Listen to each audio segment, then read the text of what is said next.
Hello, and welcome to Jason Cavness Experience. I'm your host, Jason Cavness. Before we start, a quick note about Cavness HR. At Cavness HR, we're building an AI-native HR system designed for small business, so small business owners can spend less time on HR and more time growing their business. If you believe small business deserves better tools, you can invest in Cavness HR right now through our refunder campaign at refunder.com/CavnessHR. Also, the QR code to get more information is on the screen. And if you want to learn from the 300 founders I've interviewed on Jason Cavness Experience, grab our 7 free ebooks based on the Jason Cavness Experience, full of leadership lessons, startup insights, and other items.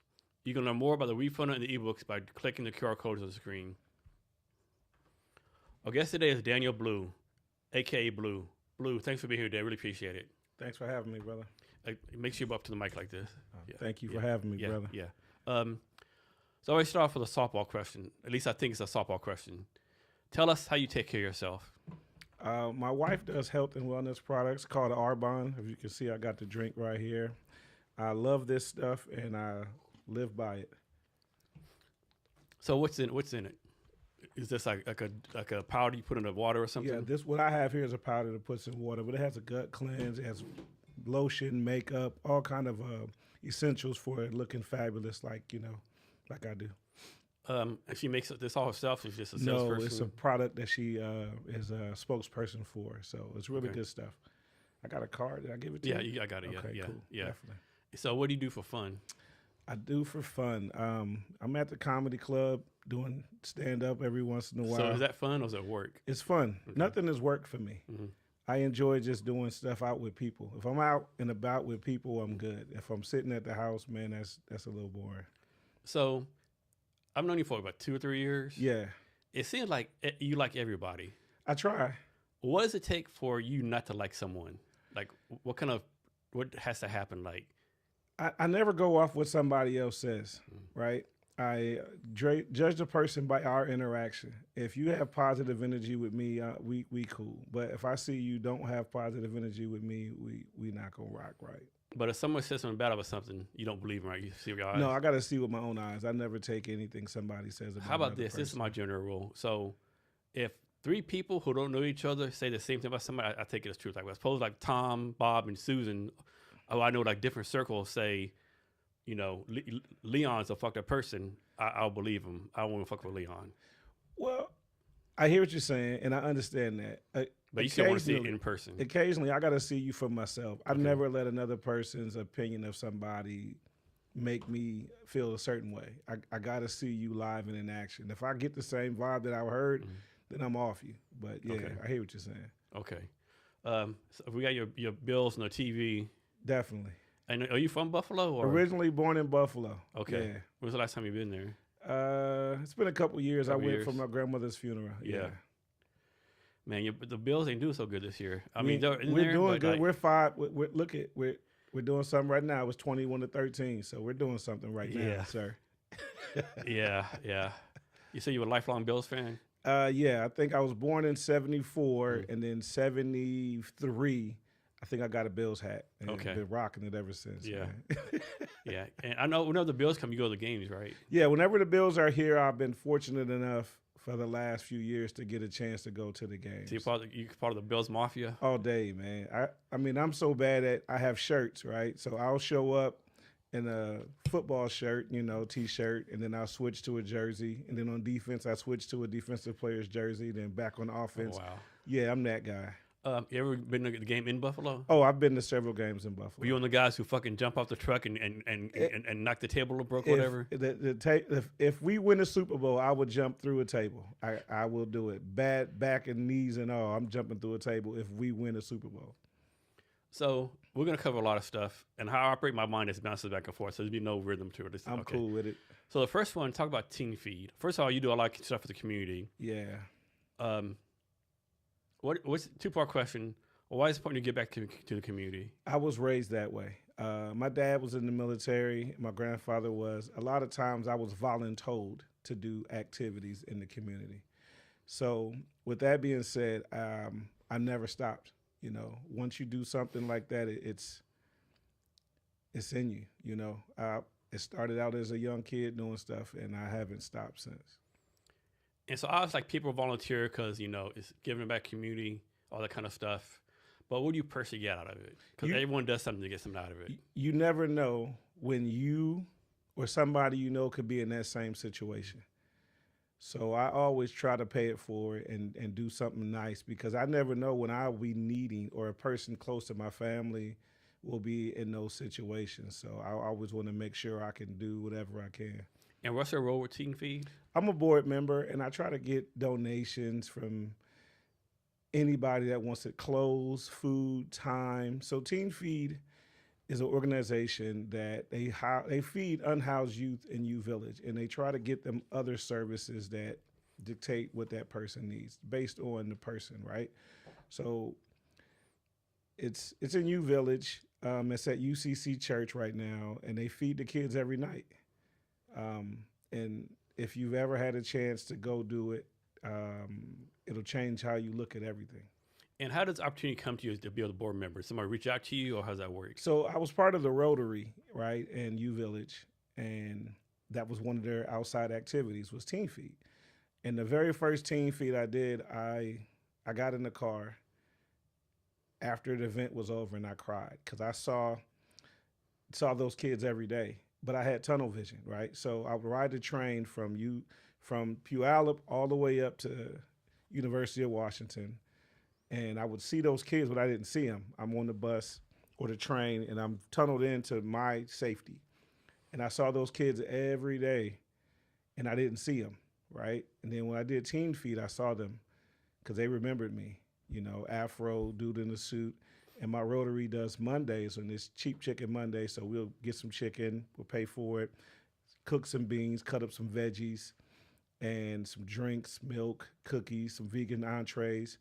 And the next day on the train, it was a Tuesday morning, the kids see me. Kids I don't look at because I'm trying to be, you know, on the train. They're just paying attention to me. And they go, hey, you. I was like, yeah, how you doing? You the chicken guy. I'm like, chicken guy? What are you talking about? It's kind of racist, right? It was kind of crazy. I didn't get it at first. I'm like, the chicken guy? Yeah. You were at Teen Feed. You gave us chicken. And they pointed to a row of kids, just like 6 or 7.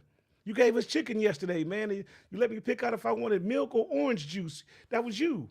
I'm like, yeah, that was me, man. How you doing? And that right there let me know that what I was doing with my Rotary made a difference immediate. I'm for immediate difference making, right?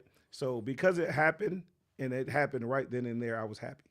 So anytime I do something, I want immediate. I don't want to do a donation here and then it has to go over here, come back over here. Now it's $3 and you sent 65, but $3 get to I don't like that. So Teen Feed is immediate.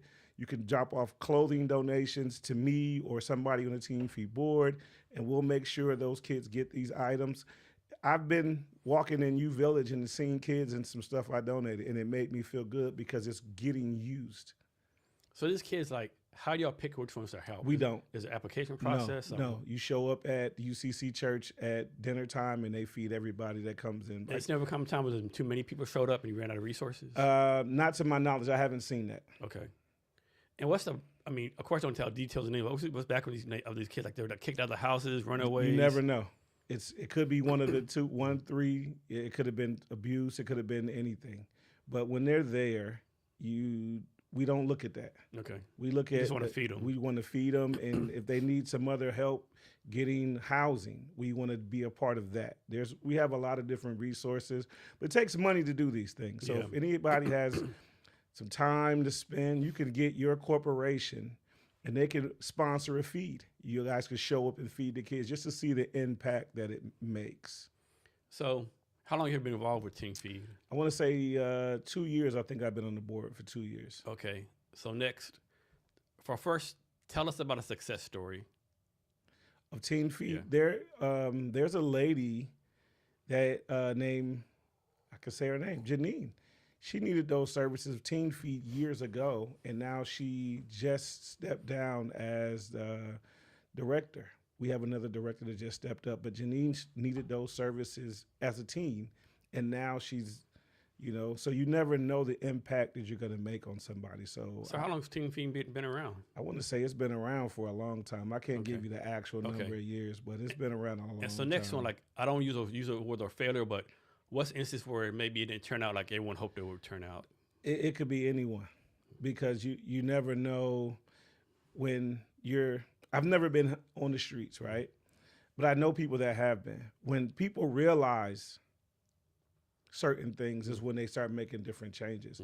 Some of them kids might need another year or two before they realize and want to make certain changes in their life, because sometimes the things that happen to you, some people can bounce back from them and use it as a tool, as motivation, and some people can't. So there's kids I've seen at Teen Feet that I still see sleeping if I'm walking by. If I catch that kid, I might drop him a couple dollars and say, hey, man, you know, Teen Feet has resources for you. Oh, hey, chicken guy. They don't call me Blue. They call me Chicken Guy. Hey, Chicken Guy, man. Yeah, I'm just, I'm just trying to figure myself out. We don't try to push them. We just offer, and allowing them to take the services when they're ready to take them. So what's the minimum and maximum age that y'all help out? I've seen kids at all ages. Okay, like 13 to 24 I've or something? I've seen all ages. Okay. I don't ask them their age. Okay. I just feed them. Okay. And how involved are you with the fundraising, or that someone else does that? We all are involved. Every board member. We try to, put a QR code during certain times, or you can make a donation, and the donation goes straight to Teen Feet. We don't really use a lot of government agencies for opportunities that help us. We would love it, but I'm not gonna get political. But certain things are changing, and we all need help. So is there like a time of the year where you like see more need, like Teen Feed does more feedings, or it's like pretty even through the year? Every night, 365 or 366, there's a feed at the UCC church where the kids are getting fed. And this food, like the restaurants donate, or y'all cooking the food yourself? All of it. Everything's donated. Cooking their food ourselves. Okay. Donation. The board will buy the food, and then somebody will come cook it. All of the above. So what happens? This is off the wall question. Suppose you making like chicken mashed potatoes or whatever, and someone says, I'm a vegan. We have vegan meals. Okay. Yeah. So you cover all those, like we cover all of those. Okay. Yeah, we cover all of those. I got to get you over to a feed, man. Yeah. You'll see some things. My wife and daughter have done a couple, but I got it. My Rotary got me into it. So hey, it's awesome. So anything else you want to say about Teen Feed before we move on? If you have the time or the finances to make a donation to Teen Feed, we greatly appreciate it. And I don't get the money. The board doesn't get the money. It goes to the kids. It goes to the activities that are needed and necessary for Teen Feed to thrive. So it's a worthy donation, and it will be used the way it's intended. So next, so I had Andrea Suarez on the podcast a couple days ago, We Heart Seattle. That's my Rotarian sister right there. Yeah. Now, you're not actually involved with We Heart Seattle, are you? Well, I've done a couple pickups with We Heart. Okay. I've done a couple, and what she does is amazing. Yeah, I can imagine doing that. Like, She's fearless. I can't imagine the stuff they see. Man, she was telling us one time that they had found a stolen vehicle. The city had lost a vehicle, and it was hidden somewhere. Yeah, she told me some stories, like the stuff they found. Yeah. And like how some people don't want them picking up trash. Like, how fucked up are you don't want them picking up trash? Well, some people want it done, but they don't want to see how it's done, right? Mm-hmm. And if you've ever gone up there, I went on a couple. We found booby traps. Mm-hmm. We found weapons, knives, bike parts, suitcases. I believe they found an unalived person a couple times. And every time she's going, I just pray that she's safe, Yeah, she told the story like how she was like pretty much like lived the personal life she wanted, and then something snapped, and then she found a purpose, kind of late in life, of course, but now she's just doing like all wonderful things, Yeah. Like it's never too late to make impact on the world, right? Yeah, why else are we here? Yeah. To leave a footprint of something for somebody, right? Everybody's watching what you do, so. Next, let's talk about the Rotary Club. Rotary is dope, man. Yeah. Those are my family. Those so guys. Of course, the stereotype, Rotary Club, Chamber of Commerce, Lions Club, is a bunch of 90-year-old white men, So to be honest, yes, no, and maybe. But that's a stereotype, right? It could be true in Yeah. some areas, but Rotary, they got pillars. Um, And you and Andrea belong to the same one, right? yes, we're the same one. Sunrise. So I was president last year. She's president in 2 years. She'll be she's president-elect. So there's a president-elect right now, and then she's going to be the one president after that. But the Rotary does a lot of stuff in the community. They do food drives. They do clothing donations to a lot of different entities. Just Teen Feet was the one I fell in love with. You know, they do trying to help find ways to just better the world. The Rotarian's been around a long time, man, and they're pretty awesome. I got to get you to a Rotary meeting. So how do you get involved with them? So I was at another bank working, and as a branch manager, you got to do things in your community, right? And I reached out to the Rotary. They hit me back and said, come to a meeting. And now this Rotary is a Sunrise Rotary. And we know what Sunrise means. 7 o'clock, man, they're on. And they're doing some, having a meeting, talking about just ways to help the community. So Rotary raises money. They're trying to eradicate polio. You know how that goes. Bill Gates is a big proponent of, pushing the needle on that. They're trying to eradicate polio over the whole world. So what are some like the pillars of the Rotary Club? Oh, man, you would ask me that, wouldn't you? Yeah. Okay, I should have had that written down. All right, I will give you that in a second. Give me one. I just paid my ticket for parking. And I don't have them memorized like I should. I guess I'm a bad guy. Rotary pillars. There we go. Service above self is one. I know that one for a fact. I'll read this. Rotary pillars can refer to the fundamental aspects that support a Rotary Club or the core principles that guide the organization's work, such as 4 avenues of service: club, vocational, community, and international. So the 5 core values: fellowship, integrity, diversity, leadership, and service. So which one is the most important one to you? All of them. All of them. There's not one that's above the other, because what I liked about Rotary is immediate action. We raise money to get computers for a school. We used to bring in library books, dictionaries, teaching young kids how to read, financial literacy workshops. Man, Rotary cares about the community. How does one become a member of the Rotary? Well, you got to go down the secret tunnel, right? Get your blood picked. It's not hard, man. You just go to a meeting. I would say go to one in your community and see what they're doing in your community, right?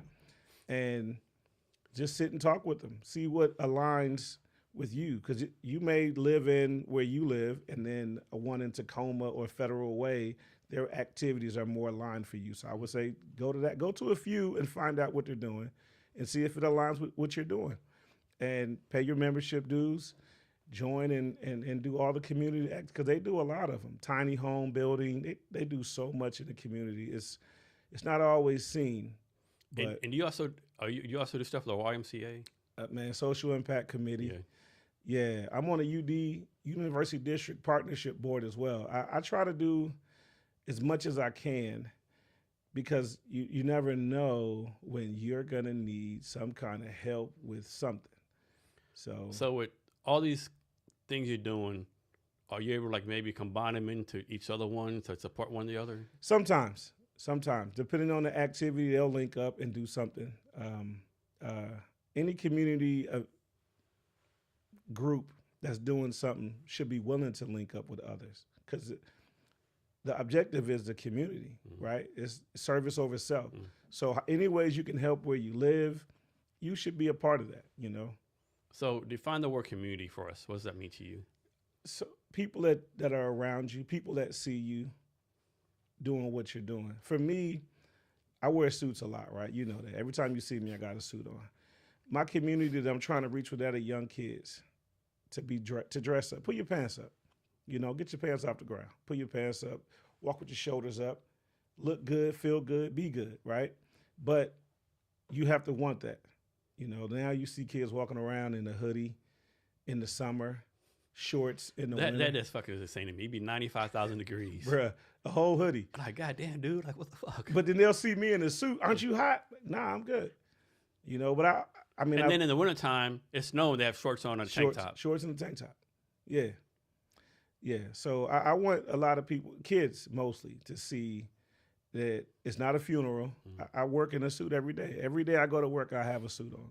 I'm kind of thinking you have a pajama suit thing you wear at night. Everybody clowns me about that, and I may or may not.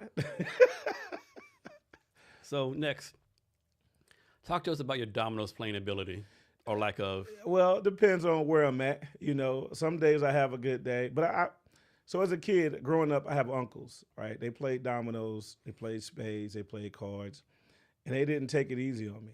Yeah, I sit at the table with them. Hey, you sitting over with the grown-ups now. If you're gonna cry, going over there with your cousins, and they were brutalizing me. And I go to my mom, and she be like, "Hey, stop playing with them then. They making fun of you. They beating you. You missing your points. Stop playing with them." And I didn't want to stop playing with them. So now I kept playing, and I think I'm all right, you know? So do you prefer playing dominoes or spades? Dominoes. Dominoes. Yeah. That's your game, so to speak. Dominoes, you can talk trash, Mm-hmm. right? Spades, you can talk trash, but if your partner messes up, it's a problem, right? Yeah. Y'all have to go out the door and settle that and then come back. Somebody's clothes going to be disheveled, right? And dominoes, if you're playing four-man, it's you against the world. Yeah. And if you winning, you can talk all the trash you want, right? So, I mean, I prefer that. And do you still do like your monthly domino games at your house? Yes, we just got blessed to be able to get a new house. So my wife and I just bought our first house together. Congrats. Thank you. And we're gonna have a party. You're invited. You know that. Your family. Mm-hmm. So yeah, we're gonna kick that off, man. I'm gonna build a man cave. I had a man cave. It got stolen from me. Yeah. I thought it was gonna be this one particular room, and then my wife came in. Yeah, this is gonna be the family. That's not what we talked about. You know, so now we got some new ideas. So here's one for you. So do you consider yourself a businessman, a father, a husband, a comedian, a fan of the Buffalo Bills, a black guy, a community person? What do you consider yourself as? All of that. Okay. I'm all of that. But I'm not a parent to just my kids. I'm a parent to all kids. Kids at my church, if I see them, if I see something that's beneficial that could help them, I'll let them know. I'll tell a parent, hey, your kid needs to sign up for this event that's coming up. It's going to be a financial literacy thing. Your kid needs to go to this.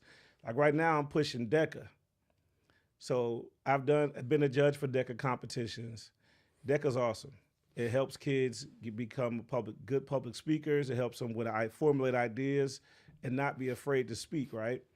So DECA doesn't have a lot of minority kids in it, right? It has a few, but DECA's a fun thing to do. If I would have heard of DECA in high school, I would have did it. You know, so I tell all the kids that I meet, all the parents, get your kid in DECA. Get your kid in these activities because you can get scholarships. You can get an opportunity to meet other kids from other backgrounds. Diversify your friends group is what I tell kids all the time. Don't just be friends with this group of kids. Be friends with everybody because you never know, you never know. So we're talking about the nonprofit you're going to start. So, yeah. So I've sold suits for a long time. I want to say like 16 years, something like that. COVID break changed it. But I want to help kids learn how to eat at restaurants and how to dress for certain occasions, how to have an event where they got to dress up. And I'm talking to, I can say this now, Men's Warehouse, my man Sal over there, and Steven in the Tacoma branch, trying to talk to them about helping me with a discount for some of these kids. When I used to work there, my wife and I would take the kids from my church when they were going to prom. We'd try to get them an outfit for prom, or some other kids, I might, get an outfit for them. But I can say that now. I don't work there anymore. But, yeah, they were like, oh, you did that kind of stuff. I was like, yeah, this is necessary. So I'm going to talk to Sal. We're thinking of something to come up with a way to help out community kids be able to afford a nice, because that could change a kid's life, being able to go to prom, or the niceness of somebody going, hey, man, I'm going to help you with this, versus the kids sitting there and not going, being upset, and then it could just trigger to another worse situation. So, yeah, it's coming. And with that, financial literacy as well. So You're like a master networker. I try. How did that come about? Like you've always been like go-getter, extroverted, like meeting people. Listen, for me, man, talking to people is fun. Getting a chance to go out in the community and hang out, meet new people, opportunities come the way they come, right? I met you at David's event? Yeah, a Black Muse event, right? And we talked it up a little bit, and we've been at a couple same events. Networking is fun. So what's some of your keys to go to a networking event and actually get something out of it? Because a lot of people, first of all, like in Seattle, Tacoma, you go to networking every day, right? But are they really the right ones for you, right? Well, so, okay, free game, Eventbrite. Eventbrite. You can look at Eventbrite and see what's going on in your community, and then you go to those events. It's going to have an event for everything. You just hit the search bar, type in whatever the heck you want to see, and it's there. And so when you go to a networking event, do you have like a goal in mind? Like for me, I'm an introvert, right? So my goal is like to connect with 3 people. So when I connect with 3 people, I feel like I've been successful, right? So what I know you kind of have like your goal is like meet every single person there. Hey man, listen, somebody got to do it. Might as well be me, right? So when I go to events, I first off go in, and you got to find a commonality between you and everybody that's in there. For one, if you walk in, if it's another dude in a suit, you see 7 dudes in the suit. Hey, that's a nice suit, man. Conversation's going. Hey, nice shoes. Hey, because you got shoes on. That's your commonality right there. You got to find what it is. Yeah. If you guys both have beards, hey, nice beard, guy. High five, fist bump. Next thing you know, y'all talking, right? And then from there, you might have the same interests. You just don't know. You'll never know walking in the door just being a wallflower, just sitting there like, no, walk in and bump into somebody. So I think one thing a lot of people don't do good as far as networking, they'll go to a networking event and meet people, but then they don't follow up, right? What's your advice for actually following up with people you meet? So the cheater advice, if you go to a networking event, everybody using technology now. I'm old school. I like business cards. So if I get your business card, I'm going to write where I met you. So I'm going to send you an email catered to where I met you at. Hey, I met you at the blah, blah, blah event. It was nice meeting you there. If you got some free time, I'd love to have coffee. Everybody loves coffee in Washington. You mention coffee, people just start showing up, right? And then from there, see how your commonalities are even more common, and then, And like, how do you schedule networking? Because it seems like sometimes you do a networking event every day. I know you don't, but how do you pick and choose and like keep your schedule and, Well, I'm married, so I don't use a calendar. That's why I'm late today. My wife had other plans, but I don't use a calendar like my wife does. For household stuff, I don't. For work, I do, right? So I get up and I get on Eventbrite and I see what's in my neighborhood. Oh, cool, that sounds like, I've never seen that before. Let me show up. And you might show up and know somebody there. If you know somebody that's there, then you're on to the races because they're going to introduce you to everybody, right? Oh, this is my friend. This is my guy, Jason. Hey, this is my guy, Jason. Hey, this is Jason. This is Jason. And then you go from there. So you never know, but just because it's an event that you don't normally do, how do you know somebody there might not like other activities that you do? So get out of your zone and just do it. Yeah, talk about. I think a lot of people, they're in the bubble, they're comfortable. Talk about the importance of like getting out of your bubble, and you doing something that might be uncomfortable to you. Well, depending on what you do for work, honestly, right? So I'm in retail banking. My job is to get business accounts and personal accounts. If I go to an event and I don't get a business card, my daughter needs braces, my cat needs braces, everybody needs braces. That's my mentality, right? So I got to go in there and hustle. And then if you meet business owners, how do you know the product that you have isn't going to be beneficial to them, right? So how did you get involved with banking? I got blessed. Man, I was at Joseph A. Banks for years, right, selling suits. And then COVID happened. COVID happens. I'm out of a job, and I'm looking for a job. And I go to Lowe's for a little bit of time. My mom dies, and I wasn't happy at Lowe's. When your parent passes that you really care about, I love both my parents. They're both passed, but in this story, my mom passed first, right? So I'm at work. I'm just not feeling work. right? And then I go to Men's Warehouse because it's affiliated with Joseph A. Banks. The lady that was there, Kim, hey man, remember me? You should apply for the job. I applied for the job. And it put me back in my happy place because selling suits was the most fun I've ever had in my whole life. The most fun I've ever had at a job. So I'm there selling suits, and then I get something on the Indeed. You should apply for this job. You have management experience. I managed Joseph A. Banks for 16 years. Okay. And this happens to be at Home Street Bank, which is now changed to a different name. Hey, you should apply for this position. Cool, I apply. And then I work like a whole week straight the week of the interview. I get an email that says, don't come to the job interview because you don't have any banking experience. I have all the managerial experience that you could have. So I'm like, dang. But I'm already sitting in front of the branch for the interview. I call my wife, and she's like, yo, that's probably God testing you. What you gonna do? So I drove to Linwood. I'm finna go in here if they could call the cops or something. So me being a joker, at 9 o'clock when it opened, I've been sitting up there since 8:30. I walk in, and I say, hey man, don't call the cops. And the guy looks at me. He's like, what? I said, I have an interview at 9 o'clock, but I got an email, so I show him the email. The email said for me not to show up because I don't have any banking experience. He looked me in the face. He goes, I talked to you on the phone already, right? I said, yeah. He said, I didn't send you that. Mm-hmm. I'm the guy, my name is Mike. I called you for the interview. I set that up. I'm glad you don't read your interviews. Me and these two ladies here, we're prepared to interview at 9 o'clock. Do you want to leave? Man, I'm already here. Mm-hmm. So we go in, have the interview, and then, oops, my bad, I'll just hold it. I'll fix it. No, we good, I'll hold it. Sure, okay. Yeah. We have the interview, and he's like, I want to have a second interview with you and my boss.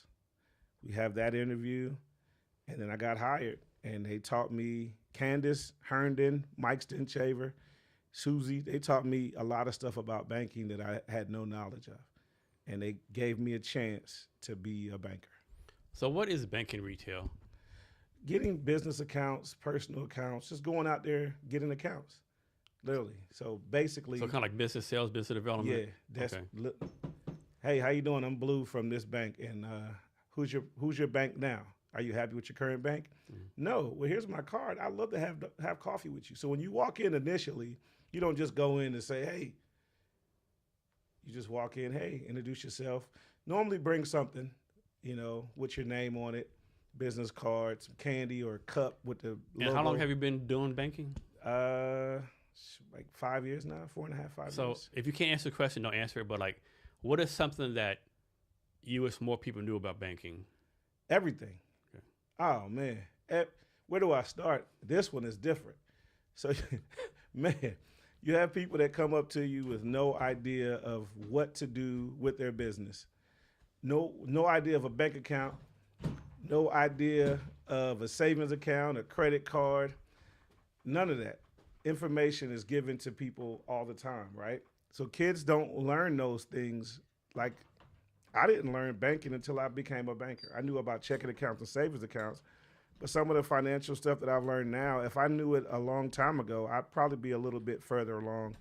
So that's why when I, at my church, I do a little literacy thing.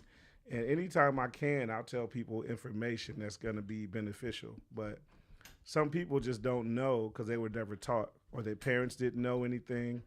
So it's pretty cool to be able to share some literacy with people every now and then, because people will ask you for crazy things. Like, keep talking. I had a guy ask me one time, for $100,000. You know how much $100,000 is? It's $1 million. But he didn't know after 900,000, you say $1 million. And he was dead set on me giving him $100,000. And I was like, wow. I didn't, say, well, that's an idiotic number to ask me for. I just said, well, sir, $100,000 in increments is, and it goes to, oh, that's just $1 million? Yeah, it's just $1 million. Oh, so 100,000? Yeah, it's $1 million. So let me ask you this. So people always say all the time, we need to teach financial literacy in school. We need to teach that in school, all this stuff in school. But if we taught everything in school, the kids would never got to school. So how do you think we should prioritize? I mean, financial, that's important. Coding is important. Arts is important. How do you think we should prioritize what's taught in schools? So if we start younger, right? we start younger. Make it just part of the core curriculum. We could put it in there. There's a way to put it in there. And we don't have to have a 2-hour course on financial literacy. Just give them, as they grow an introductory in elementary school, teach a course. One of the electives that you're going to have to take in high school should be a financial literacy course, right? And now you know some of the basics. So as you go to the next step, you know why you should have a checking account, savings account, how to use a credit card properly, how to make your credit score go up. You know, there's so many cheater tricks of things. And don't listen to everything you see on YouTube or TikTok. I got a way you could do this. Wrong.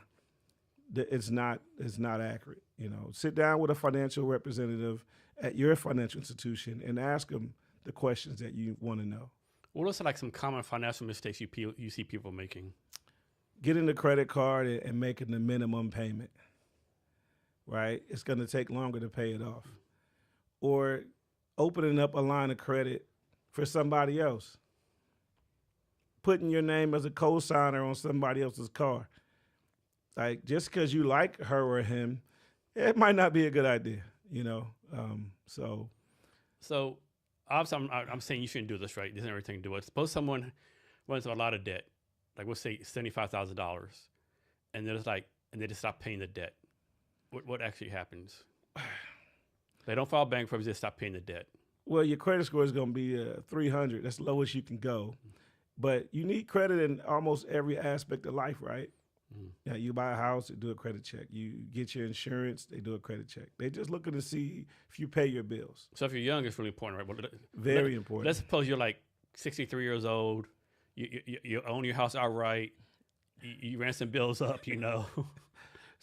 What you're saying happens often. Some people do a debt consolidation loan, but you got to have a way to pay this back. Don't ever get a loan or get a credit card that you can't pay. So you're saying like, don't get a $100,000 loan and travel the world and don't pay it back? Well, because now you're going to be missing in action, right? you need to pay your bills. When some people never pay them, they just sit back and chill. And what happens, because back in the medieval days, had debtors prison, but there's really, of course they'll get like calls and emails from debt collectors, I'm sure they'll get harassed, but like, and then the day, like nothing really happens, all right? Of course, you want to do the right thing. You want to pay your bills, you know, but you want to pay your bills because it's the right thing to do, and it'll increase your credit score to where you can literally do something with it. What if someone says, "I'm doing the right thing in my life. I'm doing the bad thing this one time"? Listen, you hear those things when people come in. I'm just not going to pay you. Yeah.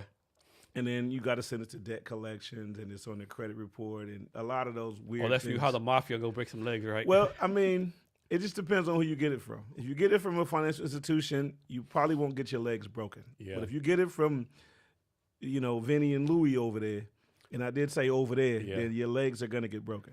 Why do you think people still use like, what's the term, payday loans and those kind of things? Well, Are they like taking advantage of like people in that situation? I believe yes, because the interest rate to pay it back is so high, right? You may go get a payday loan, and then you look at the interest rate on there, how much you got to pay them back, and over time, it could be you borrowed $1,000, but when the interest and everything comes back, you're giving them back $4,000, and you didn't see that. So the first thing you should do when you fall in debt is now get a budget. What do you have to pay? What do you need, right? You got to pay rent, utilities, you need food to eat. And if you have a car, you need gas and then maintenance on the car. So get yourself a budget and put down the things that need to be paid. And then, okay, how much money do I make?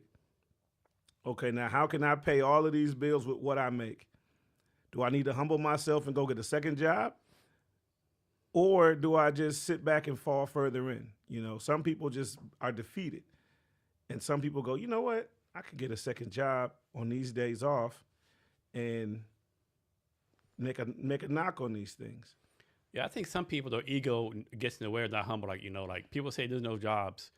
But maybe it's not a job that you want to do, or maybe not a job that you're qualified for. But like in Seattle, everywhere you go, there's always jobs, right? But maybe it's not what you want to do, right? Listen, so I do a bit in my stand-up about labor ready. You know what labor ready is? Yeah. If you go there today and work today, they pay you when? Today. Right? There's ways to fix it. Do you want to do it? That's the question. So when I was young, like 13, 14, maybe 12, I went to live with my aunt and uncle in Kerrville, Texas area, right? And one time my uncle took me out, and all day long we were cutting down trees, and basically we like made all this firewood, and then we were door to door in the country selling firewood, right? Yeah. You're like, Jason, what's your lesson today? I said, I don't know. I'm a fucking dumb kid. There's always a way to make money. Always a way to make money. Always a way to make money. So check this out. In Buffalo, I had a cousin, and he was a cousin by marriage, but he was an older cousin. He was older, but he's cousin basically, right? He used to slang newspapers. Hey man, if you help me with my papers in the daytime, because you used to get paper in the morning and then the evening paper. Show up at his house, bag them up, slang them. That was my first introduction. Shoveling snow. Hey, Mr. Jason, I see your snow is all crazy in your front yard. Me and my little brother, we'll shovel this. Me and my cousin, we'll shovel this for you. You give us a couple dollars. You give us a couple dollars, bam. Now fall done turned around. Hey, Mr. Jason, remember us? Yeah. All the leaves done fell out in your front yard from that tree. Would you like us to rake these leaves up for you? That was my first introduction. And my mom, you know, she was like, listen, I know you want the suede Pumas or the shell toe Adidas so you can be fly at school. I ain't got it. So leaves, snow, you do your thing and you could get it. So that's what I did. I think you like this story, right? So as a young kid, elementary school, I used to cut grass, right? Yeah. You know how most kids, they go knock on the door and cut your grass? Not me. I would go to someone's house, the grass tall. I would cut like a half of it. And then you knock on the door, hey, how can I have your grass? It's like $10 if you do the rest of it, right? Yeah. 9 out of 10 times they like, you know, okay, go ahead and finish. A couple of times, like, dude, I know I asked you to cut my grass. Get out of here, right? So growing up, you know, I went from Buffalo to Texas, you know, live with my pops, man. I was 14. I decided, hey, I know this guy, but, you know, they were divorced at a young age. I didn't know the history. It was none of my business, right? Moved to stay with my pops, man. And I learned from him, they have a commissary on base. 14 years old, you can go sack some groceries. Man, I started sacking groceries at 14. Listen, you get a $20 bill and a bunch of ones and have it watered. I used to iron my money and starch it and everything, man. Yeah, every weekend. I see 14-year-old Blue now, like walking a lady to the commissary. That's a nice dress, ma'am. How you doing? What do you do here? Where you from? Oh my goodness! I see you got some chicken. You making fried chicken? Listen, chicken what? What are you doing? Bruh, that was me. Yeah, man. That was me. I had two brothers. My dad had 2 sons. My sister and I first, and then my 2 little brothers. Dad was like, "Hey, son, I got kids to feed. If you want the cool clothes, you come up with half the money, and then the BX. You know, if you military, you know about the BX or the PX. If you're in the Army, I'm a clearance guy." My dad was like, you can get half the money for your school clothes and I'll get the other half. Cool. If my dad buys my clothes, it was a pair of black pants, gray pants, tan pants, 6 shirts, flip them around, right? And then if you're going to get cool tennis shoes, my dad bought Reeboks. Reeboks were so cool back then, Reebok high tops. That was your choice. One of my brothers one time said, hey, Dad, look, they got these Nikes. I guess you don't want shoes. So I was you on the school bill for it. Bruh, I was like, okay, Reebok. I had the white on white Reeboks, the first regular Reeboks. No frills, no pump, no nothing, just the regular high top Reeboks. Had the white ones, white with the blue Reebok symbol, whatever, and then the red ones, and then more white ones. Yo, that's what I had. Blue, when did you know or realize that you had the gift of gab, so to speak? As a little kid, trying to get out of spankings.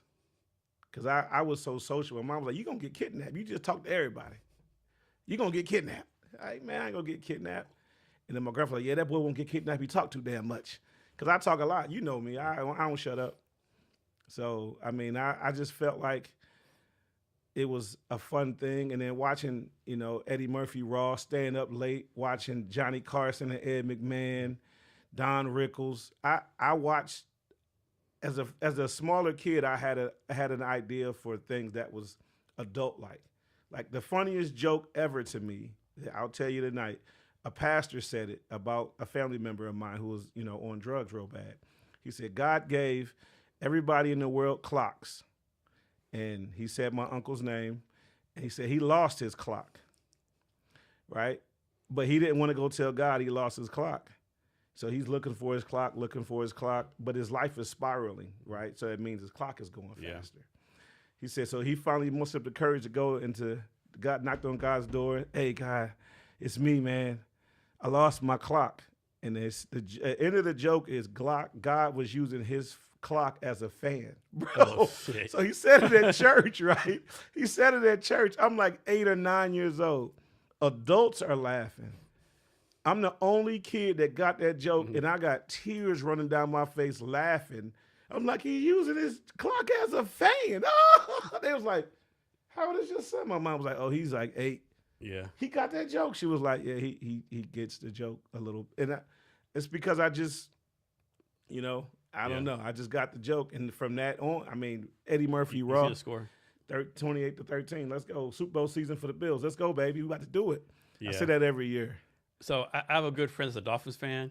I sent him a text the other day, like, right now it sucks to be a Cowboy fan, but it must really suck to be a fucking Dolphins fan right now. Hey, man, squish the fish, B. Squish the fish is what we say in Buffalo. So if your friend's a Dolphins fan, with the bully from the Simpsons. So talk about the points of being authentic, like being yourself, not having like a fake persona. To be honest, I'm going to tell you the truth, man. It's easy to be me.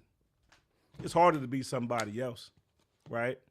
My mom told me as a kid, when you get up in the morning, you got to like the person you see. Nobody else will, right? So you got to like yourself. If it's something about yourself you don't like, you got to change that. Because whatever you do is going to benefit you positively or negatively, right?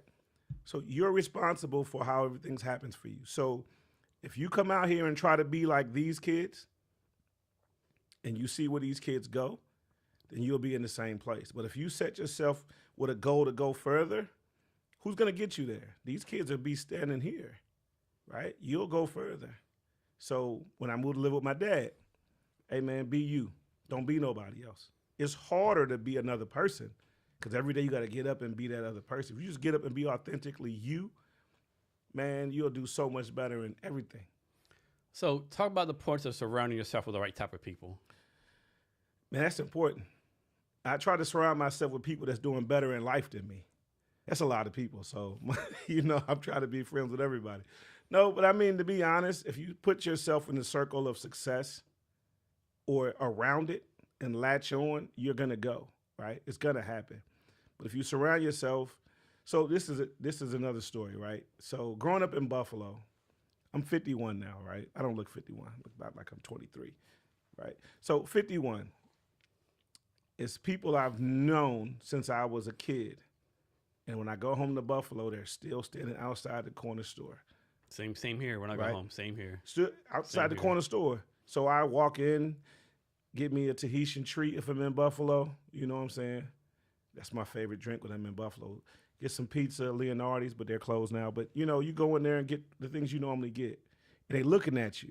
They see your face. They be like, man, are you Blue? Yeah, man, where you at? Oh, man, I'm in Texas. At the time when I was in Texas. Oh, what you doing in Texas? Oh, I'm managing the clothing store. Oh, what? Man, that's what's up. What you been up to? Man, I've been out here, son. Okay. So I go to Texas. Yeah. Visiting. It's some people that's in the same place they've been. And,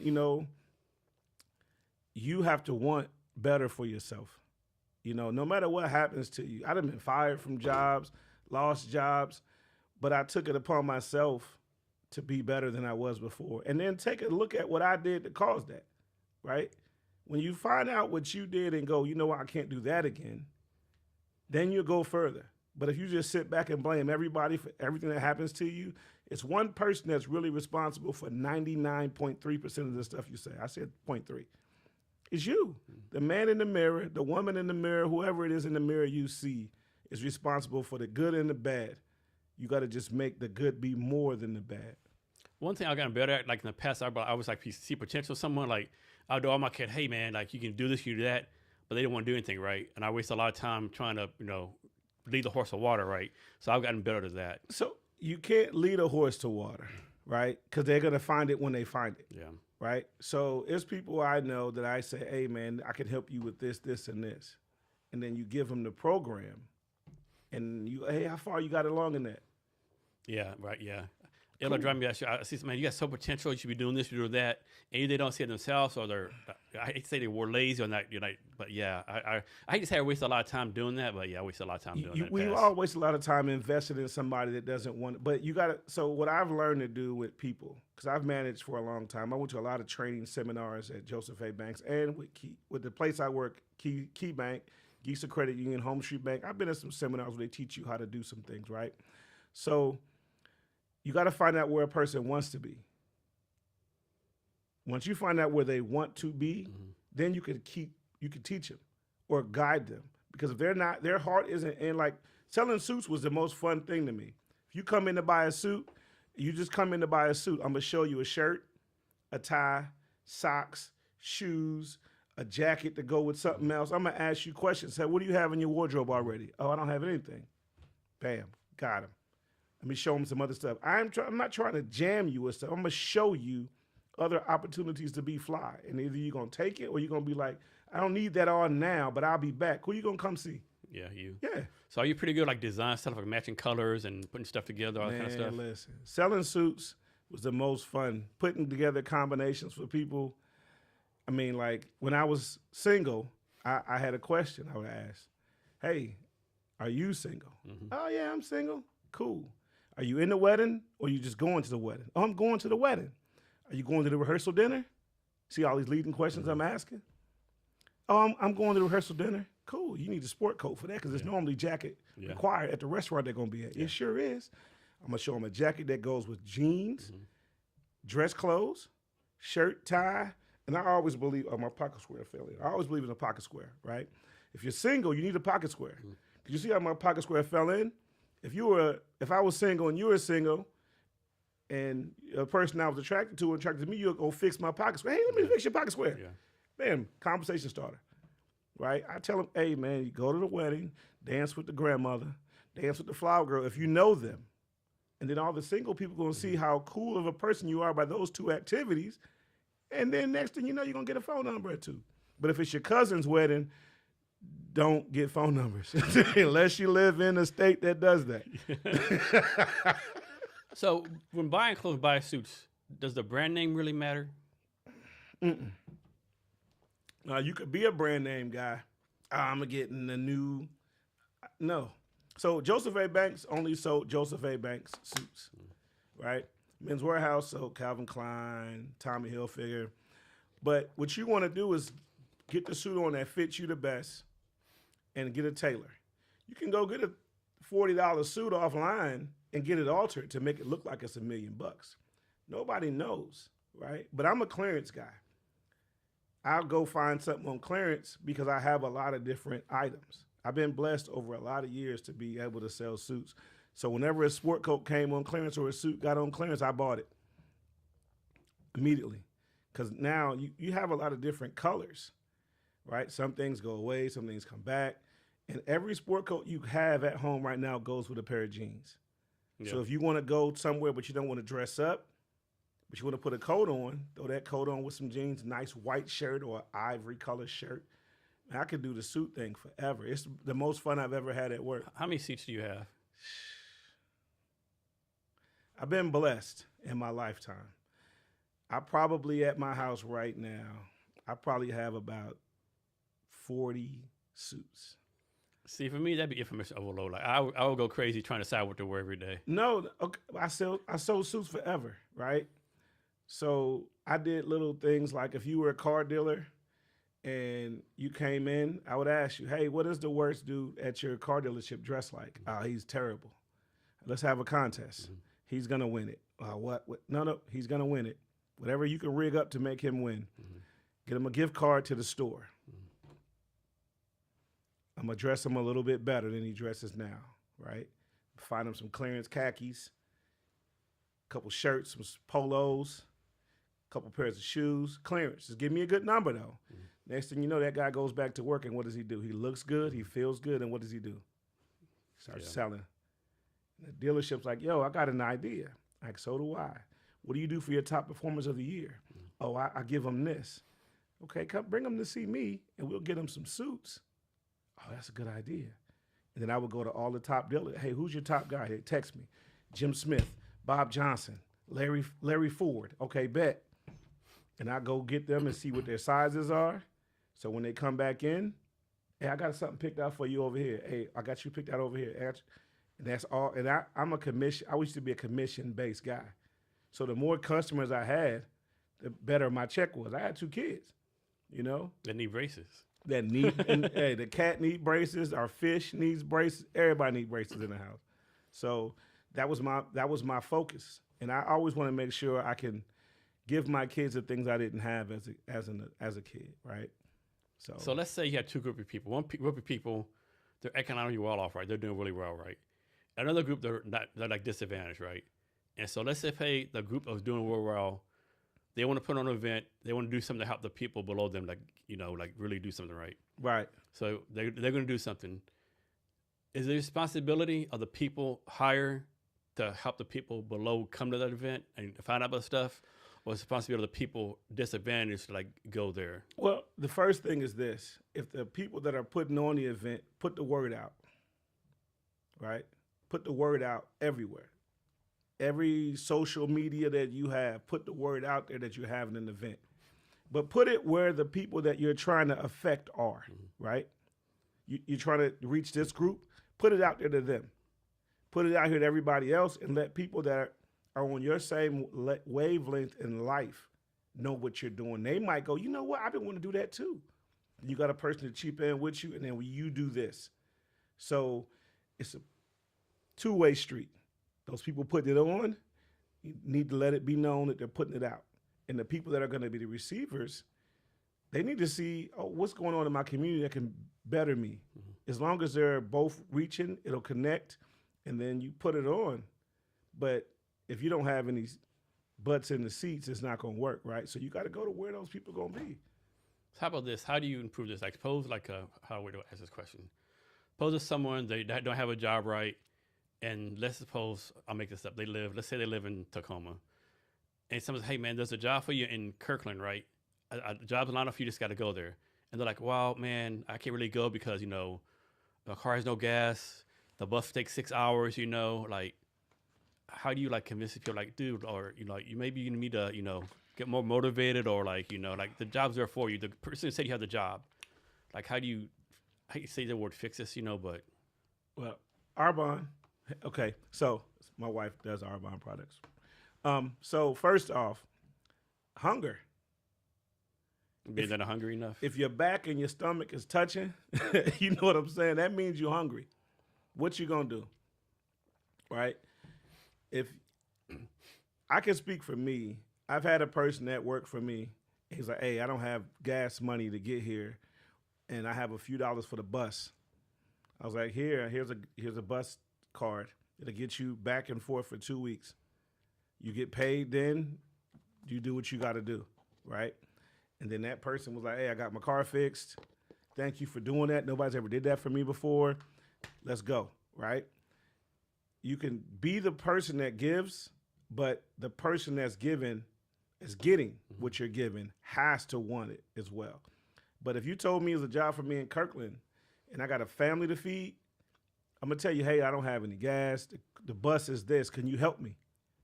I'm not ashamed or afraid to ask for help. I think too many people are, though, right? Put your pride aside, man.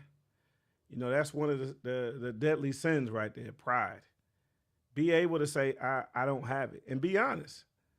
If you can help me, sir, that's giving me this job, I don't have the gas money or the bus fare to get there. Okay, cool. Here's a bus card that'll get you here 12 days, right? 12 days of bus. And you get paid on the next Friday, which should be the last day. When you go home that night, that is the last fare that's going to be on there. Now, if that person takes that and puts more fare on there, then you know that person wants to ride with it. So define success for yourself.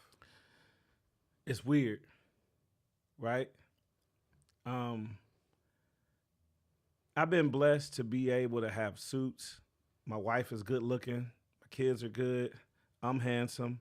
That's my idea. Success is what you make it. What do you want in life, right? What's important to you in life? Important to me, to be honest, is my family being able to eat every day. You know, I tell my daughter all the time, "You're how old?" She goes, "I'm 16. I've been your age twice." If you listen to me, I didn't have me at 16, right? To tell me these things. I had my dad and my mom to tell me certain things. So I got to where I'm at because I had guidance. So to me, success is being able to influence the people behind you to be in a good position. Talk about being a girl dad. I have a son too. My son's 22. Being a girl dad, man, is way different because it's a dude named Kevin at her school that I think likes her. Kevin, listen, Kevin, I'm coming. I went to go pick her up from school the other day when my wife was in Chicago. And I'm looking for her, I'm hunting down frantically. I'm like, hey, I don't see my daughter. She should be waiting. It's like, well, she got out of school because she goes to school half a day, then she goes to college. A little nerd program is what I call it, but it's not a nerd program. My family, we make jokes about each other all the time, so I call it nerd program. So she does a half day in high school, half day in college. I'm looking for her. I'm like, I don't see her. Maybe she got kidnapped, and I'm looking for her. I took her phone because she wasn't acting correctly, so I have her phone.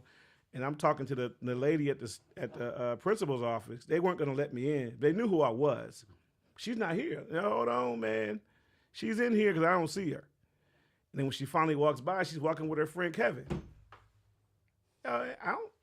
They're coming out the student center, and there's teachers in there, so I'm not afraid of anything. But I'm like, so I knock on the glass because she's outside, I'm inside. She sees me. I'm like, oh, what's going on? Well, I was going to get a ride with my friends or something else. I said, but you see this thing in my pocket? She's like, yeah. I said, what's that? It's a phone. So you could have went to this lady over here, so I'm a jerk. Mm-hmm. I said, hey, ma'am, can I call myself on your phone to tell me that I have a different way home? Sure. And the principal's laughing, and I see Kevin. Kevin sees me. I want to fight Kevin. Should I fight Kevin? No, I shouldn't. He's a kid. So I should be nice to Kevin, right? Because he's a kid. But as a girl dad, Kevin, man, I know where you at, man. That's funny. So you recently started doing comedy, right? Yes. Have you done the past? Is like your first time ever doing it? Nah, so I've always wanted to do comedy. Move up some. Oh, my bad. I've always wanted to do comedy my whole life. Like I said, Johnny Carson, Eddie Murphy, Raw, Delirious, and then just watching other comedians. And I'm like, I got some heat. I think I can say something that's funny, right? So I go to Tacoma Connect, and I meet a guy, Bo Blast, who does the Ha Ha Tuesdays at Tacoma Comedy Club on 6th and Proctor. And he's like, dude, you got the whole table laughing. You should try comedy. Right, got you. Walk it off. A few months later, a guy that you and I know, Cheyenne, is having an event. I'm speaking on behalf of the financial institution that I work at. I do the speaking there, and they have a little after party. So we go to the after party. We got some people playing dominoes. I'm there playing dominoes, and I'm playing pretty decent. I win a couple games, and they're talking trash. But I'm being respectful to Cheyenne and, Brave New World and Black Echo Chamber and not saying nothing back. And I look over at Cheyenne. He was like, bruh, defend yourself. So when I did that, he gave me the Jordan shrug. When Jordan hit all them threes against Portland, and he looked at Magic, and Magic. So I gave him, I can say what I want to say? Oh, cool. So I started making fun of these guys, and I don't know there's comedians there.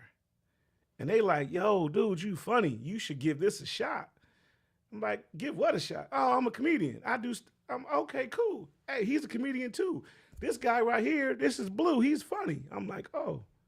So Bo Blast comes in there. I'm like, oh, snap. You the dude I met at the other thing. He's like, yeah, come see me on Tuesday.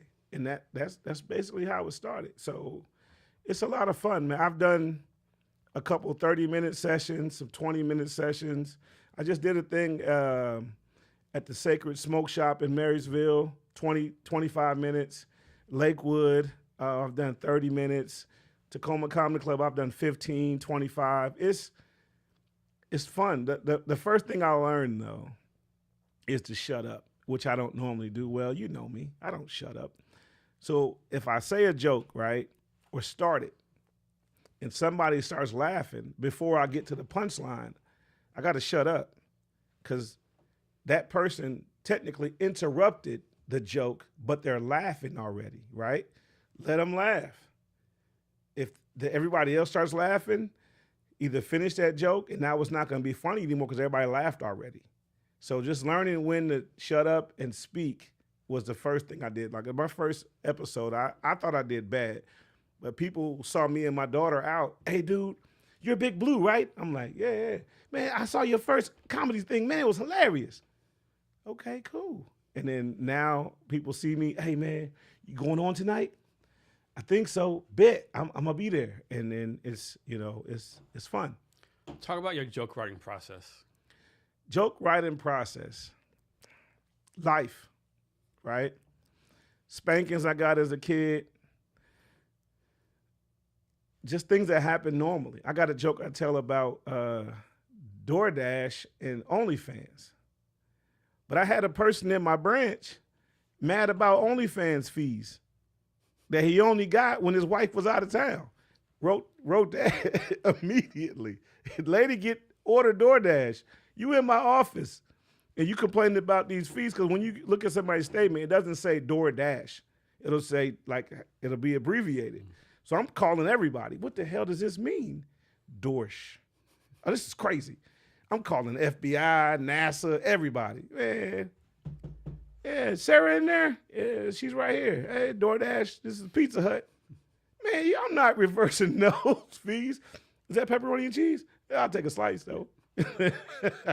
So what's your process for getting ready to do is it called a skit or what's it called? It just depends on where you at. You get 3, 5, 7, 15. So how do you get ready for it?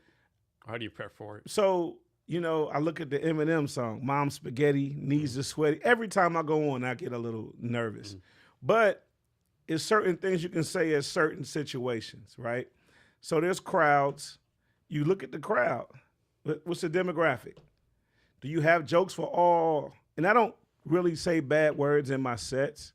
Hopefully I can get a corporate gig. Anybody listening, I got jokes for corporate gigs. It's your boy Big Blue.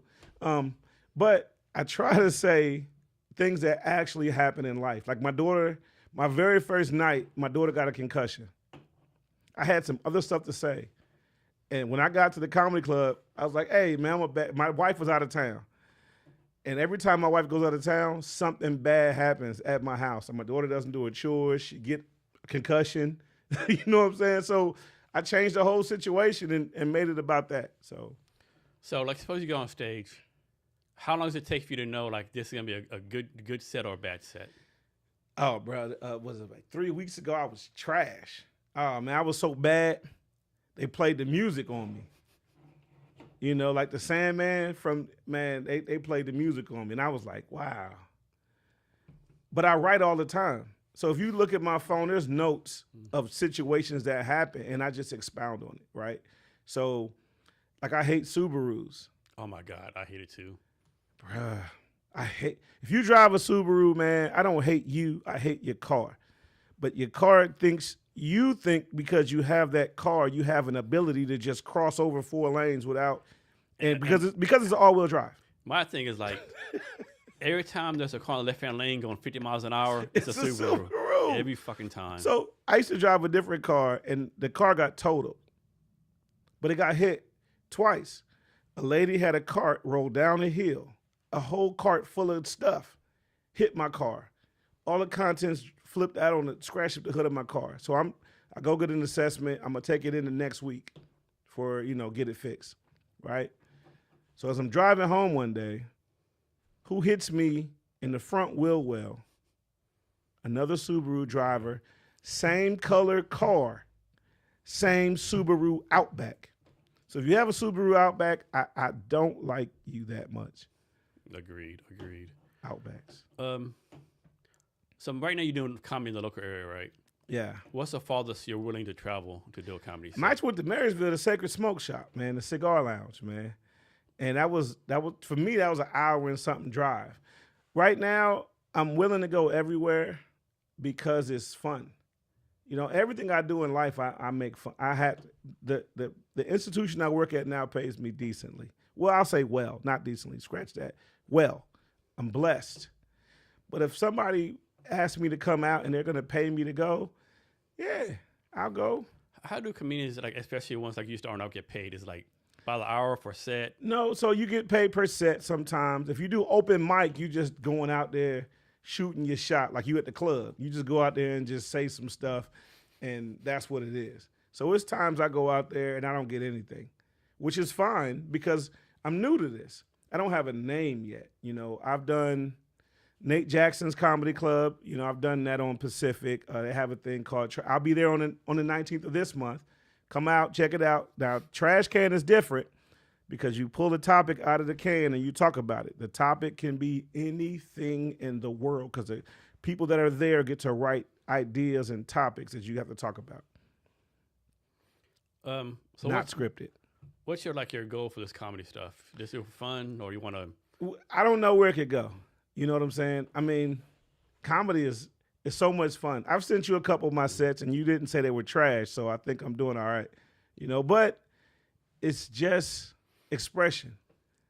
I'm getting a chance to talk about my wife and kids, work, and other things in my life that happen. Is there a subject that should not be made fun of? In honesty, with the culture we have now, there's a lot of topics you can't talk about. So like I said, I don't use profanity in my sets, you know, but I was in Gig Harbor at an institution that I'm working at now training. And a lady who saw my first few sets and a couple other ones comes in and she sees me behind the teller line. And she's like, "Hey, what are you doing over there?" I was like, "What are you doing over there?" And I didn't remember her. And the people I work with were like, "Yo, how does she know you? She comes here all the time." I'm like, "Oh, yeah." She's like, "You remember me?" I'm like, "You look familiar. You're the comedian that was at Ha Ha Tuesdays in Tacoma on 6th Street. You were talking about your daughter getting a concussion, and they didn't know I told jokes, right?" They're like, "Is he funny?" She's like, "Oh, I was laughing. Me and my people, we were dying laughing. He's funny." So you don't want to tell a joke on stage and it affects your workplace now with the mentality of now, right? So I don't do political jokes. If you want to talk to me about politics, we can talk off stage. And I'm not representing the financial institution I work at when I talk about politics. So there's some places you can say anything you want, and there's some places, you know, I get paid to feed my family. How would you handle hecklers? Oh, I love it. Because if you're dying in a set, if you're just killing it out there and the heckler gets you, you can make fun of them. And it just depends on what you say to make fun of them. There's so many things, right? But if you're truly dying, you make fun of the heckler and you can get your line back, you know? If you're doing good, make fun of him and it's funnier. If you're trashed that night and then you make fun of that person, him or her who's talking, you can get your line back. So hecklers are necessary. Have you ever been on stage going to your set and you just got fucking brain locked, brain dead? Like, oh shit, what the fuck's I supposed to say? Well, it wasn't that. I called it. So you remember Sweet Brown? Yeah. Ain't nobody got time for that. The lady looked just like Sweet Brown. And I was like, "Oh my God, Sweet Brown." But now nobody knows who Sweet Brown is. So what I said in the realm of people that would know who Sweet Brown is would have been dying laughing. But they were like, wrong context. "Who's Sweet Brown?" Yeah. I was like, "Her." Ain't nobody got time for that. I did that part today. I was like, yeah. And then somebody else that came out after it was like, "Hey, bro, you were trash." I was like, "I know." I said, "But if they knew who Sweet Brown is," and then she walked, they was like, "Yo, she does look like Sweet Brown." Well, I needed your laugh that night. I mean, any night could be good or bad. It just depends on So it's a lot of luck, a lot of timing. Sometimes it's time, and then sometimes you have your routine set. Like some people have their routine set in iron. I'm gonna tell these 4 jokes no matter what happens. I don't do that. Well, some people go, "You should have 5, 6 jokes. You should come out have a set routine." But you got to play to the crowd, right? You I got to feel have the energy. Some people tell the same 6 or 7 jokes. I have things in my mind that have happened in life, and like, okay, so as a kid, I got spankings, right? To some people, what spanking is child abuse. To some people, what spanking is, yeah, I got those too. My grandma used to make me get a switch off the tree. So did mine. Joke there. But some people, that's child abuse. I remember someone told this joke. I can't remember who was some community. Like, yeah, when I was young, I used to get whoopings. And one time I thought I'd be smart. My grandma told me to get a switch. So I got the littlest switch. And oh my God, my grandma went and cut down a fucking tree and beat my ass to a fucking tree. But that's... Of course, you deliver a better like that. Well, no. That's a true thing. Yeah. Because my grandma was that person. To me and my cousins, y'all here acting up, give me a switch off the tree. If you come back with a small switch, then means she got to go and get it. So I mean, everybody getting a spanking. Yep. You know, so to some people that's funny. To some people that's child abuse. Yeah. Right? You don't know until you say it. Yeah. So like, I don't talk politics on stage. It's certain things I will say about politics off stage. If you ask me, I'll be honest. But I know now I have a wife and kids to feed, right? So I try to toe the line as much as I can, but I don't say a lot of bad words. So have you found, like, when you're doing your set, like, and you don't know how to tell this part, like, you know, if like suppose like, do you like change your jokes, or is it a different atmosphere? Like, suppose the crowd is like they're totally sober, or maybe half of them are drunk, maybe some are high. Well, does that play anything with it? That doesn't matter. It's just what you say. Mm-hmm. It's now what they call woke, right? Yeah. So I saw growing up Rodney King video. How many people were appalled by that video? Yeah. Who saw it before? Who saw things like that in their community before it actually was video recorded? Yeah. I did, right? So it's all what you say. And everybody doesn't see things the way you see them. Because if you live in this community and you've never seen police brutality or people doing wrong by the police, right? Then you go, I don't agree with that. But then I don't think all cops are bad. I don't think all people are bad. There are bad cops, there are bad people, right? My only thing is if everybody that was speeding got an ass kicking, everybody, it doesn't matter the color, ethnicity, if you were speeding 1 or 20 over, they came over there and beat the brakes off you, then people will stop speeding, right? Yeah. Yeah, because everybody get it. Yeah. I think I've read somewhere like every day, everyone in the United States commits at least one felony. I mean, for example, like here the speed limit's I think 60. Right. If you go 81, that's a felony. You know, like, so everyone breaks laws all the time. Arbonne. Yeah. But the times that we're in now, certain things you can say can trigger one person. And we are in cancel culture, right? Yeah. But it's so bad that it's cancel culture. Certain things that I've seen in my life, I can't unsee, right? You can't unsee some of the things. You were in the military. Yeah. So you had to go overseas to see some of the certain things that you've seen. You can't unsee those. So that's changed how you look at things. Yeah, definitely. So some people that have never experienced those kind of things will never understand, right? They'll never understand it. They'll go, oh, well, why does he feel that way? Well, because I saw this. Yeah, exactly. You know, but well, he shouldn't feel that way. No. I saw this. You know, so. So do you prefer to go after someone who's like totally bombed? Nah, or go after someone who's like fucking like kicked out of the park? So like I said, Tacoma Comedy Club on 6, Bo Blash, Jay Will, Scooter, Andy, Andre West, Miss Newman, Twin, all of the people that I see all the time, right? Erica. I'm not afraid of you, right? You may have had more time on the stage than me, but I feel like I'm gonna do good. So anybody that's in front of you, I'm supposed to go hard, right? Now if I don't, but I'm supposed to feel like I'm better than everybody else. Am I? No. What I'm saying is, feel like you're gonna go out there and shut it down. It don't matter who went before you or after you. Your job is to go out there and kill it. If you're doing comedy, go out there and kill it. every time you on stage. Blue, how is it you maintain such high energy levels all the time, like 24/7? Is this your genetics or what is it about? So, Arbonne. But I don't. Let me see, man. I know I have people looking at me, right? Oh, we missed the field goal. Dang it. I have people looking at me. Some looking at me to fail, and some looking at me to succeed, right? There's always that. But there's one person that I see in the mirror that sees great things in me, and that's me. So I feel like my next move is always going to be my best move, right?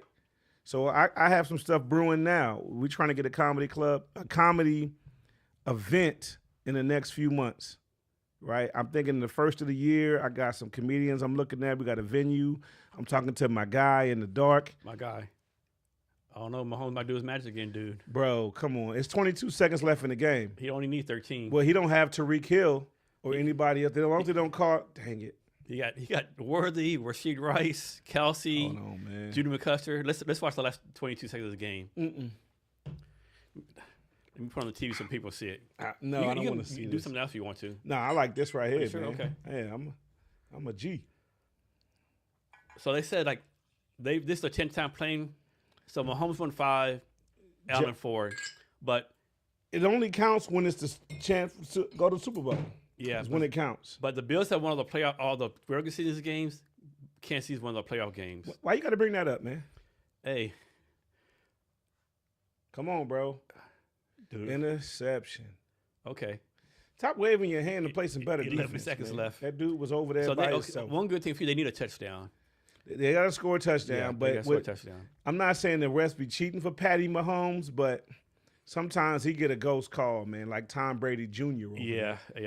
You know, TBJ. He's more Tom Brady Jr. than if there's really a Tom Brady Jr. Look at my man Josh over there. I love you, Josh. This is a good rivalry, though. It is not a good rivalry because the rivalry's only been one-sided. We ain't went to the Super Bowl because of them a couple times. But it's 5-4. Well, when the Super Bowl has happened. Oh, here we go. Nah. How many seconds? 3 seconds. 3 seconds left. All right. He's got to throw it now. Everybody stay home for the cover. Back up, get 11 dudes in the back. You saying put 11 people in the goal line? Yeah, hey, listen. Like, fuck the rush. He had this. He had it. He didn't have it. It's in his hands. He should have caught it. Well, and there's a rule. If you're a receiver, it's in your hands, catch it. I never played professional football, so I would say yes. I'm an armchair quarterback. That play should have went differently. But because it went good for my team, you know what I mean? I'm good with it. 3 seconds left. Let's go. All right. We should put Josh back out there. He's our best player. Yeah, he is. Okay. Let's go. Here we go. Nope. Bat it down. Okay. Yeah, Game over, baby. Congrats. Let's go. So your Bills got this one. Yeah, cool. I'm cool with it. 6-2, leading our division. Y'all actually in second place. No, we're in first place. No. There's nobody that's 7-1. New England 7-2. We lost to New England. Yeah, you're right. Yeah. I hate New England. New Tom England 7-2. Brady.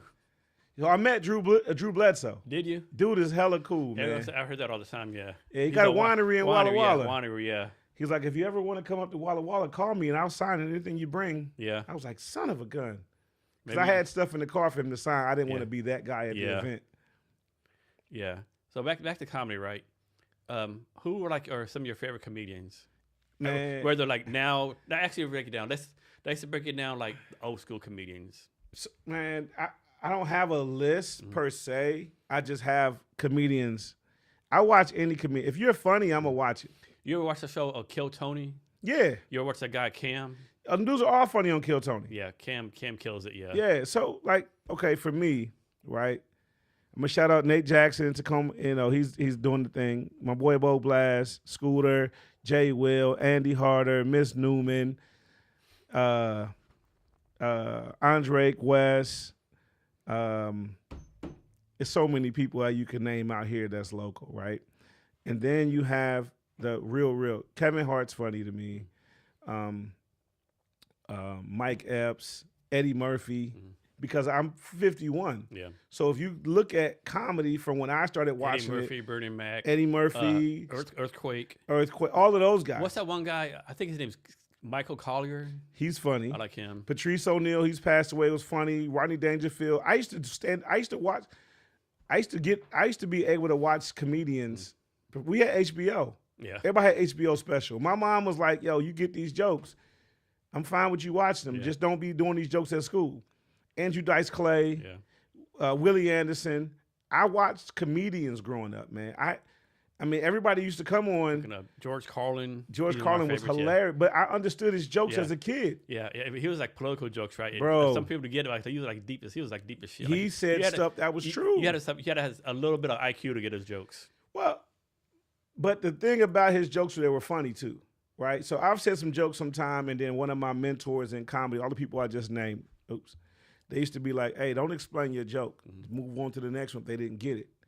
It wasn't a bad joke. It was a bad for this room. So that's how, one thing I watched on Mike Collier HBO episode one time, and he told a joke, right? Nowhere laughed. He said, I'm going to give you a minute so you bring and catch up my joke. Yeah. And a minute later, people started fucking laughing. Because some people, they're thinking for ha ha ha right now versus I'm thinking, right?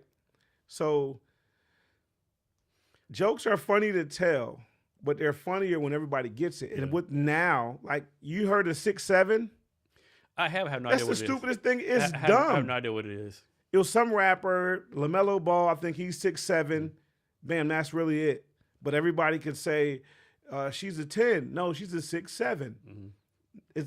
But I got kids. My daughter's 16, so I get to talk and learn her vernacular for their age group. Think it's stupid as hell. Yeah. Because it doesn't make sense to me. But to them, it's 6'7". Yeah. It's stupid. To me. Yeah, there's a lot of good comedians out there. I'm a big fan of Ryan Davis. Oh, yeah, Ryan Davis is hilarious. I saw him when he came to Tacoma. Did you? Yeah. Nice. That's really good, yeah. Yeah. He came to Tacoma Comedy Club. Yeah, I like how he uses social media. I'm a big fan of how he uses social media. Right? That's how people get instant famous, though. You know, because now it's literally, like I have sets that I've recorded of myself, and I didn't feel like they were ready to go. Yeah. But people were like, yo, I saw your first set. You were funny. Me being me, like I'm not dialed the right way yet, right? I'm thinking I got to, no, that's not it. It's joke, punchline, laugh, cut, edit, put it on social media.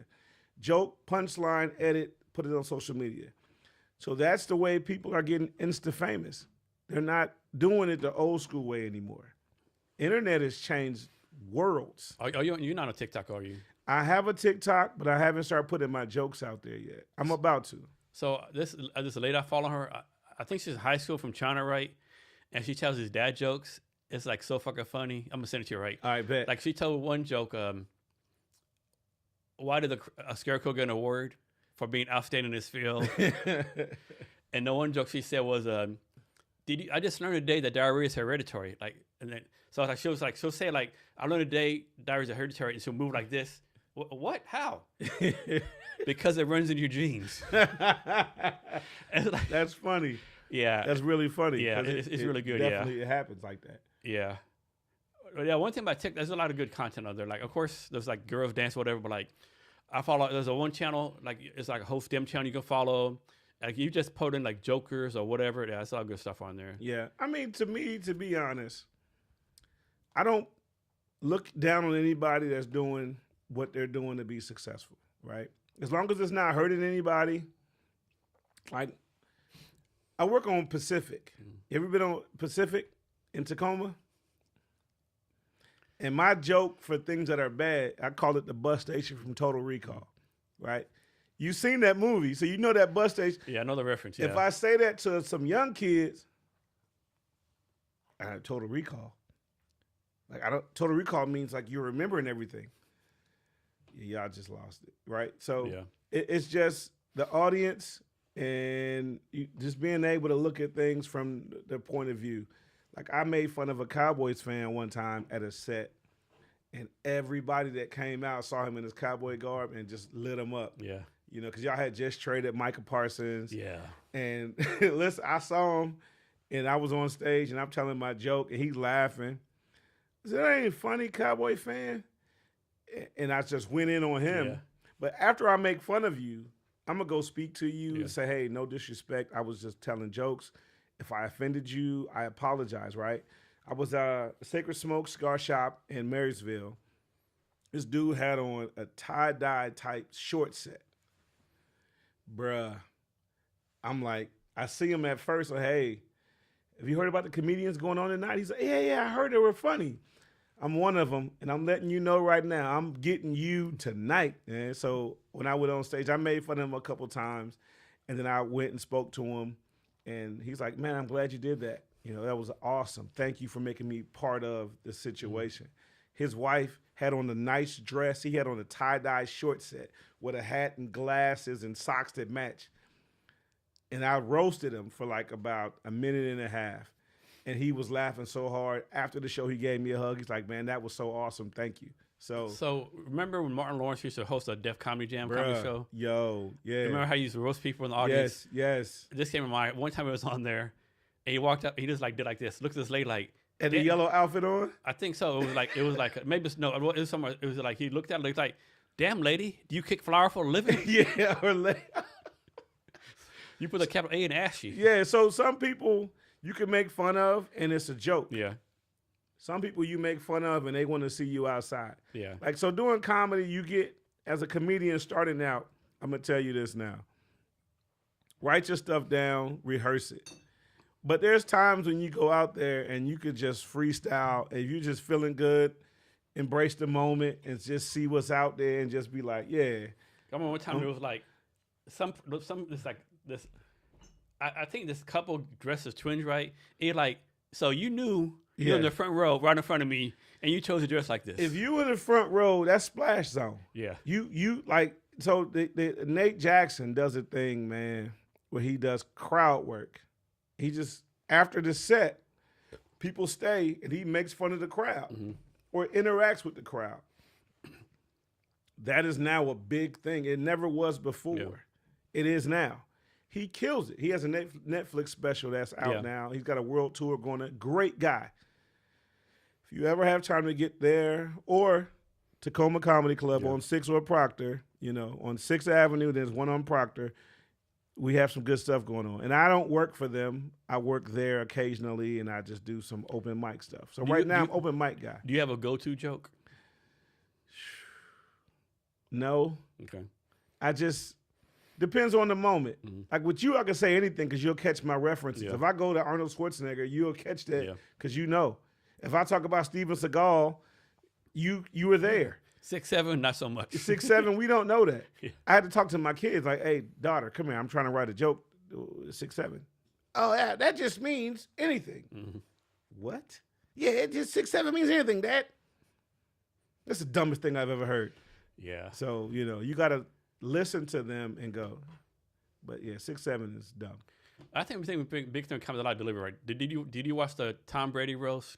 Oh, the Tom Brady roast was hilarious. What's that lady's name? Man, the one who killed it? Anna Glacier. Yeah. When she talked about, me, no, that's not the Oh, my God. thing. Yeah. Oh, my God. Hilarious. Because. And then Kevin Hart like, don't help him, Gronk. Don't help him, the joke, Gronk. Like, shut the fuck up. Listen, that was like, the yeah, funny. really? To me, that was the funniest joke that she told. Oh, man, it was so hilarious. And said, timing was fucking perfect. It was said, perfect. Even Gronk said, me, no, that's not real money.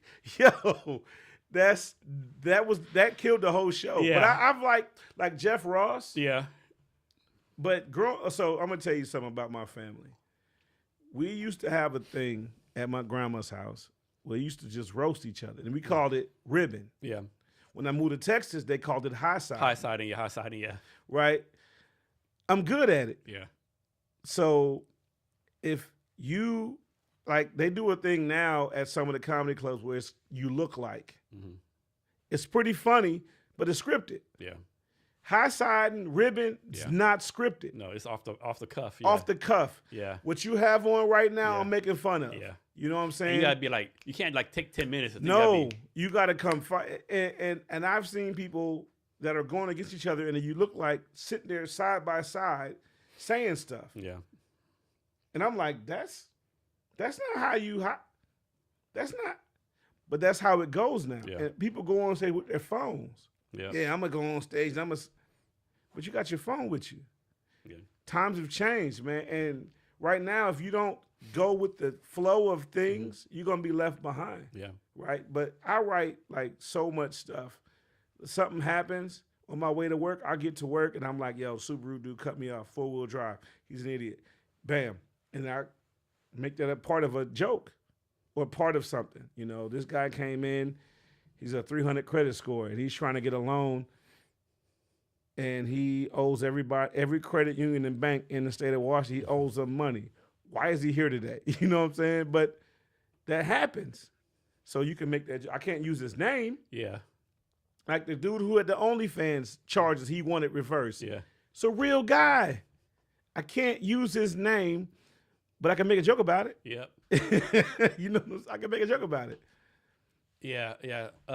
Another joke during that roast, I'm going to kill 21 up there. He's like, Tom Brady, why do you look like a gay Tom Brady?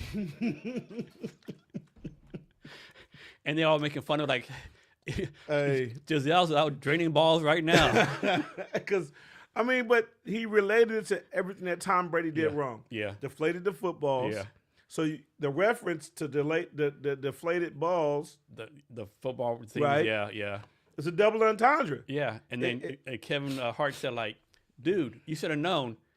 Who the fuck needs 7 jiu-jitsu lessons from the fucking trainer? Talk about his wife. Yeah. His ex-wife that he, Yeah. Hilarious. Beyond funny. But you can't take it serious. No. Comedy is literally after your whole day has happened. Yeah. You want to take your shoes off and relax, lean back in the chair, and now you laugh and are entertained by something that's not normal, right? It's not a regular day. It's just after the fact, it's you sitting down laughing. Here's one for you. Let's suppose some of the CEOs used to say, right, man, I'm really impressed. And they actually roll off. They say, hey, Blue, like, I really love your comedy. I want to invest in you. I'm going to put you on a United States comedy tour. Unlimited budget. You can pick any 4 comedians to be go on the tour with you. So, to be honest, you want to pick known people, right? Because that's how the name sells. But to be me, I want to pick unknown people because there's people out here that in Tacoma area that are funny as hell. I mean, like if you come to Tacoma Comedy Club, I got you. Just come on in. I'll get you food and everything else. There's so many people that are funny, but that's every city though, right? Yeah. So the idea is to come in, have a good time. If somebody told me that, man, I would love it and I would work harder to write more stuff. Because the time I sucked, because I had times where everybody, oh, man, you killed it. Oh, I'm that guy. I was not that guy. Bro, I was not that guy. I have guys that are so much more funnier than me.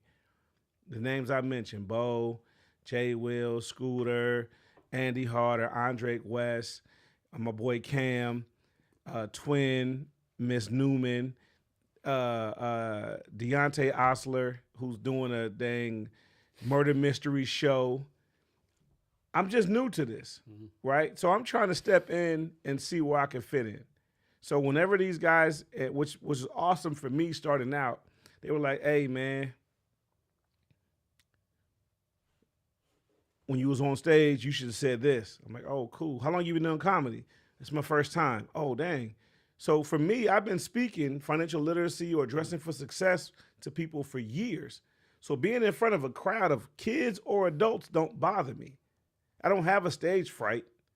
I just have maybe looking at the room and reading it. But some people, they just go on stage and say, I got these 7 jokes. 1, 2, 3, 4, 5, 6, 7.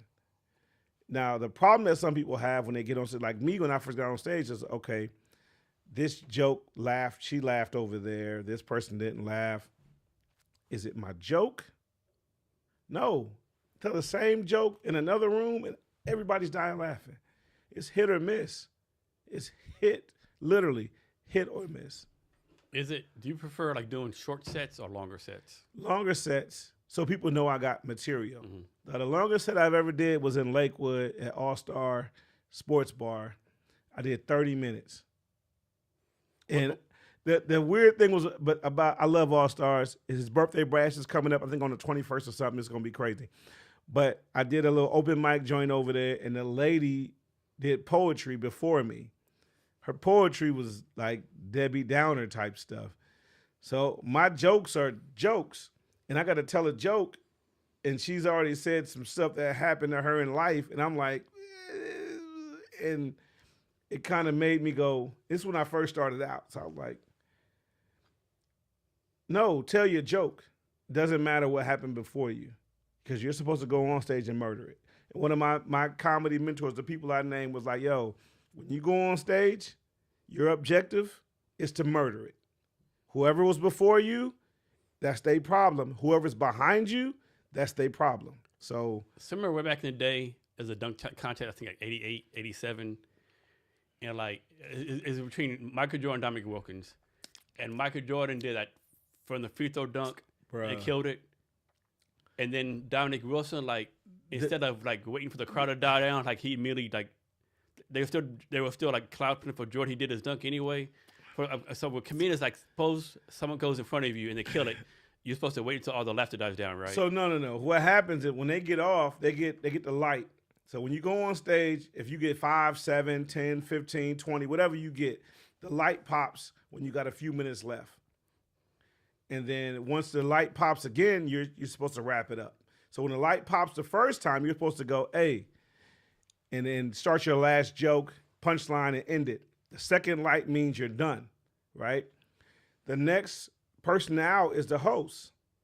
And coming to the stage, he'll tell a few jokes. And come to the stage, we got my man Jason Cavanis.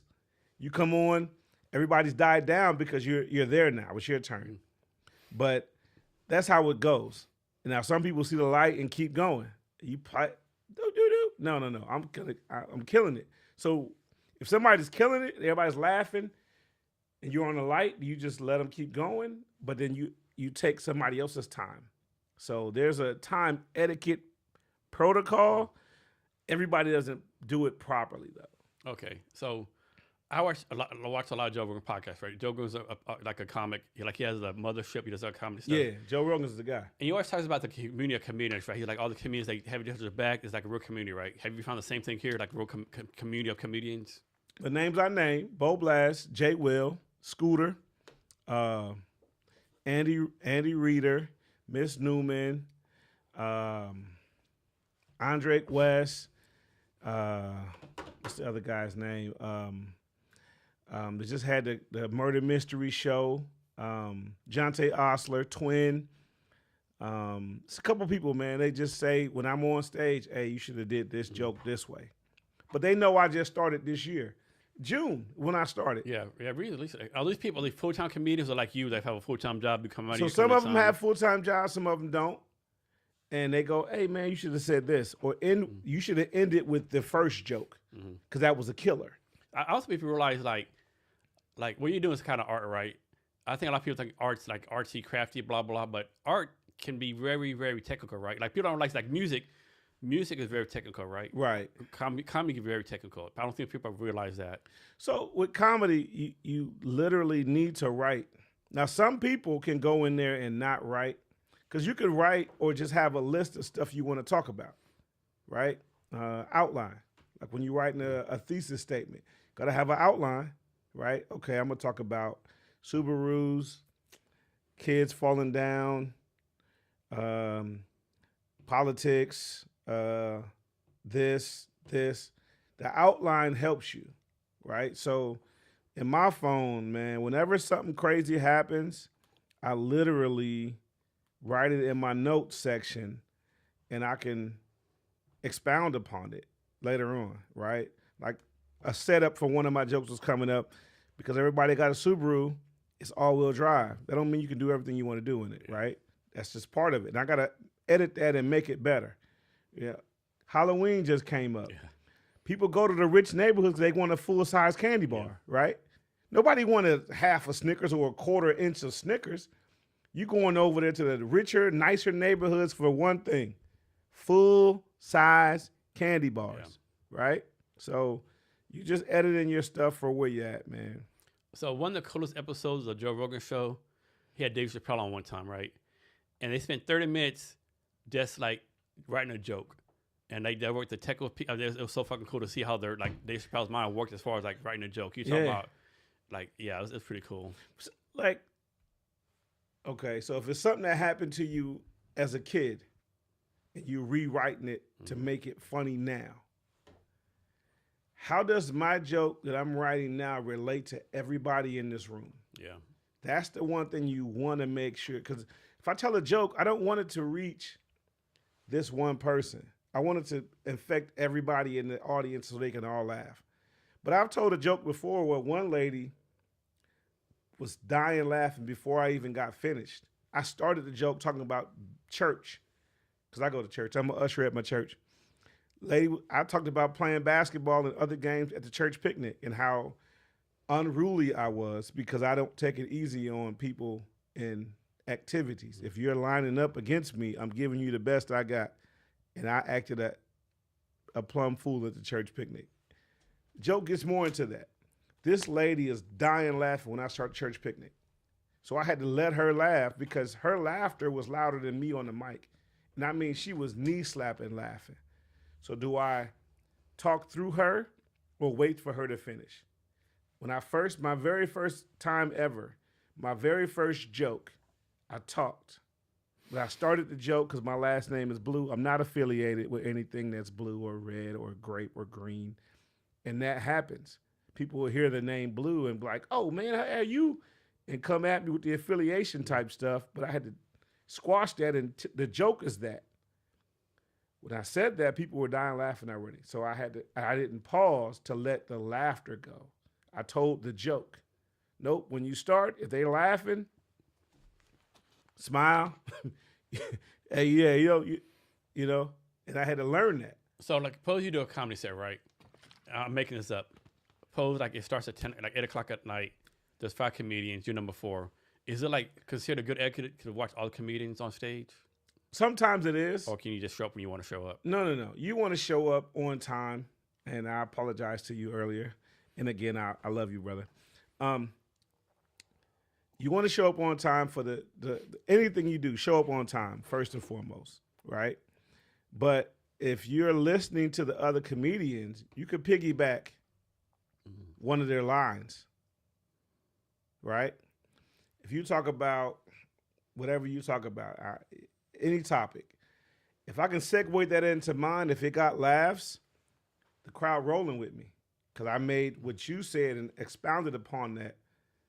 Now, they already been laughing. I come in, yeah, and then the time, bam, I got them. Continue, right, and to finish my set. Or if you got a good MC, a good host who's bringing all the comedians out, you say something, he can roll it, and the crowd's rolling, right? Now, if you went and said something that was dumb, not funny at all, they're going to either make fun of you and roast you, and now you're the joke, or expound upon what you said, and then you take the heat from another, okay, he killed it, he used some of that guy's. If one of my jokes deals with that, come out with that first, because they're already laughing at that. Bam. And now the crowd is still going. And then what you do is, if you're an open micer or the feature, not the actual star guy, right? I was always taught, kill it. That's not your problem. Whoever comes after you, you got to be funnier. You remember this back in Def Comedy Jam? Remember the one skit where Bernie Mac, he came out and said, I ain't scared of you motherfuckers? I'm not afraid of you. Do you know where that came from? No. So I saw this, right? And so the comedian before him got fucking booed off the fucking stage, right? Heckle. So Bernie Mac said, like, oh shit, they'll fucking kill a motherfucker. Like, he came back, I ain't scared of you motherfuckers. Like, you ain't gonna do me like you did this last motherfucker. Like, I'm standing my fucking ground. That was so funny to me because, but you got to be that way. Yeah. When you walk on stage, people have paid their money to see you. Yep. But what you get caught up in, there's people that's coming in that paid that 10, 20, whatever the fee is. Mm-hmm. Bought the food and everything, because sometimes you buy the ticket and you got to get 2 food items, a food and a drink, right? They come in knowing they got to do that. Yeah. I ain't laughing, son. Mm-hmm. Nah, kid, I'm not gonna laugh. And you say some funny stuff. No. And I've had a dude who didn't laugh at stuff I said, and then after the show, come up to me, give me a dab. Hey, fam, you was hilarious. Mm-hmm. You didn't laugh at nothing I said. You didn't laugh at nobody. Nah, you killed it. The joke about your daughter having a concussion, yo, fam, that was hilarious. For real? See, you never know. Like, an entertainer once said, and I watched it, he said, how I know I made it, I did a performance in the crowd, and a dude had on my clothing line and gave me the finger. Yeah. I was like, oh, snap. Cool. Have you ever told a joke that you regret telling? Yes. I got home and my wife was mad. She watched the video. So here's the joke, man. It's not even a joke. It's real life.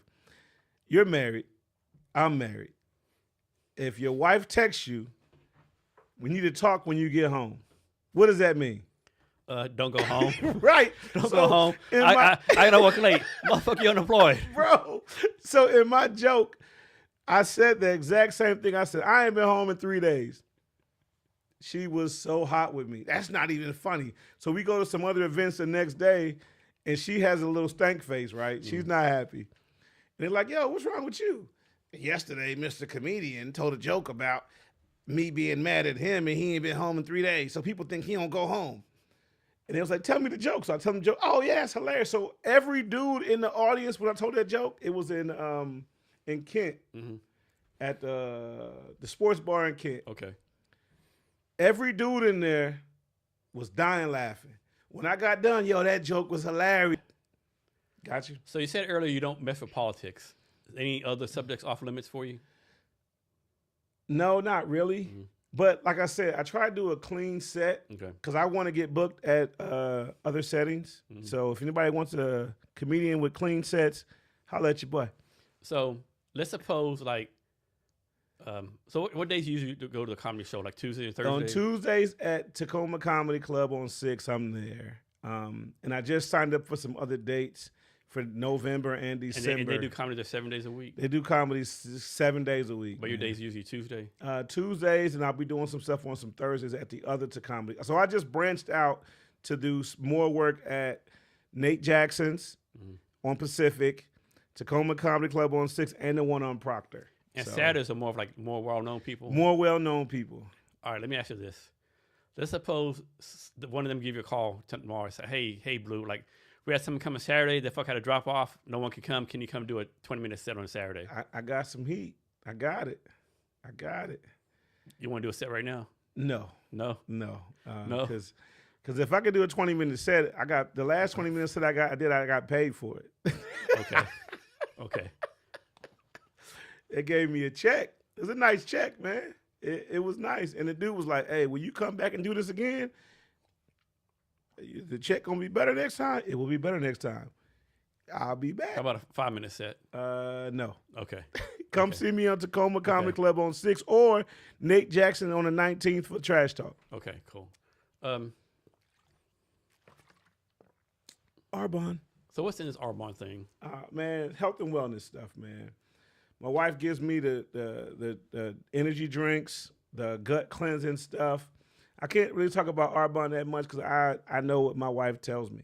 She's an independent distributor of it, and I just love the products. So, nice. Yeah. I think I said before, but what's your goal for comedy? I don't know, man. Just having fun with it? I am enjoying myself.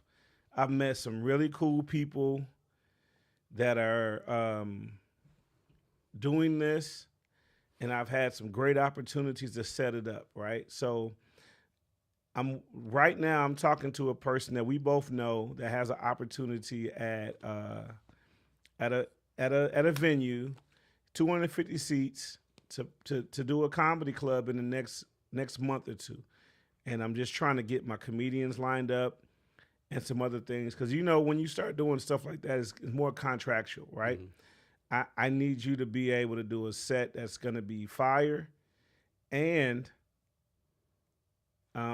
relatable. What have you learned about the business of comedy? It's different.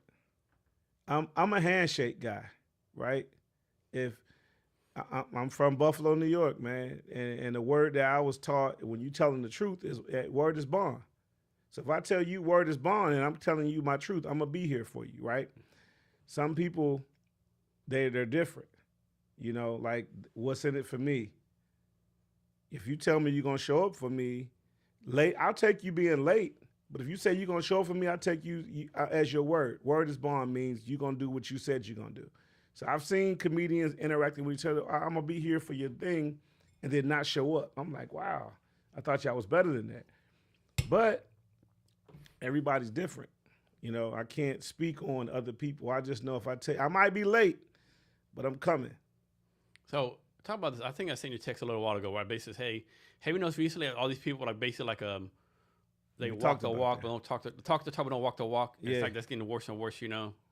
Like people say they're gonna do stuff, but then they don't come through. Things always been like that. It's always just a new thing. In life, it's always that way. Yeah. Some people got a reason to rock with you. I don't have one. I met you. You was mad cool. You got Texas ties. I got Texas ties. We talked. We vibed on, the W, Whataburger. Yeah. And we linked out. And I was like, yo, bro, it's cool. He was like, I got the podcast. You got to get on it. I was like, fam, okay. Let's link up. It took a long time, though. Yeah. Yeah. So how you go about putting yourself out there, like letting people know you're doing comedy? So I haven't done it officially. So as I'm doing this right now, I've had friends of mine, and all of y'all love you. Thank you. Facebook, Instagram, TikTok, whatever social sites that you're on, I've sent them sets of mine. Some of them know me, and they've given me honest critique. Hey, bro, it was all right, but I know you. Right? When we just hanging out, you say way funnier stuff. Why you holding back? And I've had people go, I didn't think that was funny. One lady told me, I couldn't hear you because people were laughing. I was like, yo, that's a good thing, right? Isn't it? I think it's a good thing. That's what's up. And she was like, people kept laughing. I couldn't distinctively hear you. I was like, all right then. So, and we have mutual friends that we interact with.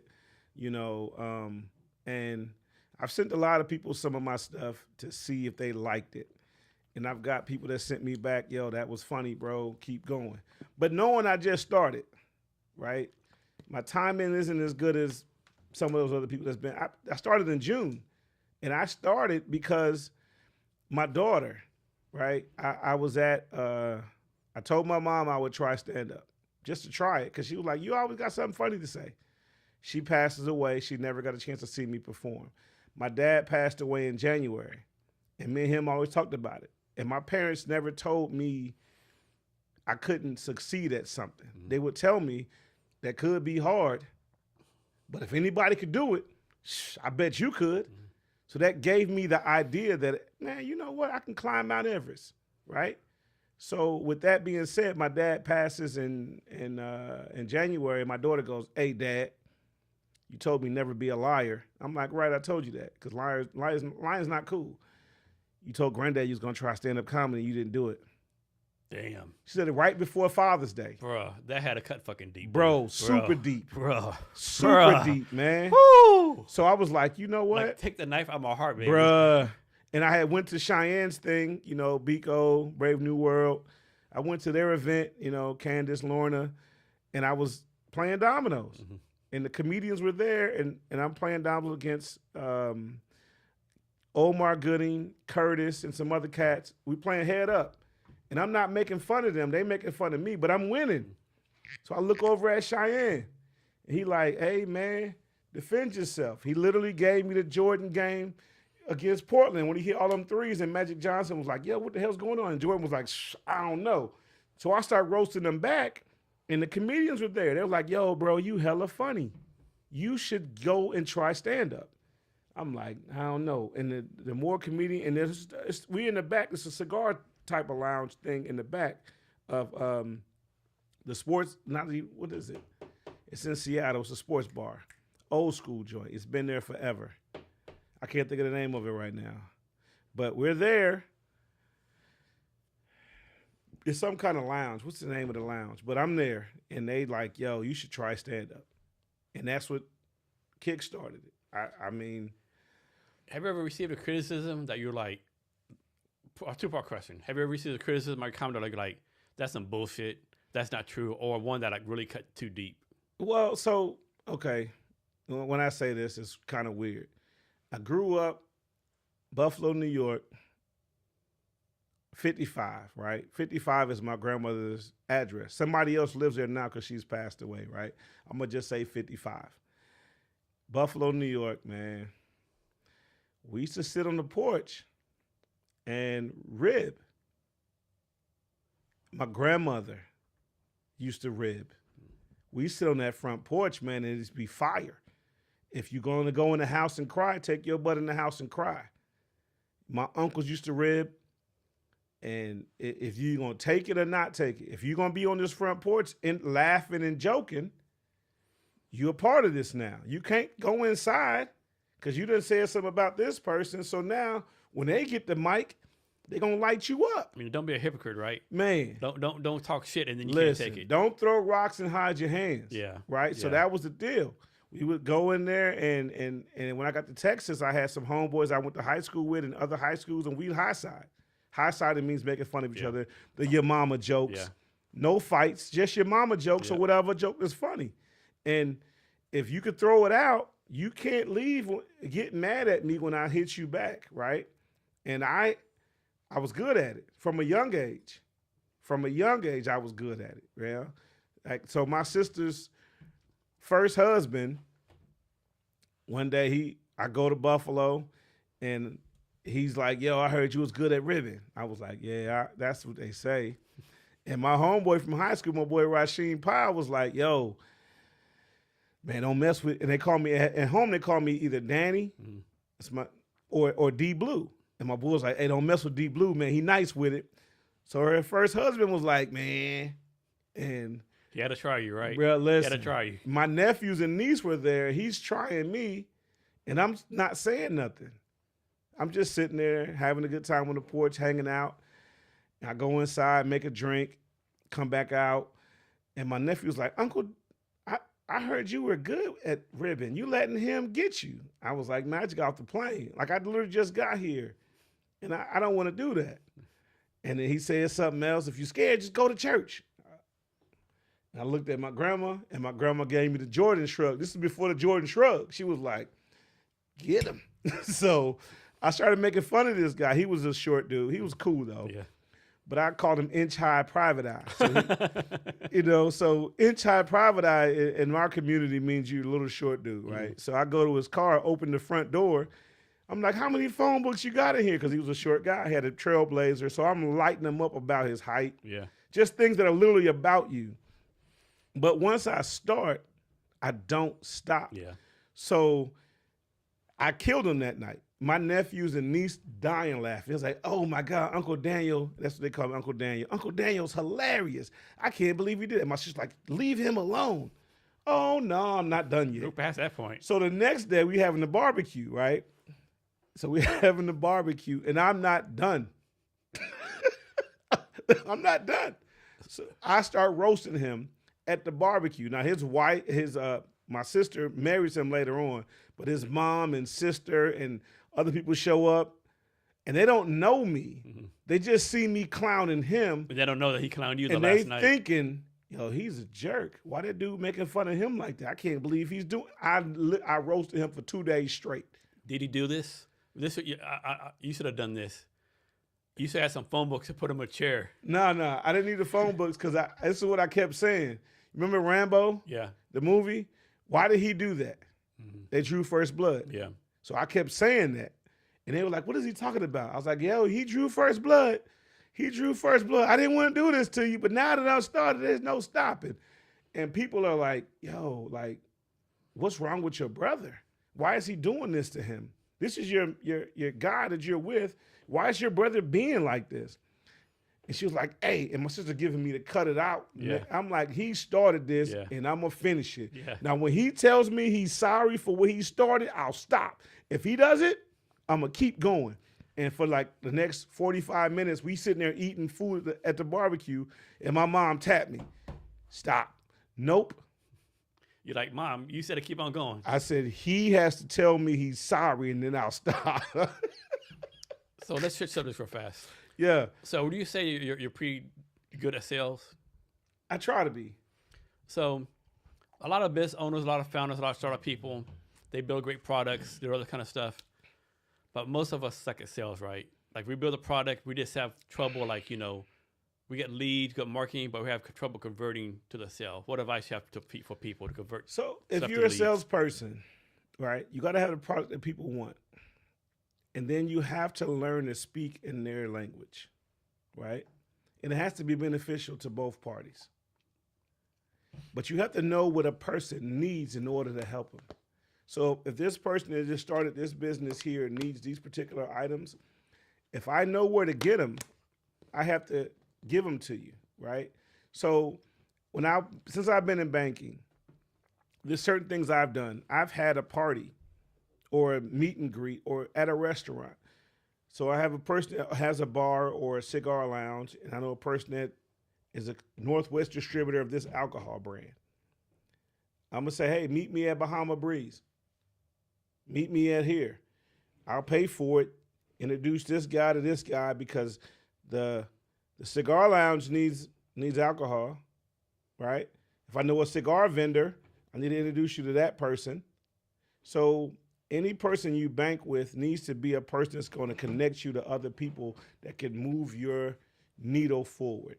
If they're not doing that, like if you go to your financial institution and they don't tell you, hey, you're in this account, but because you have this amount of money in this account, this is the account you should be in. This account will draw more. Oh, okay, that account do better for me financially? Yeah, based on your balance. What's the skill you don't have but you want to learn?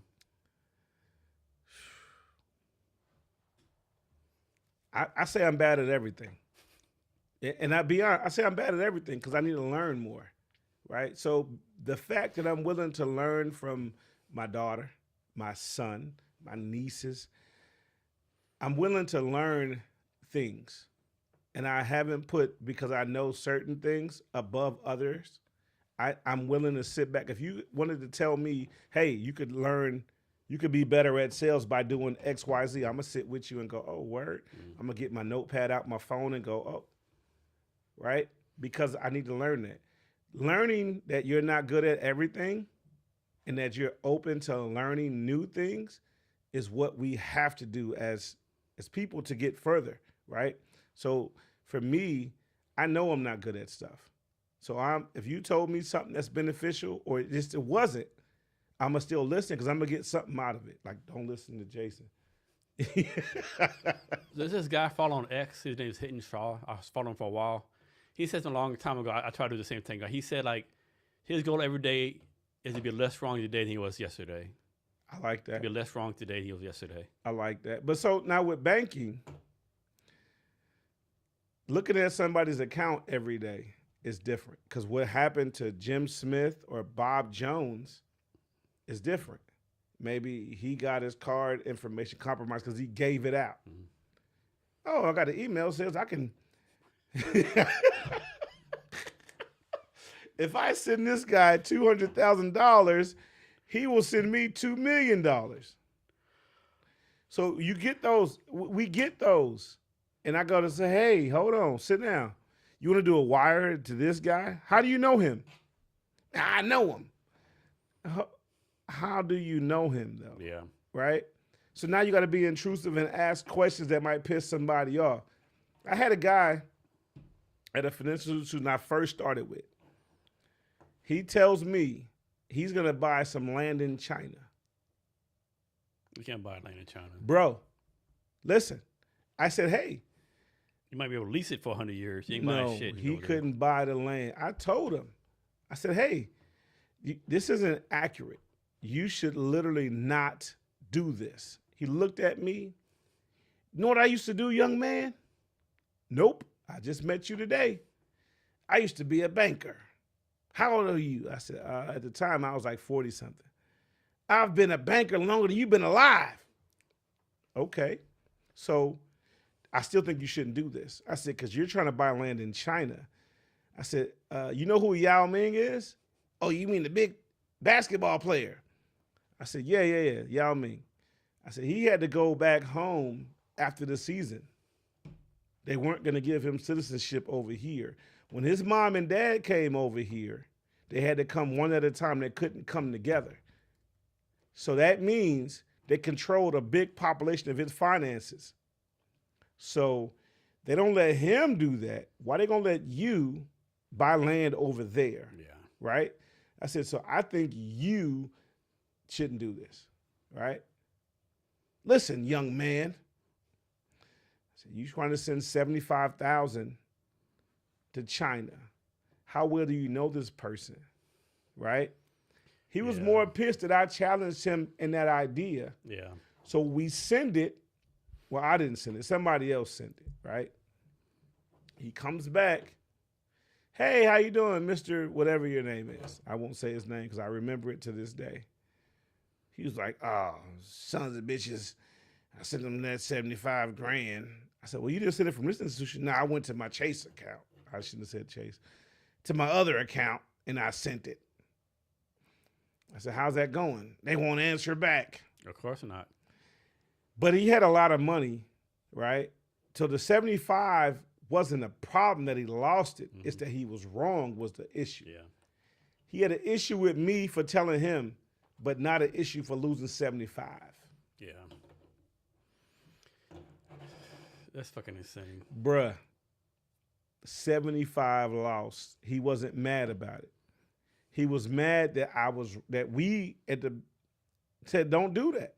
And that we gave him every reason. I mean, like, another thing, I'll say this now before you even ask. Talk to your parents about romance scams. There's no prince in another country getting ready to send you $2 billion for sending him 200,000 or 20,000. No. It's not a real person. And if someone reaches out to you on LinkedIn, Instagram, and they say, hey, let's go to WhatsApp or Telegram, yeah, that's the indicator. Listen, you can Google, you can pull up everything on the internet. But if it's too good to be true, use your mind. Is it too good to be true? Like, I mean, if somebody sends you an email and says, if you send me $10,000, when I finally get my uncle ousted out of this, I'll send you $2 million. A scam a lot of startups is like, well, a lot of startups that try to raise money, they have bad luck, and they got an email, hey, we're looking to invest money and blah, blah, blah. And they say, hey, we'll invest $500,000, but it's a $50,000 fee. And and too many people fall for it. There's no fee for investors. They have the money to invest. They're not going to ask you for money because they know you don't have it. Yep. Now, when you go to them, there's a process you need to have in order, right? You got to know why you're doing this business. They want to know your why. What's your why, right? Your why is why you believe your product is going to be better than the other products, right? Second, what's your business plan? It's a 3-5-7 ideology or whatever you want to call it. 3-5-7. In your first 3 years, you're not going to make any money because you're new to this. Sometimes, dumb luck, you kill it in your first 3 years. But now you got to set it up for the 5-7 and longer. You want your business to sustain without you. So you need to have good, worthy people. So what's your recommendation for people starting a brand new business? If you're starting a brand new business, you need to have a bank that cares about you and what you're doing, right? Because they may have another person in that same atmosphere as you, right? If they do, your bank needs to put you and that person together so you guys, or you could learn from what they're doing right or wrong, right? Second, you need to think, have a business plan already mapped out for what you're going to do in year 1, year 2, year 3, year 5, year 7, and down the line. If you come to a person that works at a financial institution and you just say, I want $100,000, they're going to be like, what do you want it for? So I can start my business. Well, what is your business? Well, when you give me $100,000, I'll tell you. Negatory. You got to say, I have a plan, and here's my sheets of information for stage 1, stage 2, stage 3, stage 4, and so on.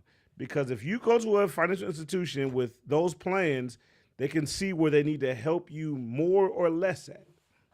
So this is a crazy question. Do people still rob banks? Possibly. My wife is calling me. Okay. Hold on. It's like, yo, I'm still at Jason's. Yes, love you. You want to say hi to Jason? hi. All right. Arbonne. Okay, I hung up on her because I can hang up on my wife because I'm a gangster. No, I'll edit that part out. I'll edit that part out. So do people still rob banks like they did back in the Wild Wild West? Yes. Okay. So I'm going to be honest when I say this. Don't do it. Yeah. Like for your branch, like how do banks protect themselves, right? Like how do you like? So the FDIC, if you at a credit union, NCUA, there's protection, right? I would just say don't do it. There's what you don't think is what it is. Mm-hmm. What you don't think is a camera to see you get out of your car or walk down the street. Mm-hmm. There's other cameras. Cameras everywhere, right? Cameras are everywhere. You don't think that's a camera. That's a camera. You know what? One of the most gangster things I've seen recently? Remember the Louvre got robbed a couple weeks ago? That was so fucking gangster. 9:30 in the morning. And it was fucking funny. You see the video that they was like, it was so fucking slow going up right. Cold fucking slow going back right. Now, when there's certain situations, it's an inside job. Yeah. Because you have to know everything to do anything. To be honest, I didn't know it had a back of the Louvre. I had no idea. There's everything, though. Yeah. There's so many parts of things that people don't see. Because you don't see it don't mean they don't know it. There's a camera there. Did you see what's the thing called where the ladder going up? Did you see where the company that made it did an ad based on that? Like, they did an ad. If you need to go somewhere fast, not a robbery, use our thing. It was fucking hilarious, right? Because everything is an opportunity. Oh man, it was so fucking funny. Like, if you need to do this fast, and they small period, like, but don't rob the Louvre, please. So you remember when the Prius came out with the no gas, mm-hmm. and they showed the commercial of the dude robbing the bank and then just driving around in the Prius. Yeah. And he was getting away from everybody because the Prius was, electric. Yeah. And then what did they find him with? Another Prius. They're just letting you know, we can catch you still, but you need to use this item. Yeah. It's subjective. What do you see? Mm-hmm. Oh, I see a Prius. I can rob a bank and get away. No, you really can't. I'm going to get the Prius to find you. That's what they did in the commercial. So people will have to understand certain things are for commercial and real life. But I don't recommend anybody going to a financial institution and trying to be it's not a smart set it off because what you don't know is a camera. And man, like back to TikTok, right? There are so many funny TikTok videos of the robbery. Like there's one guy I follow, right? He does sketch, right?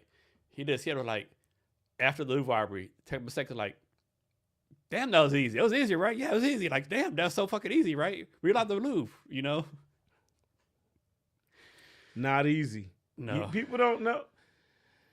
Like, even though the robbery took maybe 10, 20 minutes at most, I'm sure it was like months of planning. Like, they staked it out.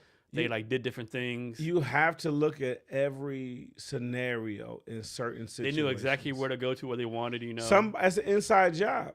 To know all this stuff that they knew, you have to know somebody inside. Now, as a person on the inside, you're risking everything. Yeah. I'm too handsome to go to jail, bro. 6'3", 280, chocolate. What happened to me in prison, man? I'd be somebody's dream. So, is there such a thing as like a HIPAA rule for banking? Mm-hmm. How's that work? Okay, I'll give you the quickest. So I can make fun of the guy who had the OnlyFans stuff he wanted to take off his account. I can't say his name. Mm-hmm. I can make fun of the DoorDash lady who had DoorDash fees because she didn't want to pay him, but she was still ordering DoorDash. How you get a DoorDash when you in my office? Right? I can make fun of that. I can't say your name. So how does this work? Suppose you have a bank customer. Right. Do like other banks or like other credit cards call y'all for like this people's financial advice or credit reports? So credit report is a credit report.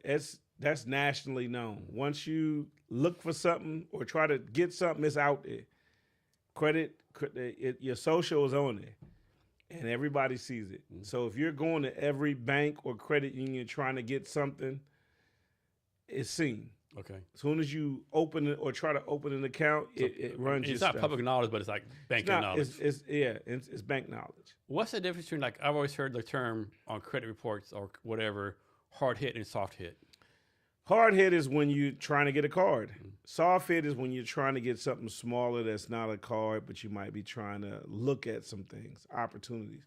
It just depends. Or it's like some positive things you can do for your credit and some negative things for your credit. First, positive thing, you could pay on time. Pay a little extra. Yeah.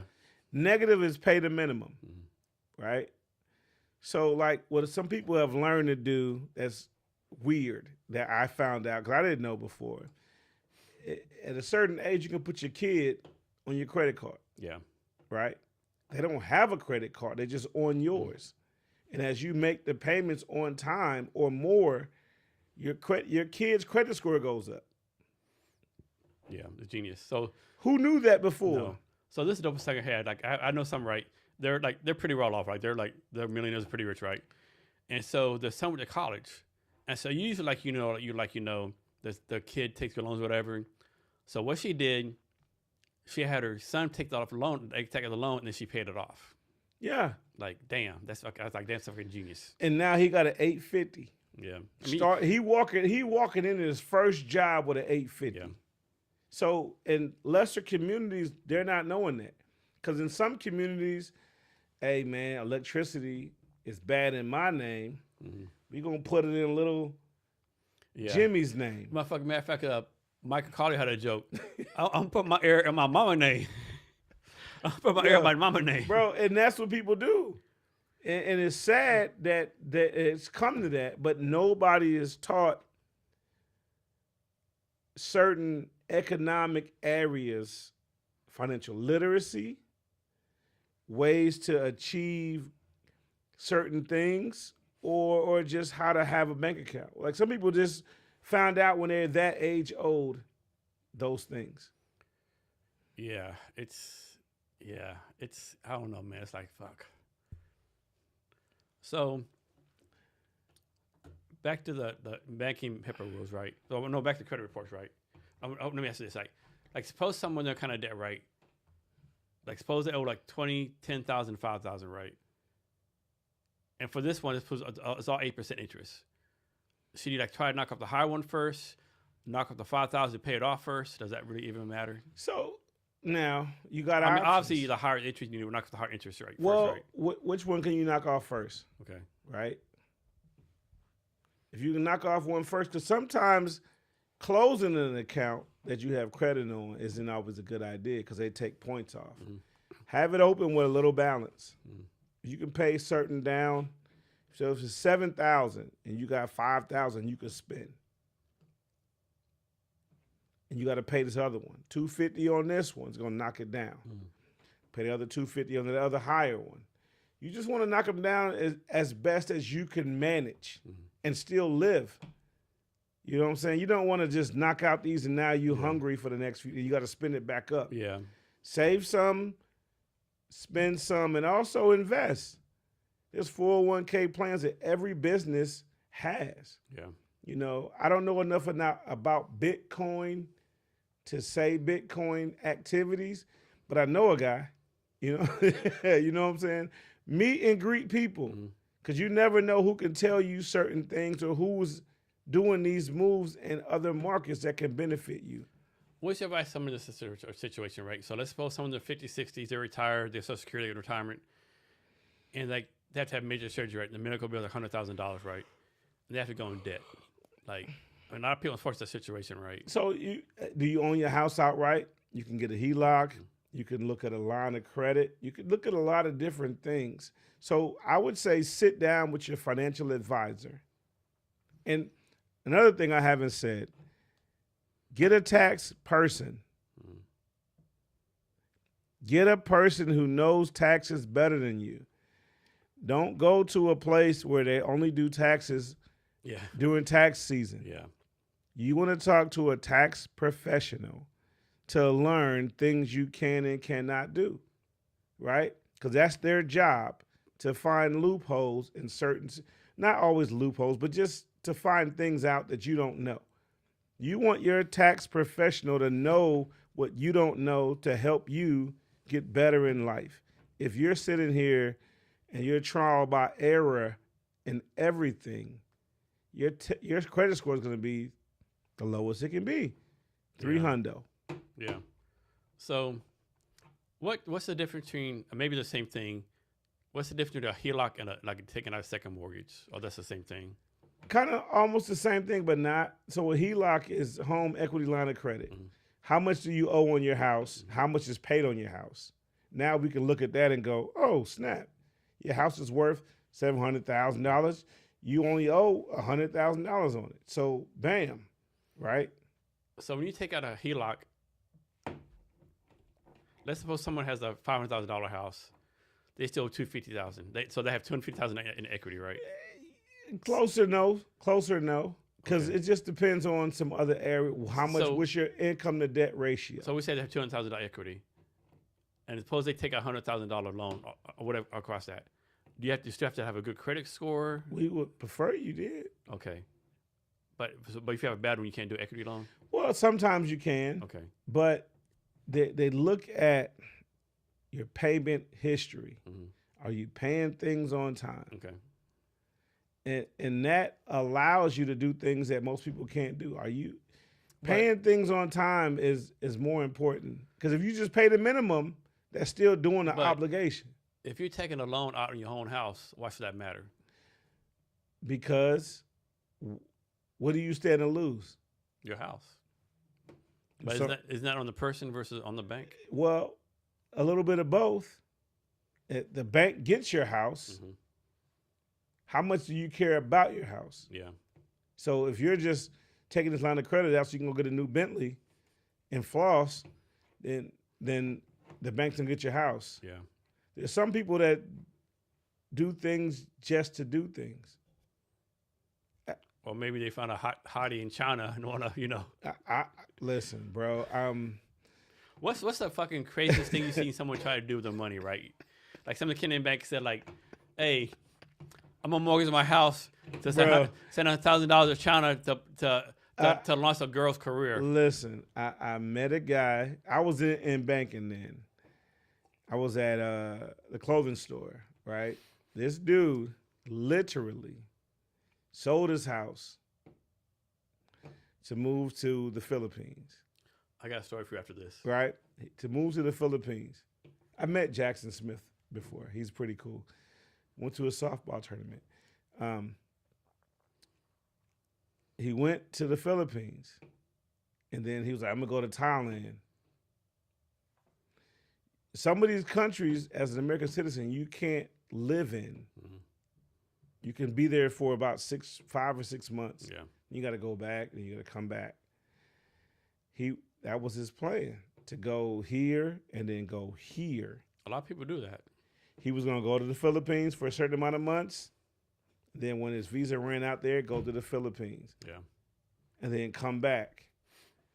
And he wanted to open up a restaurant, but he couldn't, because if you're not a descendant or from there, you can't open up. So he financed it through somebody else. He financed it for somebody else. I said, hopefully that person has your best interest in mind. Yeah. Because if they want to say, after everything's paid for, I don't know him, and then you got to get the hell out of there. So, but I sold him suits. But he had Microsoft money, so he's like, I move into. I was like, for what? I met the person of my dreams. And I'm gonna say person. That's all I'm gonna say. Person of my dreams. Yeah. So one time I was flying to Vietnam. I've been there 3 times. So I flew there one time, right? Philippine Airlines. Maybe I shouldn't say this out loud, but like, don't fly Filipino Airlines. I don't know. I never flew. Because the seats are made for Filipino people. Okay. And they're small as fuck, right? But I was on a plane, right? I was in the window seat. The guy next to me was a black dude, right? In the 70s, 80s, right? And someone like, me, I'm not from no one, right? I'm just fucking chilling out. And somebody, hey, where you going? I'm going to Philippines. Oh, we're doing Philippines. Oh, I'm going to get married. Oh, wow, you're getting married? What's her name? Lane's all right. How long have you known her? 3 months. Oh, like how many times? Like y'all going back? Oh no, I've never seen you before.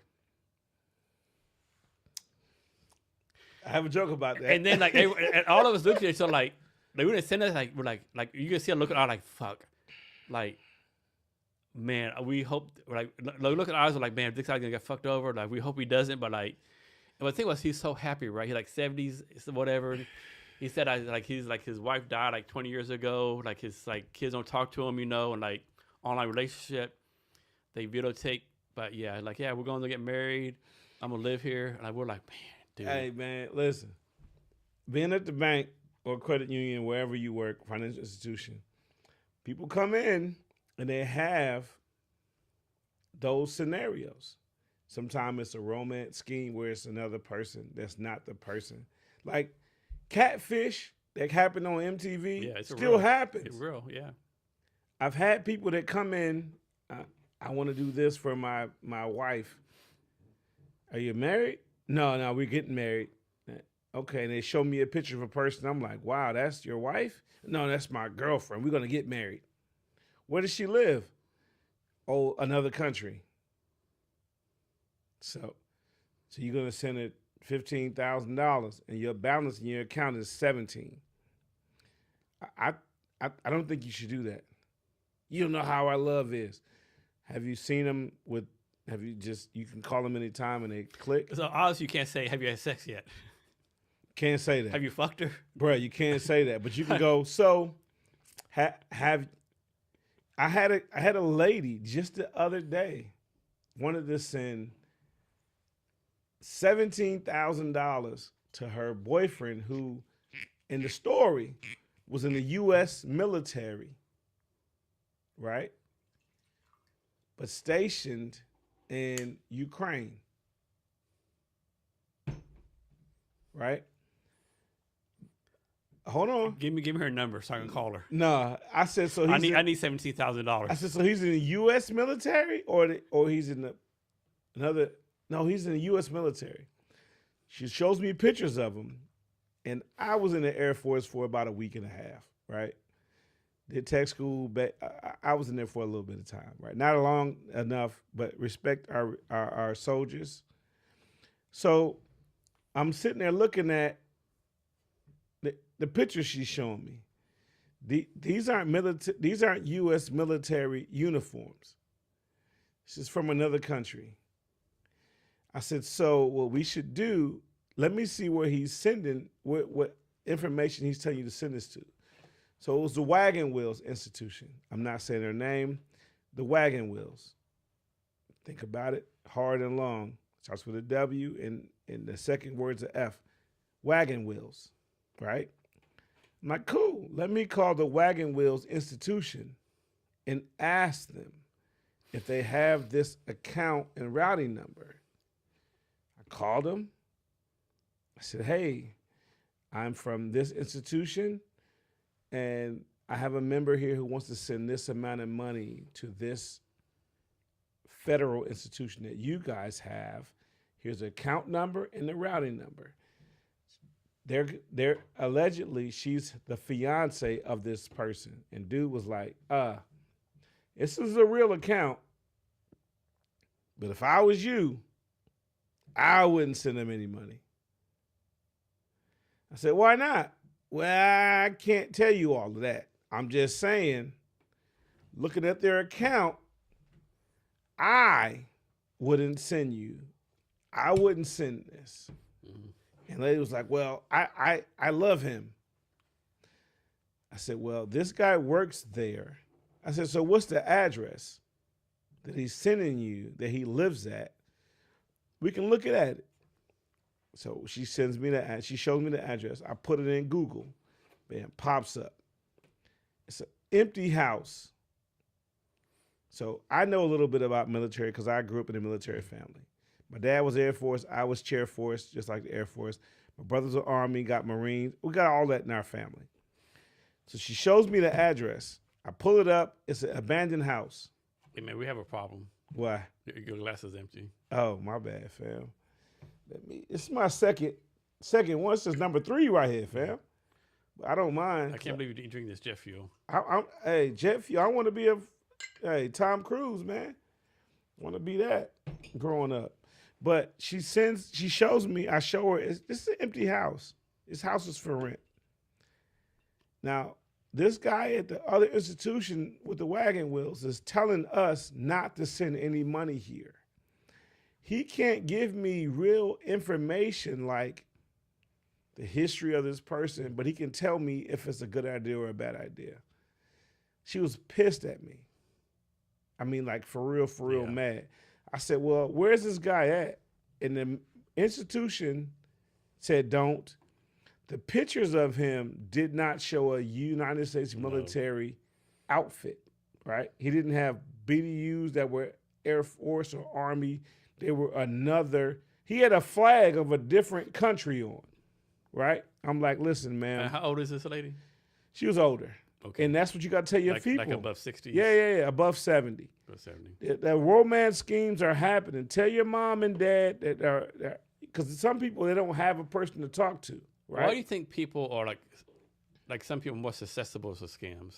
Because they're older. And lonely. They're lonely. They want human connection. They want somebody to talk to. They want, right? They want. But if you reach out to your mom and dad who are now single because one of them passed away, or your uncle whose wife passed away, reach out to them and talk to them. Mm-hmm. You know what I'm saying? And yeah, they used to give you guidance. Now you got to give them guidance. So I have a relative, right? She's kind of older, right? She's been divorced for a while, been like single for a long time. And out of nowhere, her first husband started reaching out to her, right? And we're like, no. But she doesn't believe us, right? We try to like tell her and like get her off the phone. If it was your first husband, for a reason, y'all separated. Yeah. You know what I'm saying? Yeah. For a reason, y'all separated. Let it be where it's at. Yeah. Some people don't look at things those ways. But there's a reason y'all separated. So let me ask you this, right? I think a lot of parents have trouble with this, right? So I think a lot of parents, like, they want, let me backtrack.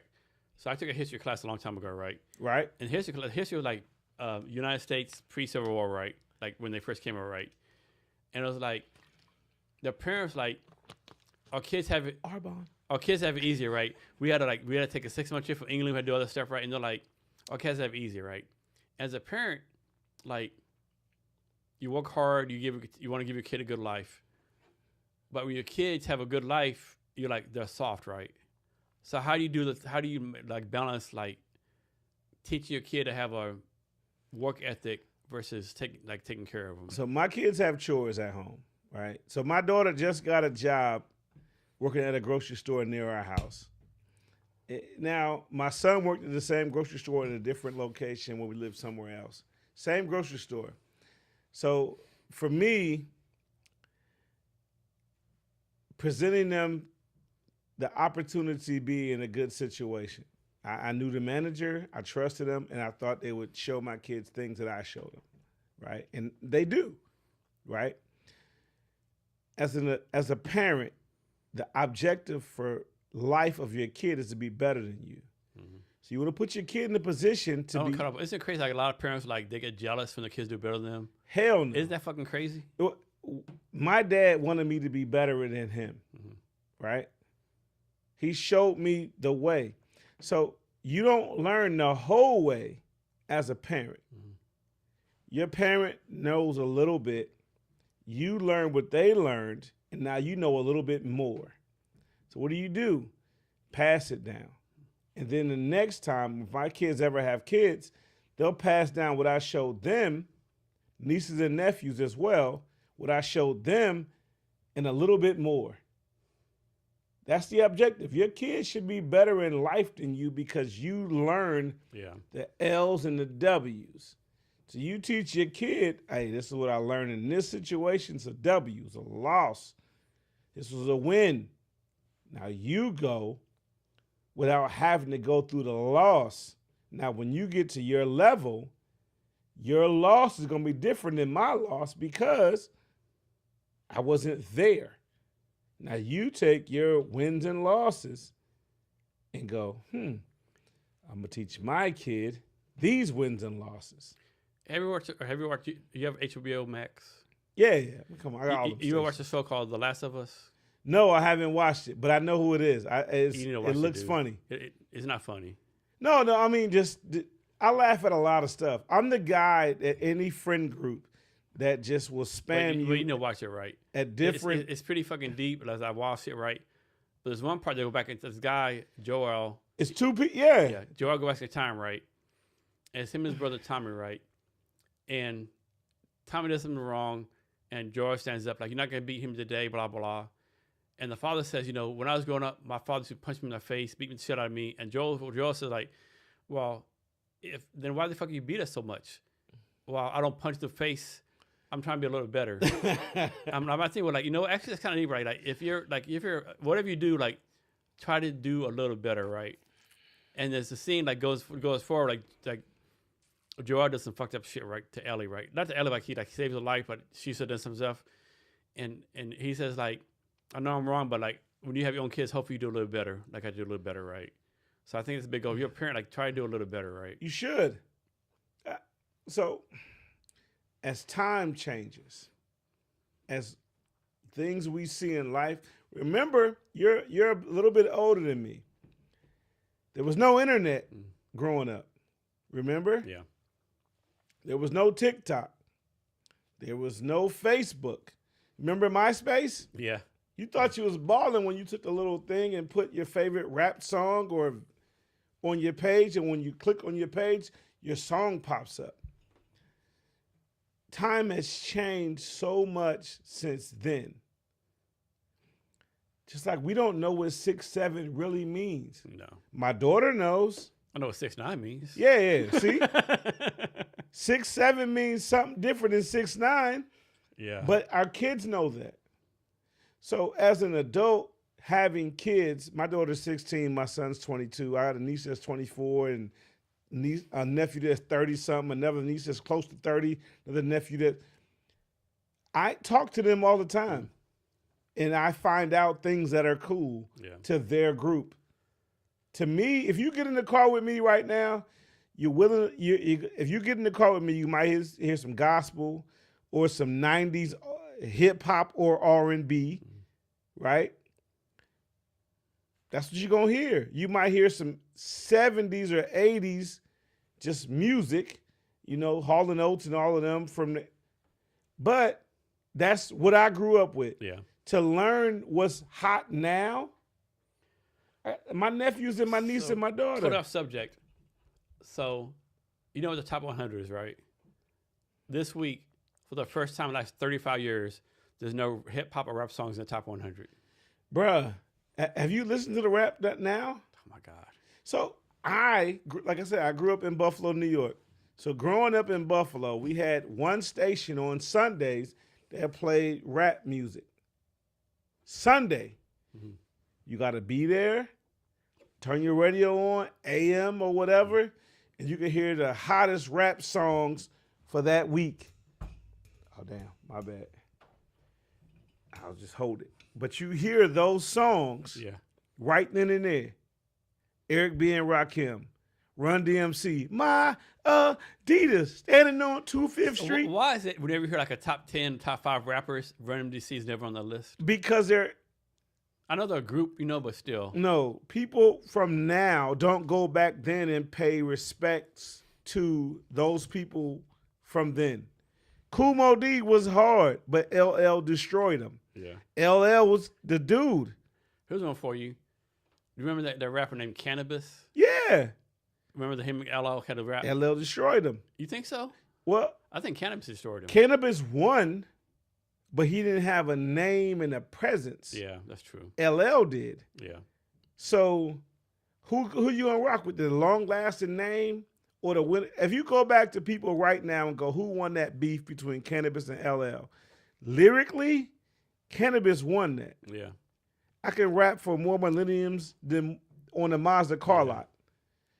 The Mazda Millennium is a car that Mazda produced. Yeah. How many Mazda Millenniums are on a car lot? Yeah. If he could rap more than those, that's a lot of rap, right?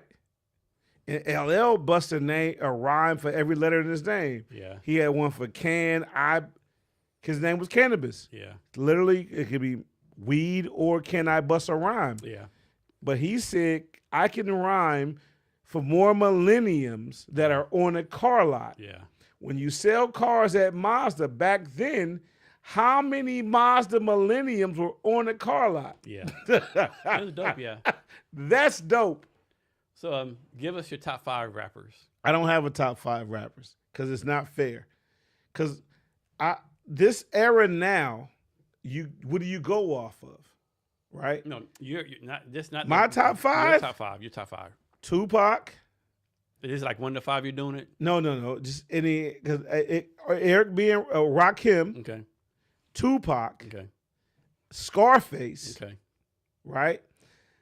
Biggie's number 6. Mm-hmm. Right. And you're saying MCs.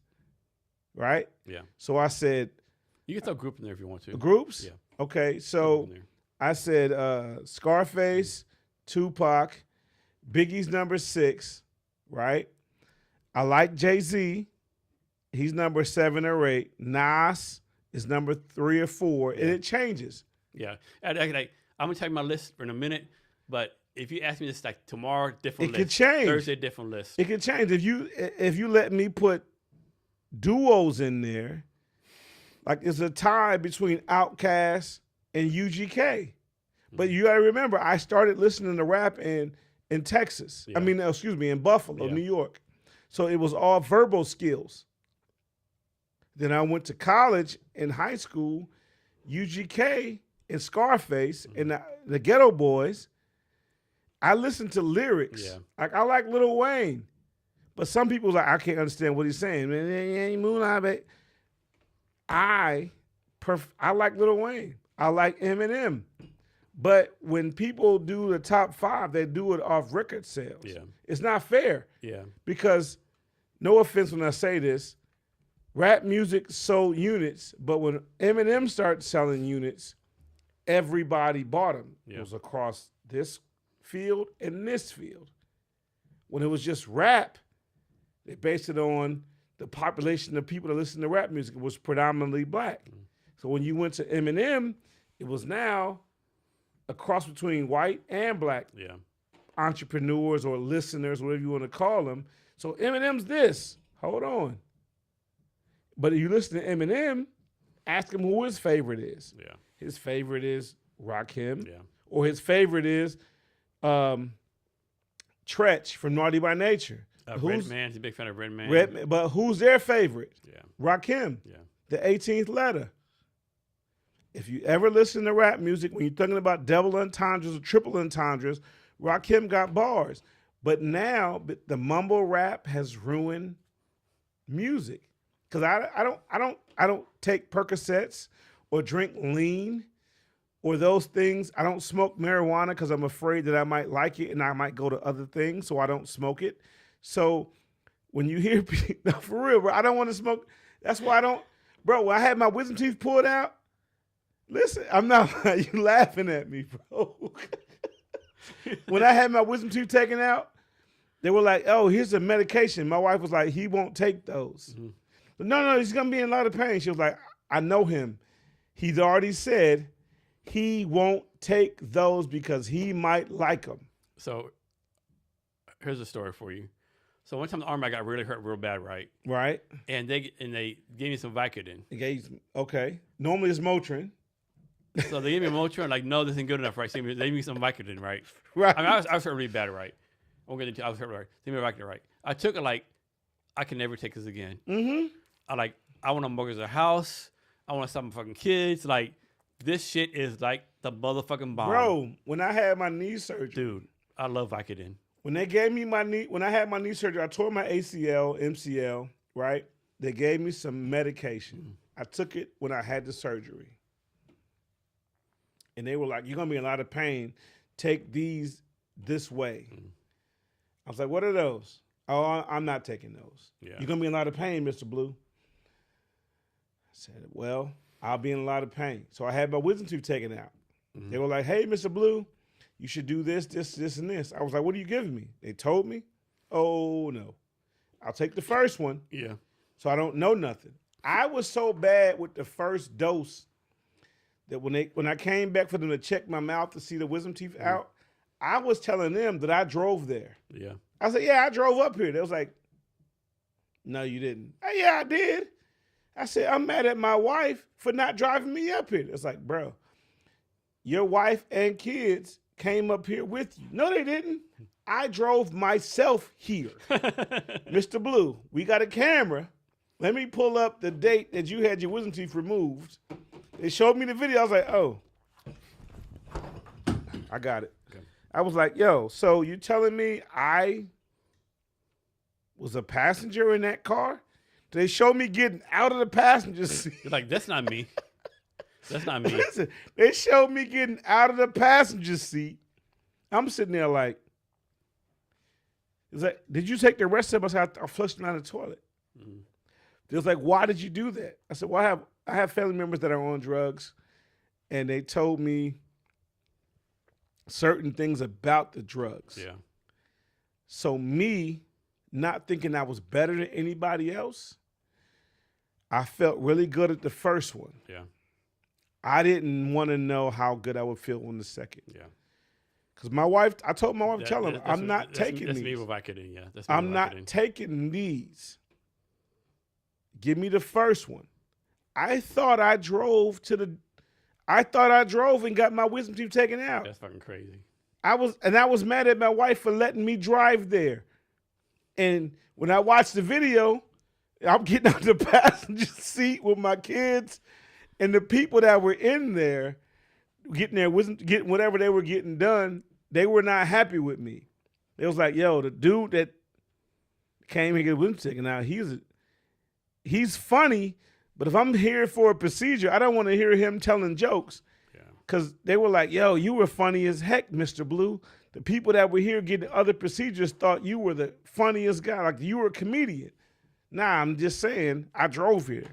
And I'm looking at the video, bro. I did not drive there. My wife drove me. They had to come get, because I'm 6'3", 280, right? They had to get two people to help me get out of the car to get there. We pull up, car pause. I get out, some lady helps me, and another guy helps me. They walk me in. I literally thought I walked in there on my own volition. Like I walked in there. I'm here for my wisdom teeth. I was not that guy. But that's what I thought in my head. And they were like, nah. And when they showed me the video, I was like, oh, damn. Really, I didn't drive here? So I was mad at my wife for making me drive here to get this procedure and to go home. I was like, you don't care about me, woman? I'm going to get a new wife because you don't care. I drove you there. My kid's like, yeah, Dad, Mom drove you there. No, she did not. I drove there. That's hilarious. Bro, I didn't drive there. So back to the rappers, right? So here's my top 5, right? So my number one guy is Chuck D from Public Enemy. Okay, I feel that. That's number one guy. Right. Chuck D. And no order, Ice Cube. Yeah. LL Cool J. Right. Cool J Rap and Eminem. But I know all of those guys. Yeah. But if that's tomorrow, like I left off like you left off a lot of people. Yeah. Snoop Dogg, Rakim, KRS-One, Big Daddy Kane. The Prince of Darkness. That was my Run song. DMC. Here's one for you. No one will agree with me, but I believe Houdini was way better than Run DMC. No, Houdini was not better than Run DMC, but they were nice because. Okay, hold on. I just Man. believe they were better than Run DMC. They were not. I like them better. No, they only had a couple of joints that you can recite word for word. One love. What else? Friends. Funky How many Beat, of us have? Okay. Haunted House. Okay. Now, Run DMC. My Adidas. Okay. Standing on 25th Street. That's one. Leaves on my legs, right? Peter Piper picked peppers and Run Rock Rhymes.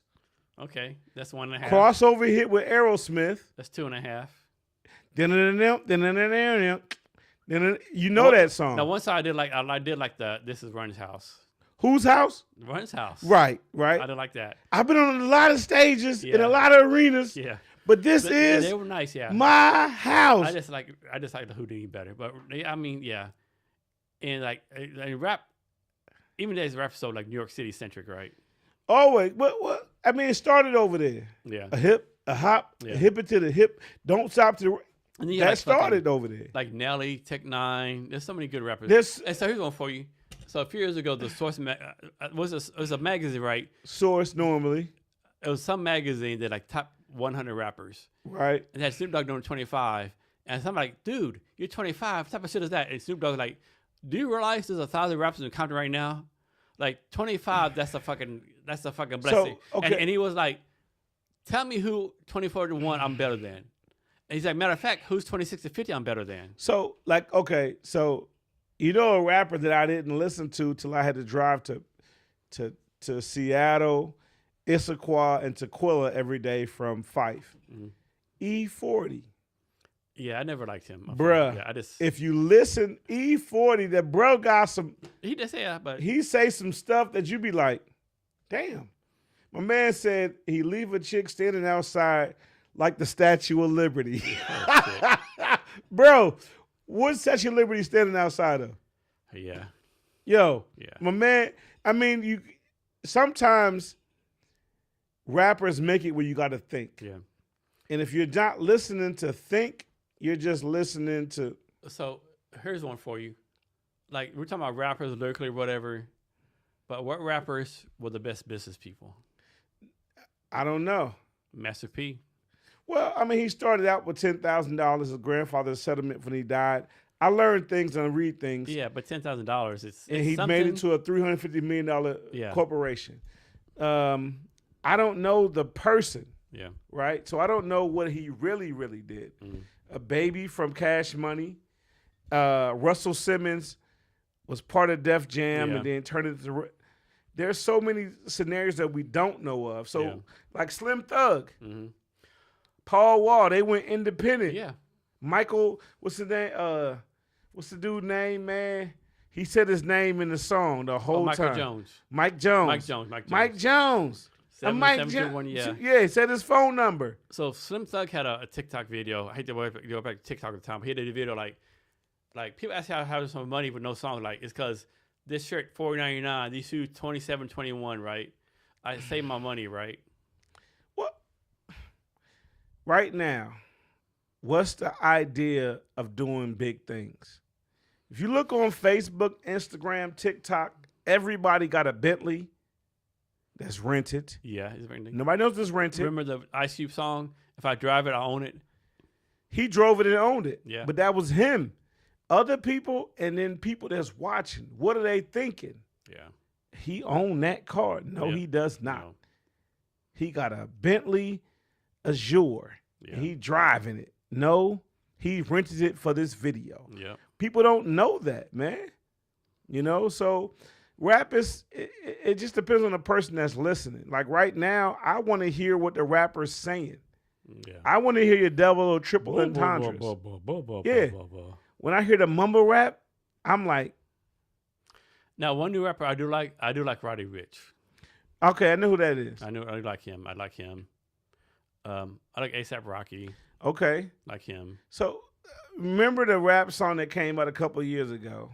And they did 2 videos with the actual rapper and then a guy who had a mental disability.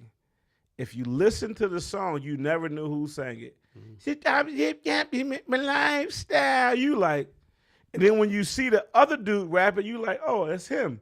And you're like, oh no, it's him. I like to hear what you're saying. Yeah. I want you to give me your verbal skills so I can go, oh yeah, my man's fire because he got bars.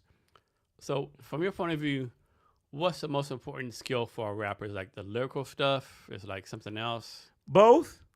Does it how much of a thing does a beat play in it? Beats are irrelevant. Mm-hmm. They don't matter in rap anymore because most people want to hear a nice beat. You know, top five, neither is talking anything about Kendrick Lamar or J. Cole. Nah. Because, but we got to remember, what's our era? Yeah. What's your era of rap? The same era as mine. Yep. So not throwing shade on any of those guys. What's popular now versus what's popular then. You could throw, if you throwing bars out there, you could throw some Big Daddy Kane. Yeah. You could even throw Biz Markie Yeah. out there. You could throw. Oh, here's one for you. Special Ed. Special Ed. I got it made. Yep. Bro, that gent was Fucking booming. Special Ed. Bruh. Special Ed. So now, when you say Special Ed, who listens to bars? Yeah. It's now more beat so. Yeah. Because they want to dance. Yeah. We was at the club listening to what is he saying. Yeah. Now it's like, yo, the beat is I bamming. mean, fucking Fisher House, like, UGK. UGK. Mike Jones. Mike Paul Jones. Wall. Bruh. Remember Swisher House. Into Deep. Swisher House. Yeah. So these guys Paul Wall's now, definitely underrated.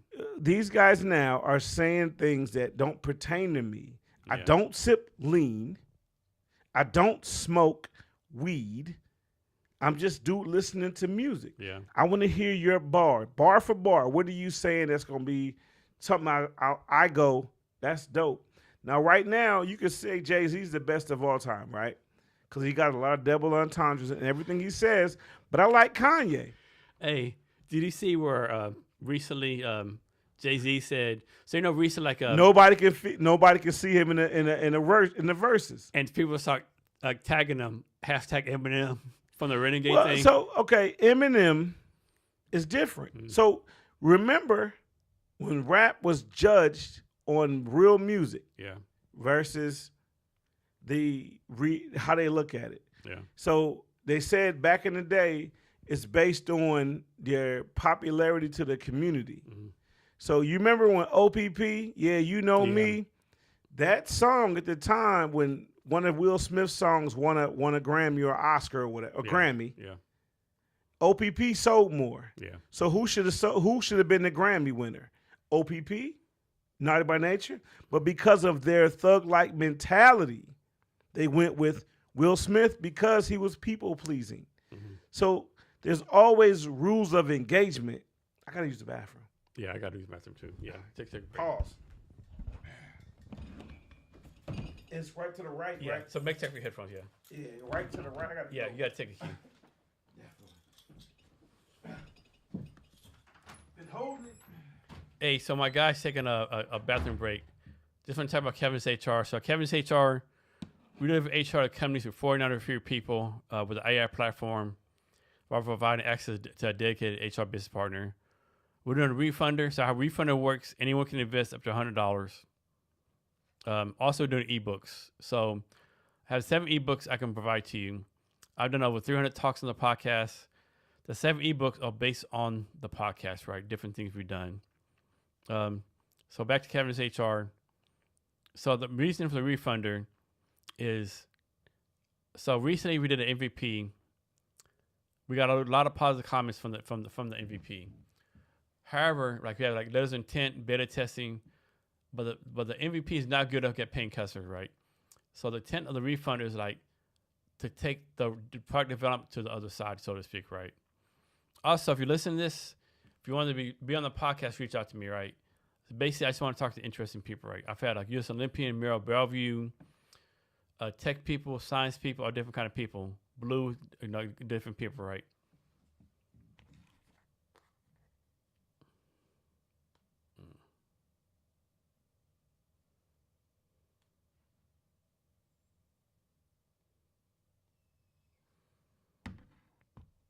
Same else going to be talking about blues in the bathroom. I got to take a bathroom break next.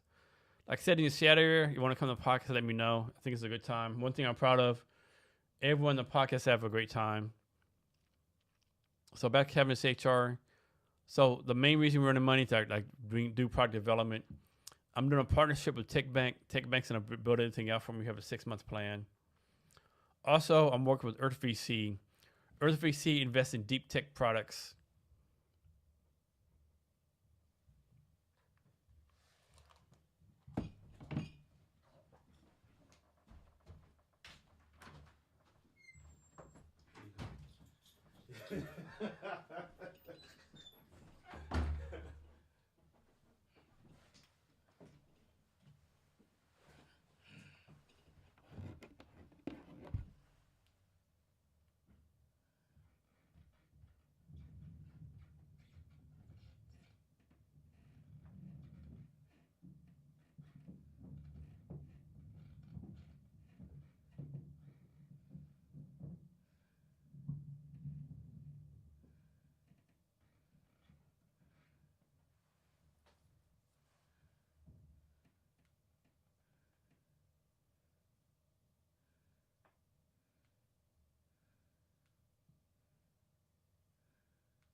his headphones back. We should have did this a long time ago. Dude, I cannot fucking stop pissing, dude. Me neither. So you have 2 kids, right? Right.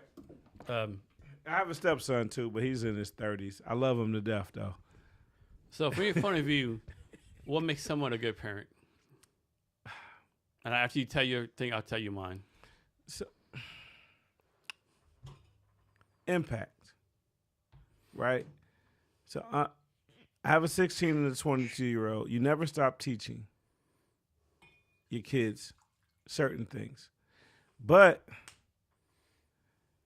to show that you're real with life and reality, you got to allow yourself to learn from your children. You know, like I didn't know what 6'7" meant. It's a couple other things that's slang which I don't know that my kids know, and I got to let them teach me. And I teach my kids, like as a young, when I was, when I had my kids earlier, I used to read to them, and I read to them wrong on purpose as I was teaching them things. And I would teach my kids, tell me what you see on this page, right? So if my son saw 5 eagles or 5 birds flying, and I told him there was 4, I taught him and my daughter to tell me, no, I counted 1, 2, 3, 4. There's 4 of these. There's not 5. To not be afraid to be right in different settings. Because my parents told me certain things that made sense to me. This is my opinion, right? I think a lot of parents are like, I'm a success if my kids are like lawyer, doctor, making $1 million. I used to think the same way. I can't change my mentality, right? To me, you're a successful parent. To me, it's kind of simple. You're successful if your kids contribute to society, right? And it could be as simple as they have a job paying taxes. You might have done a good job if your kids are like welfare to 47 years old, or they're in prison, right? Basically, I think your success is they add to society. You're not if they're taken away. You want your kids to add to the greatness of the United States or the world, right? Mm-hmm. And what you want your kid to be a contributor, mm-hmm. and not a person that takes away from these things. So I teach my kids, don't ever be afraid to be right in any setting. Be able to be wrong and accept that you're wrong and go, okay, I see where I was wrong at. Here's one for you. Is it better for like your kid and you, like some of your kids are 20s, 30s, for your kids like hang out, have a good time, you get along, whatever, and they have like an average life, they better getting by? Or is it better for them to like not really kick it with you, like don't like you maybe, but like really fucking successful? So success is everybody's idea of success, right? And that's a trick question because my idea of success is different than yours. My son might see it differently. My daughter will see it differently. So what is the individual's ideal of success? Is it having 2 cars and a big house, or is it just being comfortable in life and being happy? I want my kids to be happy, so I teach them and tell them, do a job you like. It won't be work. I mean, back in the day when I was younger, my thing of success was like nice cars, a big house. But now my definition is like be able to my definition of success is like go wherever I want to go, right? Like if I want to go to fucking Vegas today, go to fucking Vegas. Or the Philippines? Vietnam. Vietnam, yeah. So it's everybody's idea of it, right? I enjoy, so to be honest, right? For me, I got mad friends in Texas. Mm-hmm. When I say mad, I mean my guys, my my sister lives there, my brothers live there. So going to Texas and hanging out with them, getting some Whataburger. God bless Texas. God bless Texas. Getting some Whataburger, hanging out, getting some barbecue, talking trash, playing dominoes, playing spades, getting a decent haircut because everybody haircuts here in Washington suck. I said it here first. But going there and hanging out with the people I grew up with. Going to Buffalo and hanging out with people I grew up with. Yeah. Right? Being able to do that whenever I choose. I'm blessed to be able, if I wanted to go home to Texas right now, I'd get a ticket to go home. Yeah. I'm not going to say the airlines I prefer, but Right now, they had my wife stranded in Chicago last week or 2 weeks ago, and she was there overnight. But they compensated situations. But man, come on now. Yeah, to my airline. So is this an airline? I'll say it a lot, Southwest. My daughter. Hey, listen. My daughter used to work there, but she got laid off, so I'll never fly Southwest again. So Southwest flies straight to DFW, right? And what I liked about Dallas Love, I said DFW first. Dallas Love has a Whataburger in the terminal. Yeah. I love Whataburger. Yeah. So Whataburger has a special place in my heart because my dad used to take me to Whataburger and my brothers and ask me, "How's your day? How's everything going?" Nothing. It's not crazy, but it's not like for me, my memory from like when I was a little kid, my grandmother would have walked me from the house to the post office and then to the store to get an orange soda and a Starburst, right? And like it's ingrained in my memory, right? So I love Starburst old soda. It's like Sunkist, right? Like but so people get caught. Like I tell people how much I love Whataburger, and they get caught. Whataburger's trash. I like In-N-Out, but it's a memory associated with Whataburger. It's a youth experience, like the memories you had. Yeah, you can't like. So we used to have Mr. Gaddy's. Pizza spot, I remember that, right? Yeah, Mr. Gaddy's had the video games. I remember that, yeah. Yeah, and I used to love GC, Golden Corral. Mm-hmm. So my dad having 3 boys, and then when I got a stepbrother, it was 4. My dad gonna take us where? Yeah. And eat all you want to eat, dude. And listen, your brother had 3 plates. You only got 2. What you gonna do? Yeah. Because once you, as a parent, when you realize the things you don't have, and the things you do have, I used to take my daughter to the YMCA when I first got full custody of my daughter. Every night, YMCA. I bet you can't run to that wall over there. Mm. She'd run to the wall. She'd go home and go to sleep good, right? So that was my plan. I get off work, because I had 2 jobs. Get off work. Hey, I bet you can't run to that wall, baby. Yes, I can, Daddy. Tell my son, I bet you can't run faster than, I call my daughter Fatty. I bet you can't run faster than Fatty to that wall. He'd run to the wall. I bet you can't run to that wall. Next thing I know, get them home, they go to sleep at night. And that was my, what I'm saying? Here's one for you. So you have a lot of jobs, you're working hard. How do you balance, like, taking care of family versus, like, spending time? So back in the day, you used to think, well, look at things from perspective. If you can eat, you happy. Mm. But that's not it. It's time, right? We used to have when my daughter was younger. Now I can't mess with her math now, right? I can't. The math my daughter has, she's 16 in honors classes and nerd classes. I don't know her math, right? So they're like, we had a periodic table of elements. We had the mathematical multiplication table and some other nerd stuff we had, right? Astrological stuff. So I would test my kids, and I'd be wrong. 3 times 6 is 77. No, Dad, 3 times 6 is 18. No, it's not. It's 77. No, Dad. Well, why is it 6? Why is it 18? And I was teaching my kids to not be afraid to speak up. So how do you deal with it if your kids like way smarter than you? If they what? Or way smarter than you? They way smarter than me now. But I mean, there's things I know that they don't know, so I try to 52 fake them. And my wife is awesome with some of the activities that she's, done and does and do all that. I love you, lady. But you want to, there's things you don't know. There's things that your kids don't know that you know. Yeah. You can't show your poker hand all the time. No, you can't. You got to 52 fake them every once in a while, man. Let them think they knew something and show them. Because my kids, during COVID time, right, my kids would ask my wife questions. And I was like, yo, why don't you ask your dad? I'm over there playing GTA. Mm. You know what I'm saying? My wife was like, your dad went to college. Oh, he went to college too? We didn't know that. So they asked me questions about English or math or history. And I'm like, well, let me look at that. And I see the answer, and I tell them I know the answer.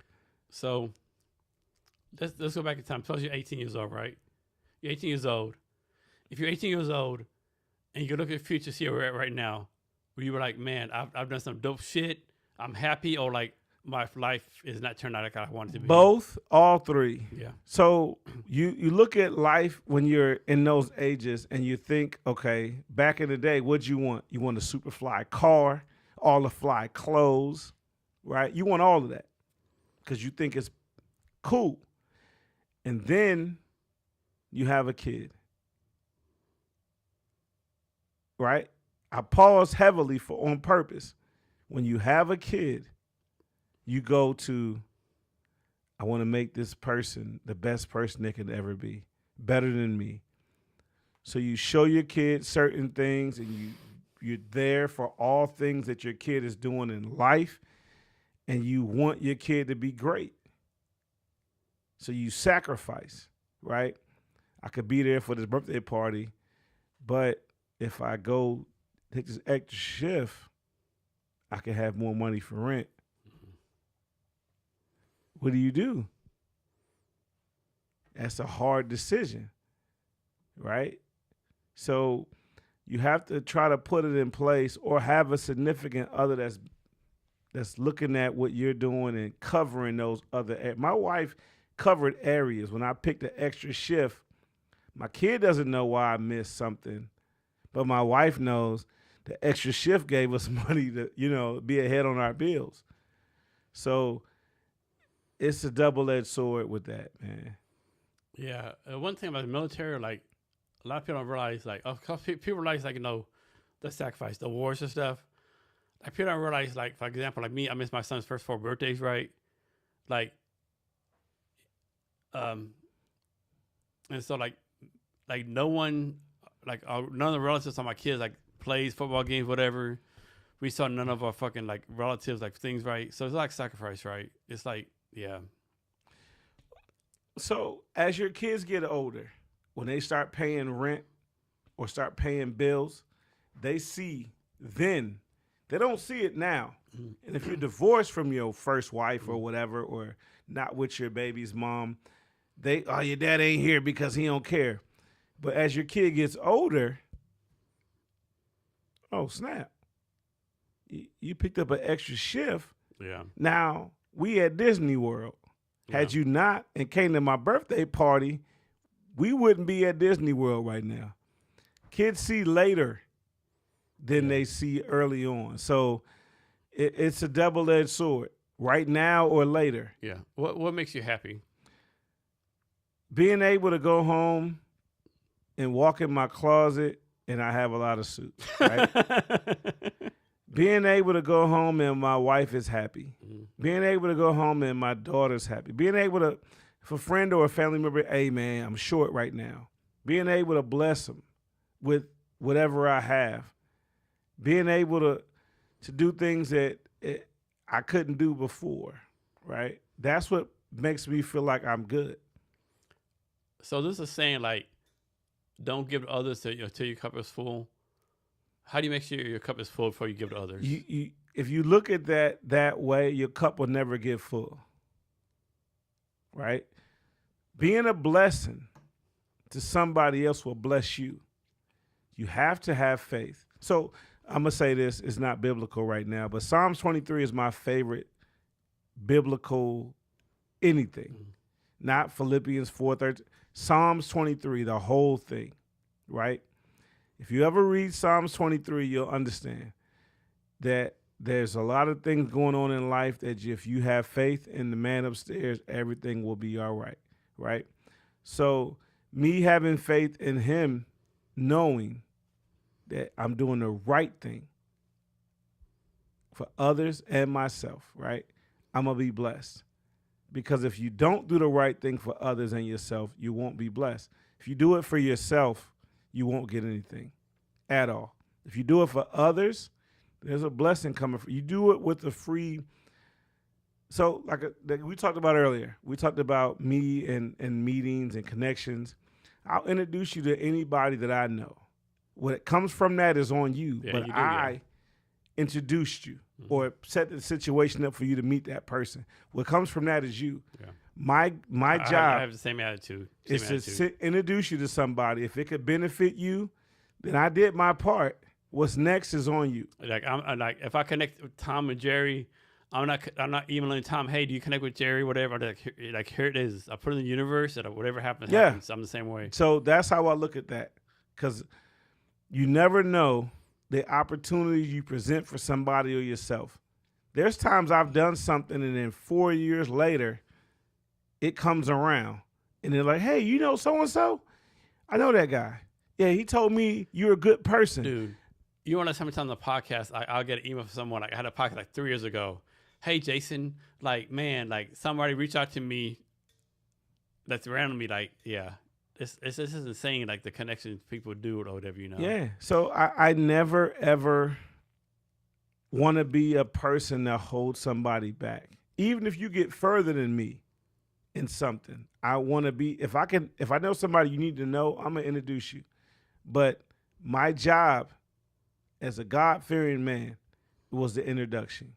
Whatever you do after that, yeah. And I'm telling the person I introduced you to and you, this is an introduction.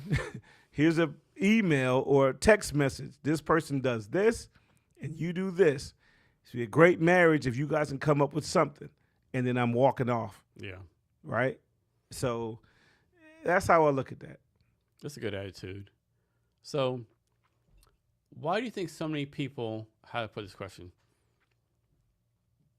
Why do you think so many people, like, they talk, like, they say they want to do this, want to do that, but opportunities given to them, they kind of like, it's easy. Get the Heisman. Because it's easy. If I tell you I'll be there on Tuesday, right? I'm not going to really be there on Tuesday, but it sounded good. Everybody has an ulterior motive to everything. Yeah. And that's how I look at things. But sometimes it's good, and sometimes it's beneficial for them when the iron is hot. Yeah. So if I know somebody that could benefit another person, I'm always introducing. Now, how far does the other person I introduced to want to go? It's on them. As me being me, I placed the introduction opportunity there, and then it goes from there. Dude, you remember that guy, Loane Foster? Do you know what he's doing now? I don't know. You saying names. B. He's selling fucking farmland. So, farmland is hot right now. But still, like, damn, dude. So, some people that played in the NFL or NBA or Major League Baseball, they have avenues that we don't have, right? So they take. But he's on from this to that to this to that. Some people jump from left, right, left, right, left, right, left, right. Now, when you see things in the life that you've lived and the areas that you've seen, you can go,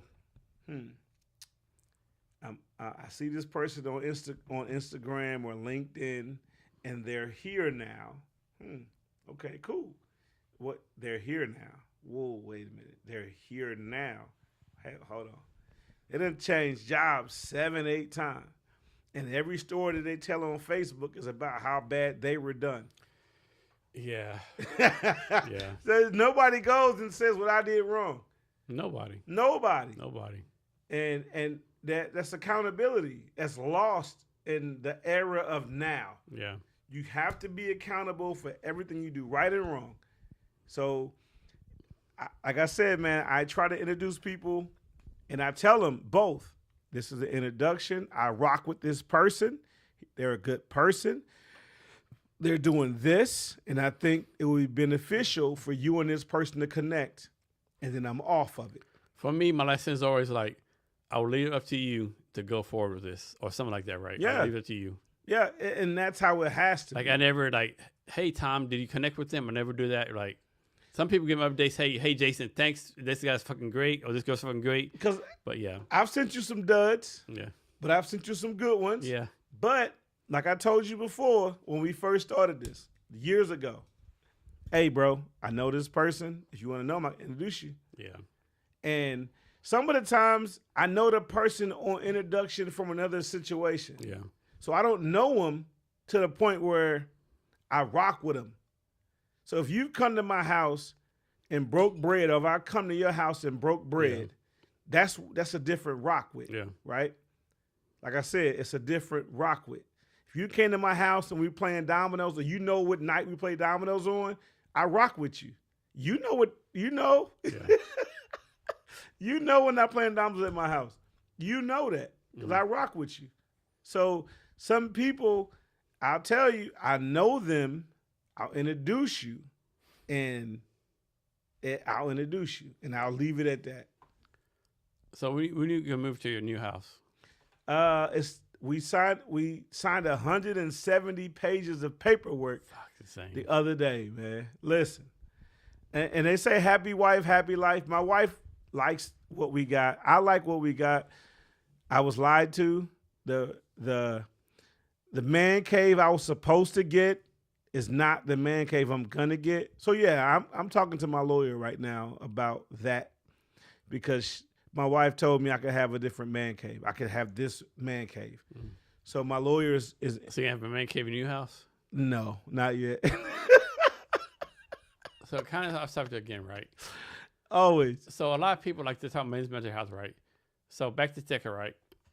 And so this guy, of course, like social media, you never know what it's scripted, right? Right. And so this guy, he was like on social media, this white guy, right? And hit a big wire spool, right?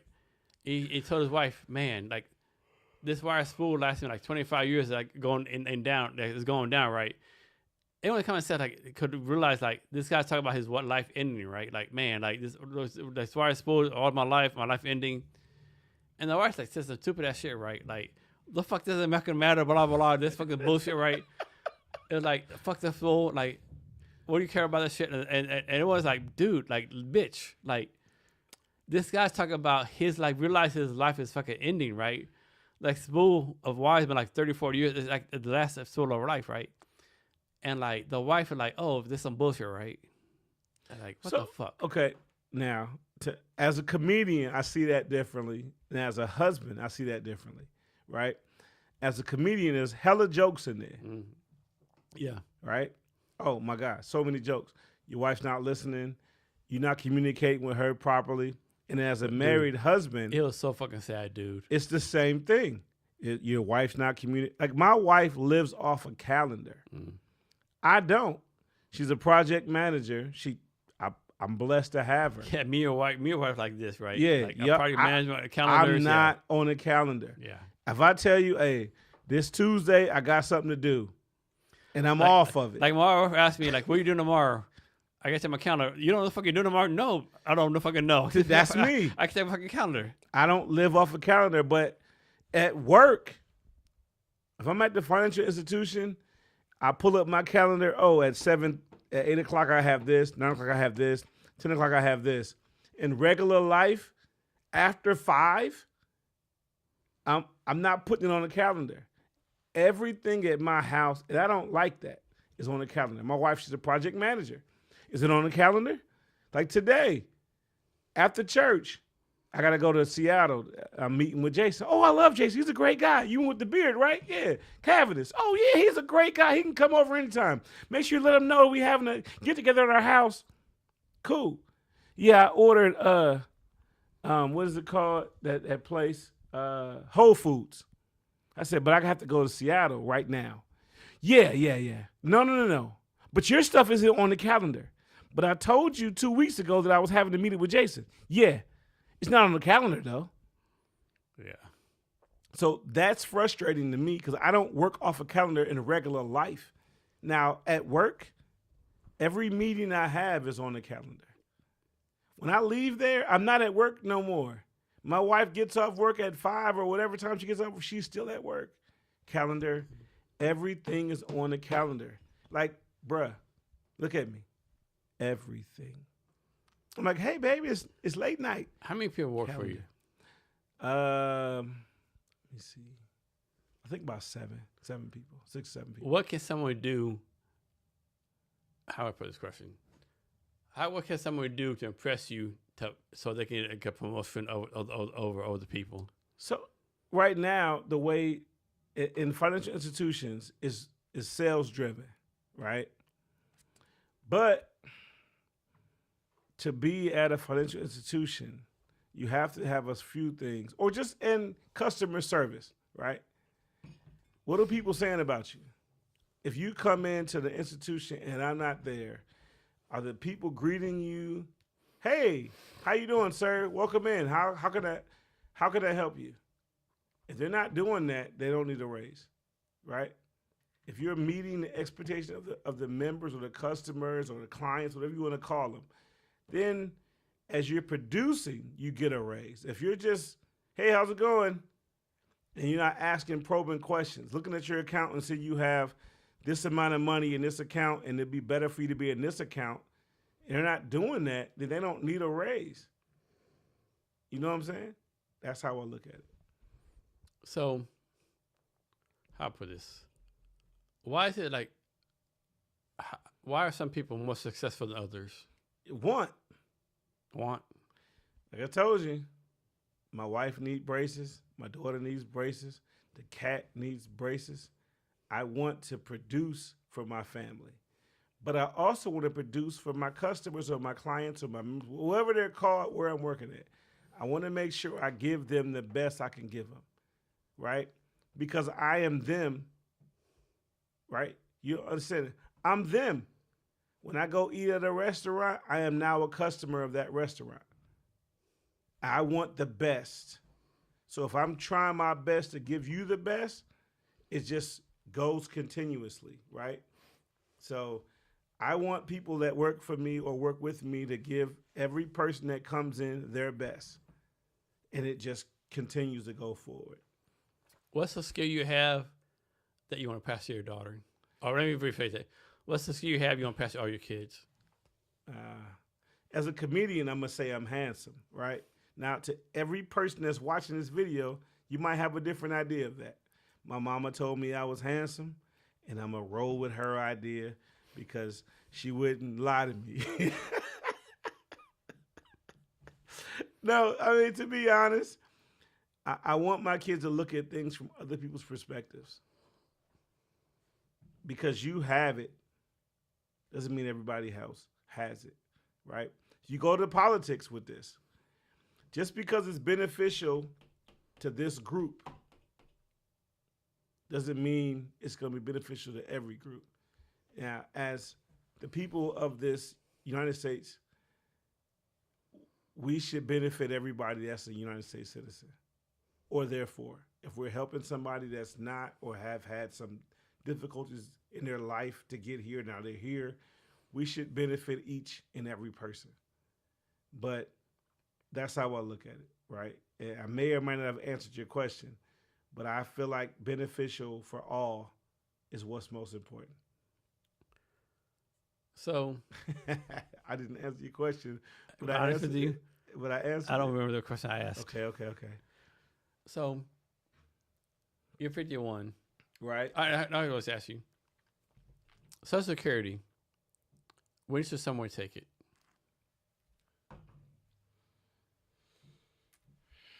I know it depends, all that kind of shit, you know. Listen, Social Security, choices, options, opportunities. Where are you at financially in life? Mm-hmm. Now, if you're at a financial institution and you have money, they should tell you what you should do with your money or help you invest your money and put it in the right places. So when you get older, you have money for later on, right? So it's based on what you want from your financial institution. If you just want them to just do a little bit, you want them to explain, you want to just buy a bunch of Bitcoin and not know the outcome, that's a choice. But you want to sit down with people who can tell you, hey, this is what this does. This is why it does it. Then you go to the next step. This is what this does and why you should do it or why you shouldn't do it. You should have options to invest your financial into different things, but your persons that you talk to should be well-versed, well-versed. This is my thing, right? So a lot of people say wait to 70, whatever, or like whatever. My thing is, first of all, am I going to do 70? And my thing is like, am I going to be able to like take advantage of money, right? So, Like to me, like I like a lot of people tell me, "Oh, you travel the place," like because I can, right? Because like I have my house is good, right? So like a couple weeks ago, I got 10 nights in my knee, right? My knee locked up, dude. I could not fucking walk. So that's why, like, I remember that. yeah, I want to fucking like, I want to travel. I want to do what I can, cause I don't know, like tomorrow, I may fucking bedridden, right?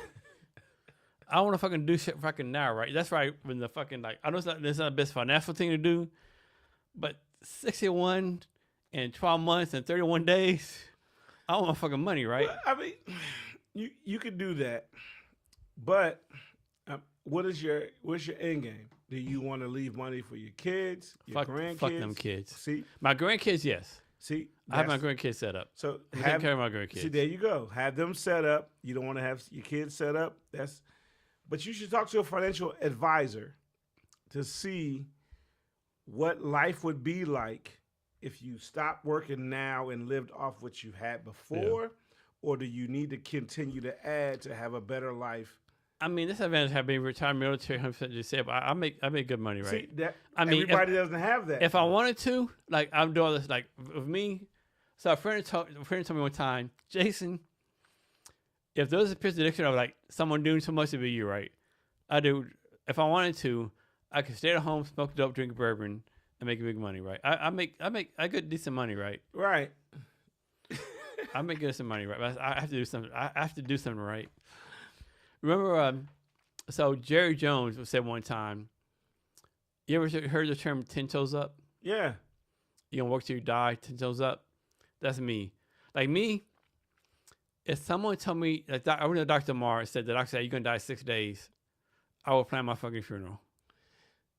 So, okay, but now that's you. Now some people aren't 10 toes up. Yeah. There's some people who are living check to check that never had somebody, a financial advisor, sit and talk to them.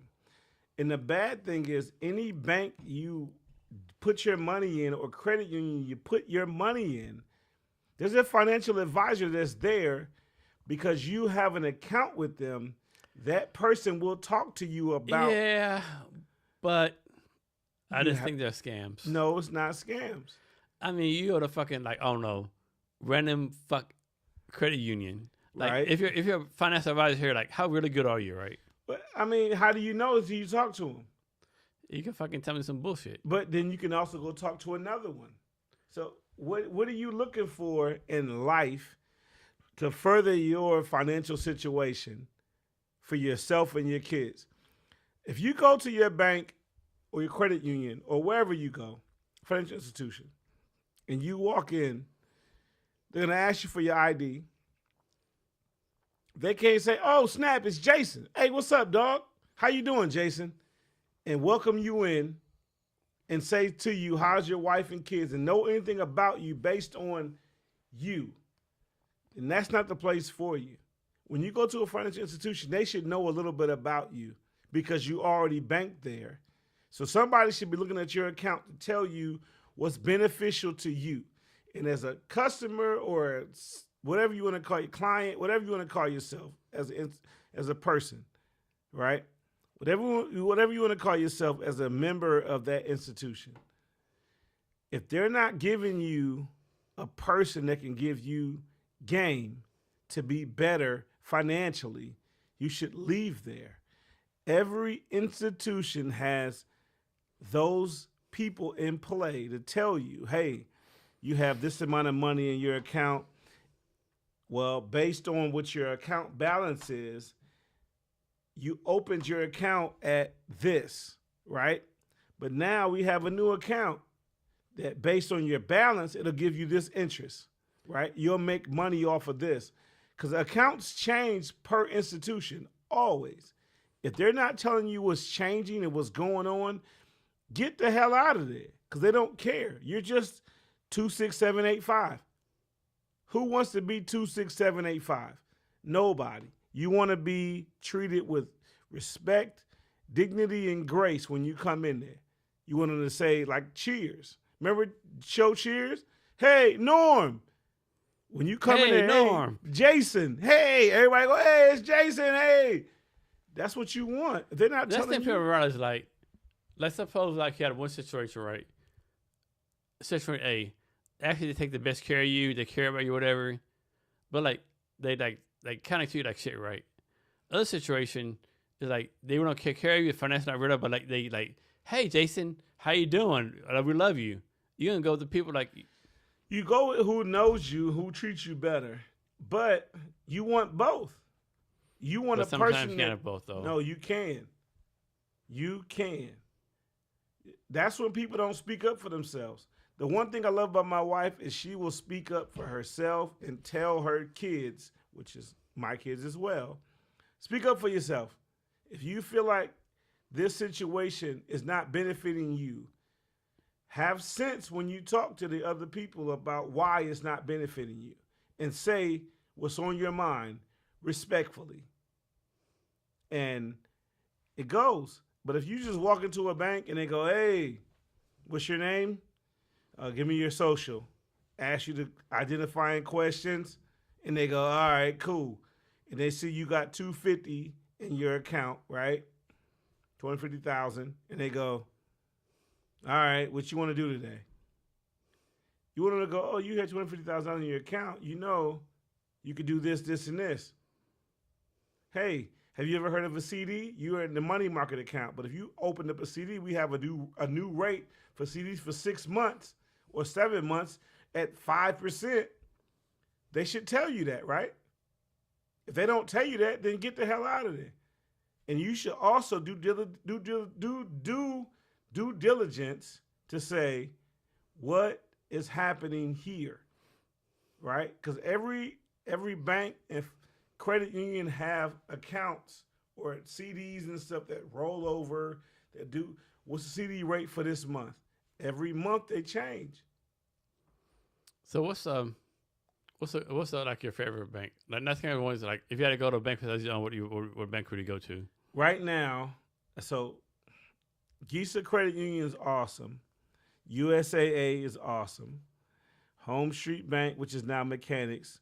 Key Bank is where I'm at now. It's pretty dope, right? But you have to look at what you want your money to do for you, because every institution has different things that they're doing at certain times. They may have great CD rates from this month to this month, right? And there's sometimes people that are CD shoppers. I'll take a CD for 5% because the other places have 4%. The 5% is better, right? So I'm going to rock with them. And then when the rates drop, okay, this one's at 3%. I'm going to take my money out of here, give me my cashier's check. I want a CD over here. You got to just look at what's necessary that you need. So the Fed increases interest rates. Does that really matter? Yeah, the feds are the feds, man. They do what they do. Sometimes you look at the feds and see what they're doing. And you're like, oh, that's what's up. I can go to the credit union and get it, or I can go to the bank and get it. And then they just flip. Nobody knows what the feds is doing until the feds tell you what they're doing. How connected is the world economy? Does it like really matter what goes on in China or Russia or Europe? Always. Yeah. So to a novice, like most of us, we don't see what we don't see until we learn what we don't know. And that just didn't answer none of your questions at the same time as answered your questions, right? You have to be a person who looks things up. The small part is on you to look up and see what's going on and see where I should put this, right? Because you got 401k, you also have what they call cryptocurrency. Yeah. I'm not well versed in cryptocurrency, but my boy Michael is. Whenever I have a crypto situation, I call Mike. I got his name in my phone. I met him at Bico. Hey, Mike, I got a question for you. Oh, bro, and he tells me. So get a guy, with your boy from Pawn Stars. We used to say, oh, yeah, you got a sword from 1975? I got a guy for that. You need to have a guy or a girl for that. Real talk. So who are your mentors? everybody. My mentors are everybody. If you are an adult or a child and you're living in this world that we live in, if you don't feel like you can learn from everybody you come in contact with, then there's a problem, right? I can learn from an unhoused person when I walk out of this building right now. They can tell me some game. At all times, you're in a position to learn because you haven't been or seen what they saw. So at every opportunity, I'm able to learn from somebody else. So follow-up question, to me, the more important question, who are you mentoring? My kids, the most important people to me, my kids. I want my daughter to be further along in life at 17 than I was at 17, at 18, at 19. My son, who's 22, and he works at Starbucks. So this is the story that pisses me off, and I like Starbucks. I told my son, hey, dude, you should go to Starbucks and be in the Starbucks manager program. As my kid, oh, thanks, Dad. Some random stranger or whoever the person works there. Hey, little Blue Junior, you should think about the Starbucks training program. Dude, that drives me fucking batshit fucking crazy. This dude was like, he came to me. Fucking batshit crazy. He came to me with my wife and said, hey, guess what I'm going to do? Yeah, drives me fucking batshit And my wife looked at me, go upstairs. And she's yelling, go upstairs right now. But she's talking to me and not him. Yeah. He's thinking he did something wrong, but she's talking to me. Go upstairs right now and shut up. I'm like, shaking, because I feel like I taught you some things, but your kids don't listen to you yet, right? So learning that somebody else told them the same thing I told them, but then again, as a kid, did you listen to your parents or another random stranger tell you the same thing? Yeah. That's Sandy. Bro, it pisses you off. I was so mad that this dude wanted to go to the Starbucks training program that I said you should go be a manager at because you do all the things that the managers do. This dude told me I don't want to do that. Then I've never seen this person. Hey, you should be a Starbucks manager. Go to the training program. Hey, guess what I'm going to do next week? I said, what are you going to do? A Starbucks training. I wanted to punch him in the face. Strike that.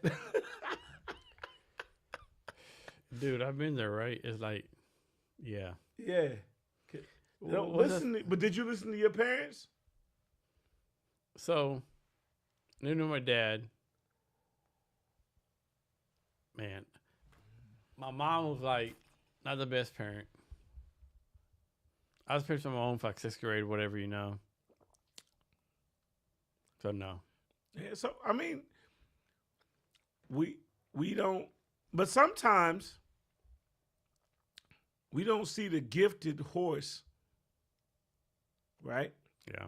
So if your mom's not a good person, your dad's not a good person, but you have uncles and cousins that come in your life and go, hey, stupid, stop doing that. Yeah, I had none of that. Or somebody told you, right? If we don't see what it is, because some people will tell us, hey, or some people will see that what you don't have and fulfill that void, but because you don't have it the way you want it, you still look at it the way, I wish my dad's trash, he's not here.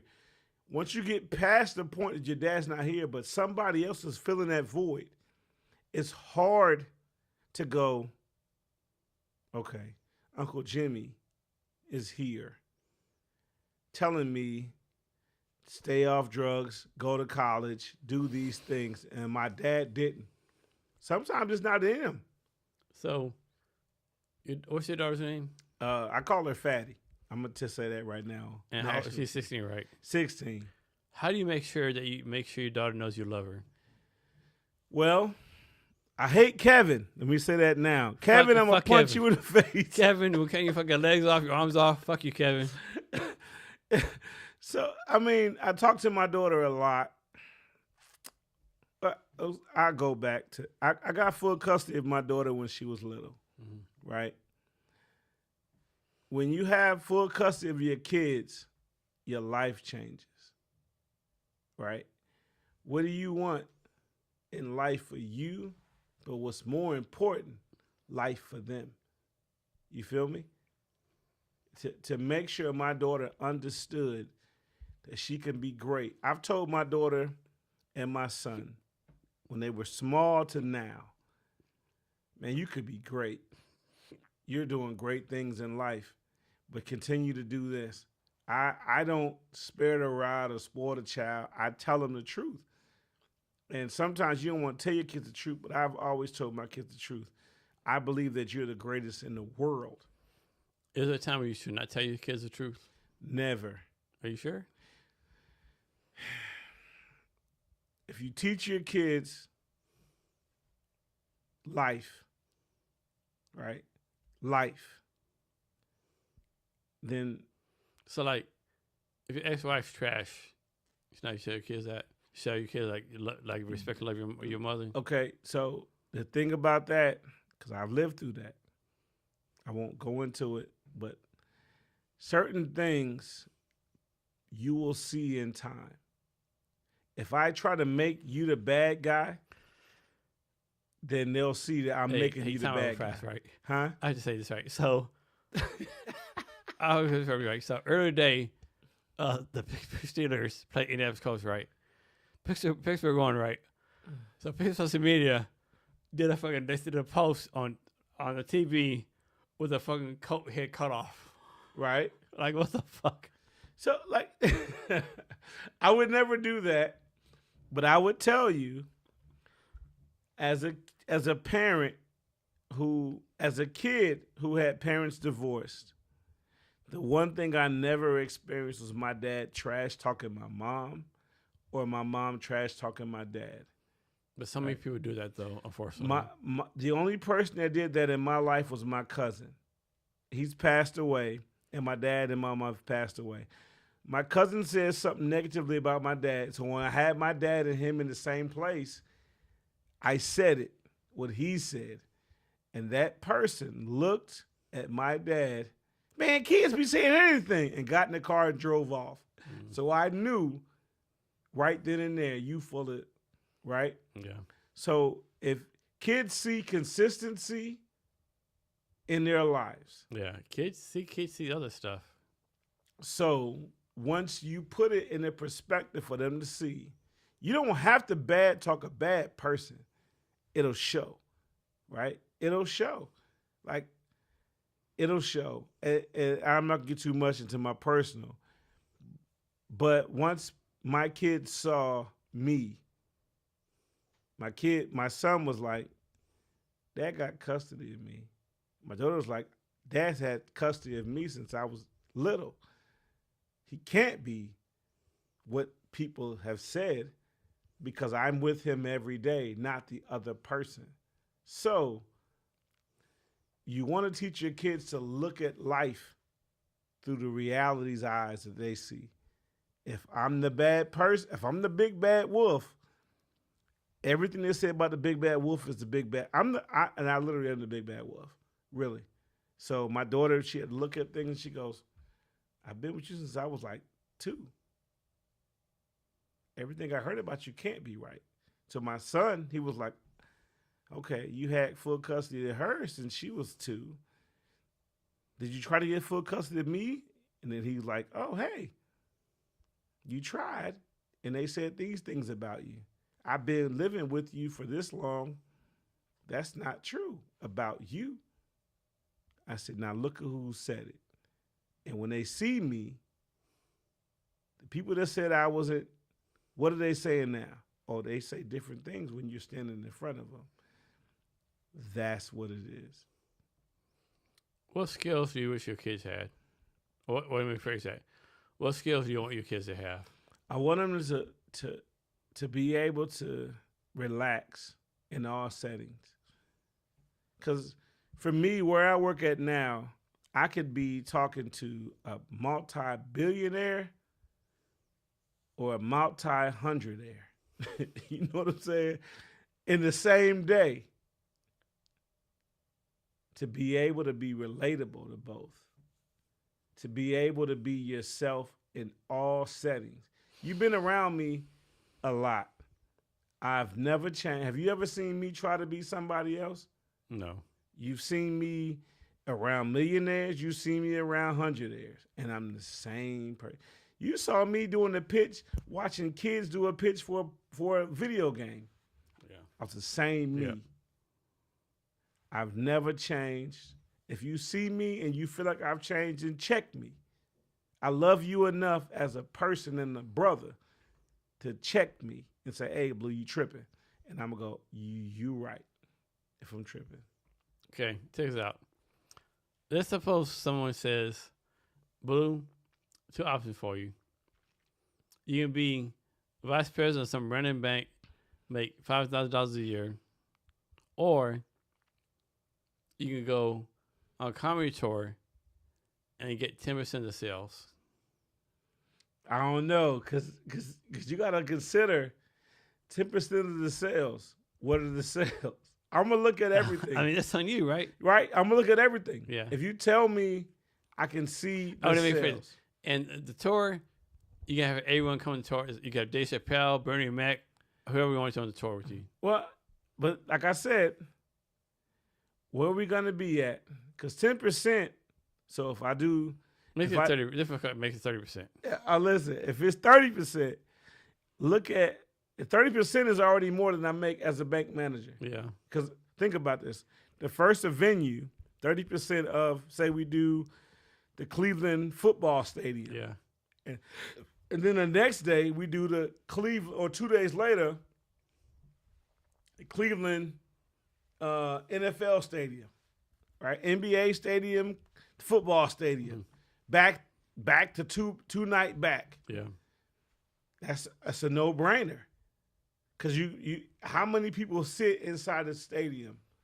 A whole lot of fucking right? people. 30% of that. And then we go to the basketball stadium, 30% of that, right?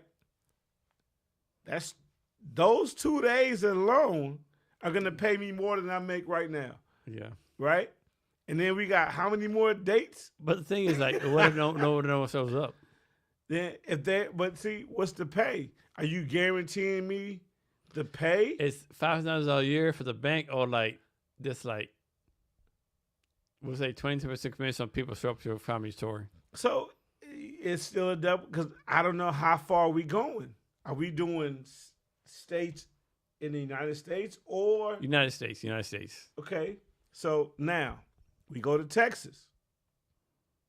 I might be able to make more than what you're gonna pay me for the year in Texas. How many cities we got in Texas at 30%? That's a lot. See, now you gotta look at mathematics. But the thing is, like, no one, like, you can't say it's people gonna come to your fucking tour though. But it depends on who I have headlining with me. If I got Dave Chappelle, it's a rap. Yeah. If I got Kevin Hart, it's a WRAP. Now, if I got Jimmy from over there, it still might be a rap, because we got to see how we sell. Let me ask you this: do you bet on yourself? Always.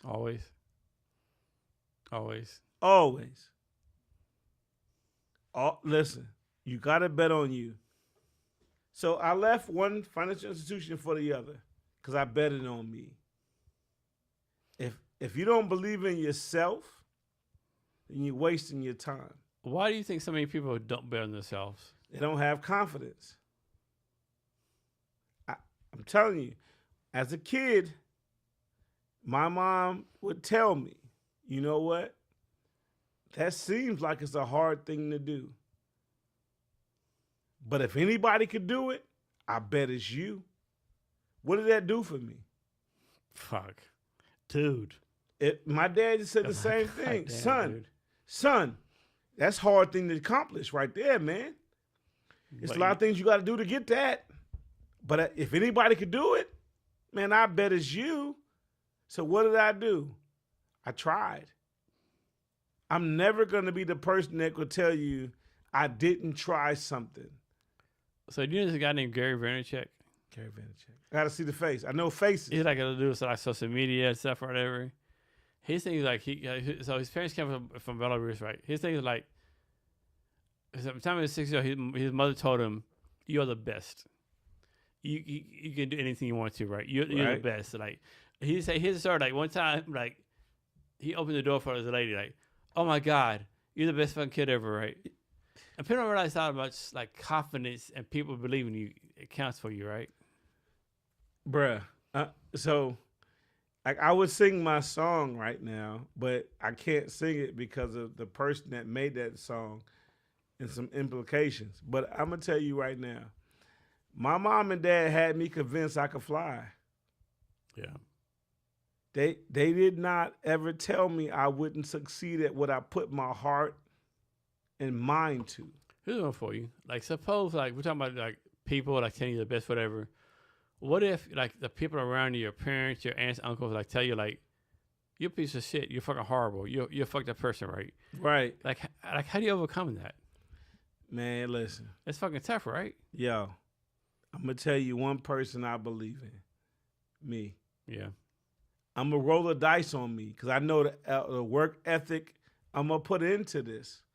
I know the hours and the time I'm going to invest in this. I know what I'm going to put into it, right? I have no fear. And if I come in second place, know that the first place person beat me. Not that I just gave it up. The first place person beat me and they're like, yo, I don't want to fight that dude again. That's how I look at stuff. When should someone quit? Never. Never? Never. Are you sure? Okay, so now when I say never, I say this. What areas of expertise are you in, right? Okay. How much preparation did you put into that? So now this is a physical sports analogy. Suicides are when you run the lines at the basketball court or the volleyball court. That's called a suicide. Did you quit at the first one or did you quit at the last one? Did you pass out at the line or did you stop short of the goal? Right? I was always taught, try your best. If you do not succeed, but you gave all, that's respectable. We believe in that, right? As a branch manager, I tell people that work for me, I want to be in first place. I want to win every award that first place garners. But if we get second or third or fourth place, and you tell me, and you look me in the face and say, I did the best I could do, I can live with that. If you tell me, oh, I could have did some other things to get us further, but then I have to look at myself, what did I do to get us further, right? So if I have people that work for me that speak different ethnicities, as a manager of a bank, AVP, right? Some people don't want to talk to me because I'm black, right? They don't want to speak to me because I don't speak their language. So I want to make sure I have a person that speaks every language in my financial institution, because not that I'm a bad guy, they want to bank with a person with a commonality. Mm-hmm. So what do? I hire every commonality in the world I can hire. So now it's your job to reach that person that speaks your language, because they don't want to talk to me. They want to talk to you because y'all speak the same language. Why do you think people suck? Because they do. People suck because people suck. So the servant leadership, right? I usher at my church. If you usher at your church, that means your job is to get people in. Oh, hey, hi, welcome in. Hey, have a seat over here. Have a seat over here. You're leading people to where they need to be, seated, right? Or if anybody needs a fan, needs some water, you're giving up yourself to give to these people. Personally, I will want that coming into a place of business or a church. I want the things that I give, right? So if you come to my place of business, I want you to greet me as I walk in. I want you to tell me where to go. I don't know. I want you to say, hey, how you doing today? Oh, I'm blue. And then I'm going to find a commonality. Oh, you got a Seahawks shirt on. I'm going to say, hey, man, you know what? If y'all had gave the ball to Marshawn, y'all have 2 Super Bowl championships. And then what happens? That person's going to sit and talk to me. Now, I'm going to seat them where they need to be seated. Do you need a personal banker? Or do you need a private client banker that somebody's going to talk to you about your net worth being more? But I need my people in the front to see where you're at. Has there ever been an opportunity that you passed on? I can't answer that on camera. So I see things the way I see them, right? And I always look at, I want the person on the other side to treat me the way they would treat their grandmother or their mom or their sister or their brother. So if you come in my place of business, I'm going to come out of my office, providing I have the opportunity to. Hey, how you doing, ma'am or sir? I am. And I always say blue. I'm blue. How you doing? So why you go by Blue instead of your first name? So, okay, growing up, man, bruh, my first name is Daniel. How many Daniels do you know? No black ones. Okay, see. I went to high school with a dude named Daniel Blue. So hold on, let me tell you. I have to use the bathroom again. He was white. Same name, first name and last name as me. You hear me? Yeah. First, same and last name is me. Go ahead. Pause it. So camera's on you right now. Oh, camera's on me? Let's talk about what we want to. So his name was Daniel Blue, and he was white. He was super cool. We had the same first and last name. If the principal or somebody called or our dads called, they will say, hey, Daniel Blue, come to the office. Right? You heard it. Daniel Blue, come to the office. They couldn't say the white Daniel Blue or the black Daniel Blue. They would just say Daniel Blue, come to the office. So we both would show up, and whoever got there first would have the conversation and then say, oh, I'll tell him. And they're like, why? What do you mean I'll tell him? Well, it's not me. His middle name was W. My middle name is A. So they would see one of us and have the conversation with the parent and go, okay, you went the other one. And I would relay the message to Daniel W. Blue. Well, he relayed a message to Daniel A. Blue, which was me. So I don't have a problem with somebody having the same name as me because my son has the same name as me. But I go by Blue because there's several times there's other Daniels in the room. I mean, like several. And I just go, well, you know what? There's nobody that's going to be named Blue. And it's spelled B-L-U-E, like the color. My kids used to go, Dad, why'd you say like the color? Because people spell my last name wrong. It's B-L-U-E.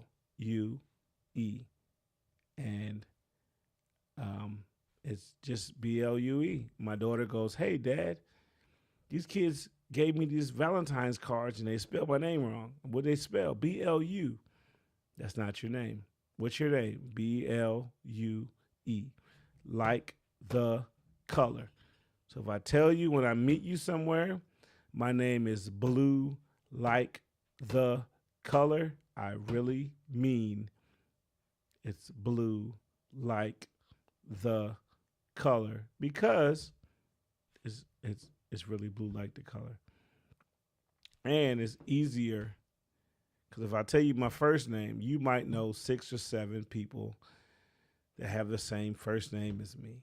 And if I would have had my choice, my daughter's name would have been Danielle instead of her middle name being Danielle. My son's name is the same as mine.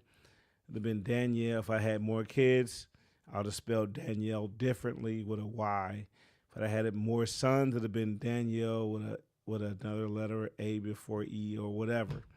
But that is why I go by my last name, because you remember that, because sometimes it's your favorite color, and then sometimes it's not. But still, you remember blue versus Daniel, because how many Daniels do you know in your real life? I mean, I know 5 guys named Daniel, and I'm not lying.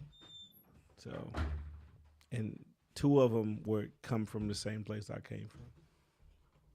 So that's why I go by my last name. You can edit that later. So, what? You're 51, right? 51, yeah. So, how you genetics in your family? Like they live a long time, or? Well, I mean, so I'm gonna be honest. Whatever bothers you in life, go get it checked out. If you feel like your arm is stiff, your leg is stiff, go get that looked at. Go talk to a professional who does that, right? So we can see where you have an issue. Sometimes as people, we don't want to go to the doctors. Especially men, right? Man, especially men. Like I had the check, you know what I'm talking about, the check. And it's weird to have that check pointing backwards. If you don't catch that, then you will never catch it. But that check, it's way different than you would normally, want to go through with your professional healthcare provider. But we have to have it to find out where we are, right? I'm not a fan of it, but it has to happen. Get your colonoscopies, man. Blue, I might ask this before, but what makes you happy?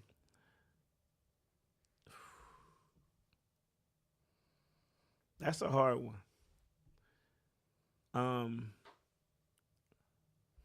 Damn, that's a hard one. See, I like to just be in a situation where I'm me and people accept me for me. That doesn't always happen. But what makes me happy, to be honest, is being able to go home and look at my closet and see I got suits to wear. My kids are good. My cat has food. My wife is good. Those are the things that make me happy. My kids' well-being, if I die today, my kids will be blessed. That's what makes me, my wife, my son, my daughter, my stepson, that's what makes me happy. I think the challenge is like a lot of people, they don't know how to be content, right? Talking about the points of being content, like being happy where you have. Arbonne. So me, happy is what you make of a situation, right? I feel like I'm handsome. That's a good thing to be happy about. My wife is good looking. I'm blessed to have 2 great kids and a stepson that's awesome. But to be honest, happiness is what you make it. If you're not happy in your life, sit down, write something down to make you happy, and then go for those goals. If you don't, you'll never be happy. So, Blue, is there anything I should ask you? I haven't asked you yet. Anything else you want to talk about? I mean, like, you didn't ask me why I'm so handsome, why I'm so good looking. I mean, that's kind of fucking homo bullshit. I mean, to be honest, you asked me everything. But to be honest, I appreciate you having the time to talk to me and hear some things about me that some people don't know. But like I said, man, in life to be successful, you got to work hard. And some people want instant success.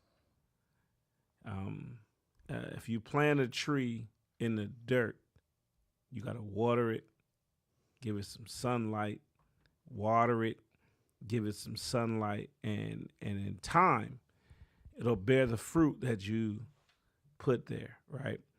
An apple tree won't produce oranges. So if you literally give that time to whatever you plant, it will grow. So how can people reach out to you and connect with you? Man, you can hit me. It's only one Daniel A. Blue Senior on Facebook. I'm on Instagram, I think it's Big Suits 45. TikTok, I don't know what that is, but I have a TikTok. I don't even know what it is. But Facebook, Daniel A. Blue Senior. If you have a message for me, you want to Instagram me, it's all tied together. You can do that tie together stuff. LinkedIn, Daniel A. Blue Senior. Hit me up. If you want to connect about opportunities for your small business, or you want to talk to me about your nonprofit and potentially getting some funding, then I'm down with that. But when you talk to me, I'm going to ask you some questions that might hurt your feelings. Be prepared to answer those so I can help you be the best you could be. How can people get involved with Team Feed, other nonprofits you're involved with? Go to the website, man. Team Feed is one of the greatest things I've ever done in my life, with the exception of my wife and kids. Team Feed is amazing. If you care about a community, your community, look at Team Feed, www.teamfeed.org. You'll see a picture of your boy there doing this right here, 2 fingers spread apart. It's for the community. But if you have an idea, look at your community and what's needed and put your time and effort in that. So why should people care about the community? Because it's you, right? The community is you. What you put out in the atmosphere, you get back. So if you feel like certain things need to happen, you have to be a proponent of those things to happen. You have to start the rock rolling down the hill to make it. If you don't, it'll never get there. Blue, my guy. So last thing, give us any advice or wisdom, anything you want to talk about. Team Feed, UD, University District, Tacoma Urban League, BCO, Tacoma Comedy Club. If you have something to do, do it. If you don't, look for things to do, right? Every community has opportunities to make it better or make it worse. Which one are you? That's a question for you to look at. Which one are you? Are you the person taking or are you the person giving? Now, some people look at life like this. I'm not doing this because those people don't need it. Everybody that's in those situations that need your assistance are different. Every scenario is different.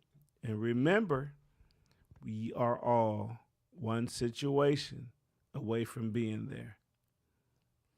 That's so true, right? Like, people don't realize, like, everyone's, like, basically ones who paychecks away be fucking fucked up, right? Yeah.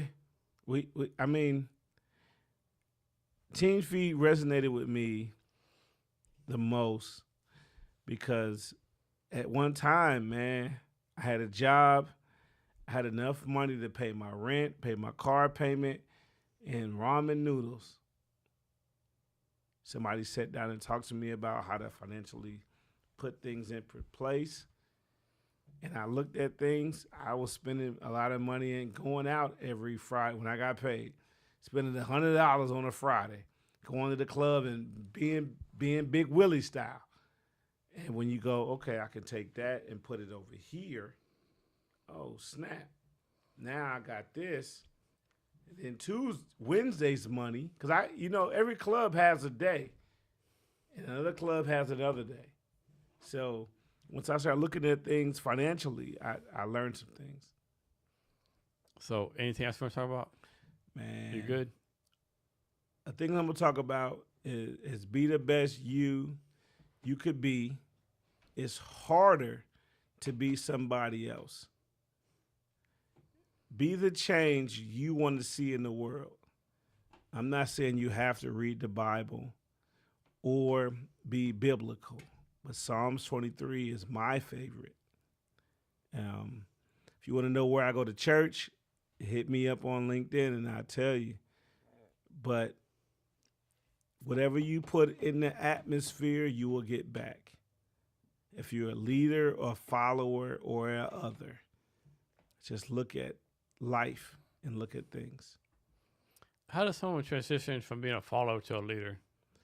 Well, it's easy.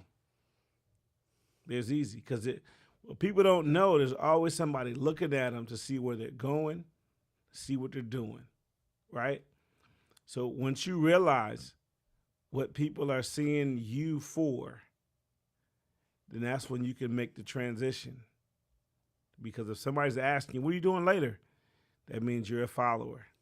If somebody's asking you, what do you think we should do? You're a leader, right? You should always be a leader. But lead people in the right direction. That's the thing, the right direction. Because if you lead them in the wrong direction, it's on you. So how do you teach your kids to be leaders? Well, I teach my kids to think for themselves and see what makes sense, right? Just because I say it doesn't make it make sense. Because sometimes my kids don't listen to me. And somebody else could tell them something and they go, oh, that makes sense. And then you follow around later on. Did you tell me about? Yes, I did. Hey, Baloo, thanks for being here today. I really appreciate it. It's a pleasure. Thank you for allowing me to be here. Thanks for being a good brother to me at all times. I do my best. Yeah, I know. Sometimes I don't succeed, but I do my best. No, I love you, brother. Thank you. Yeah. We done? Thank you for listening to Jason Cabinet Experience. If you enjoyed this episode, take a minute to check out Cabinet's HR, our native HR system built for a small business under 50 employees. We're raising our refunder, and you can become an investor today at refunder.com/CabinetsHR. Thank you for your time today, and remember to be great every day.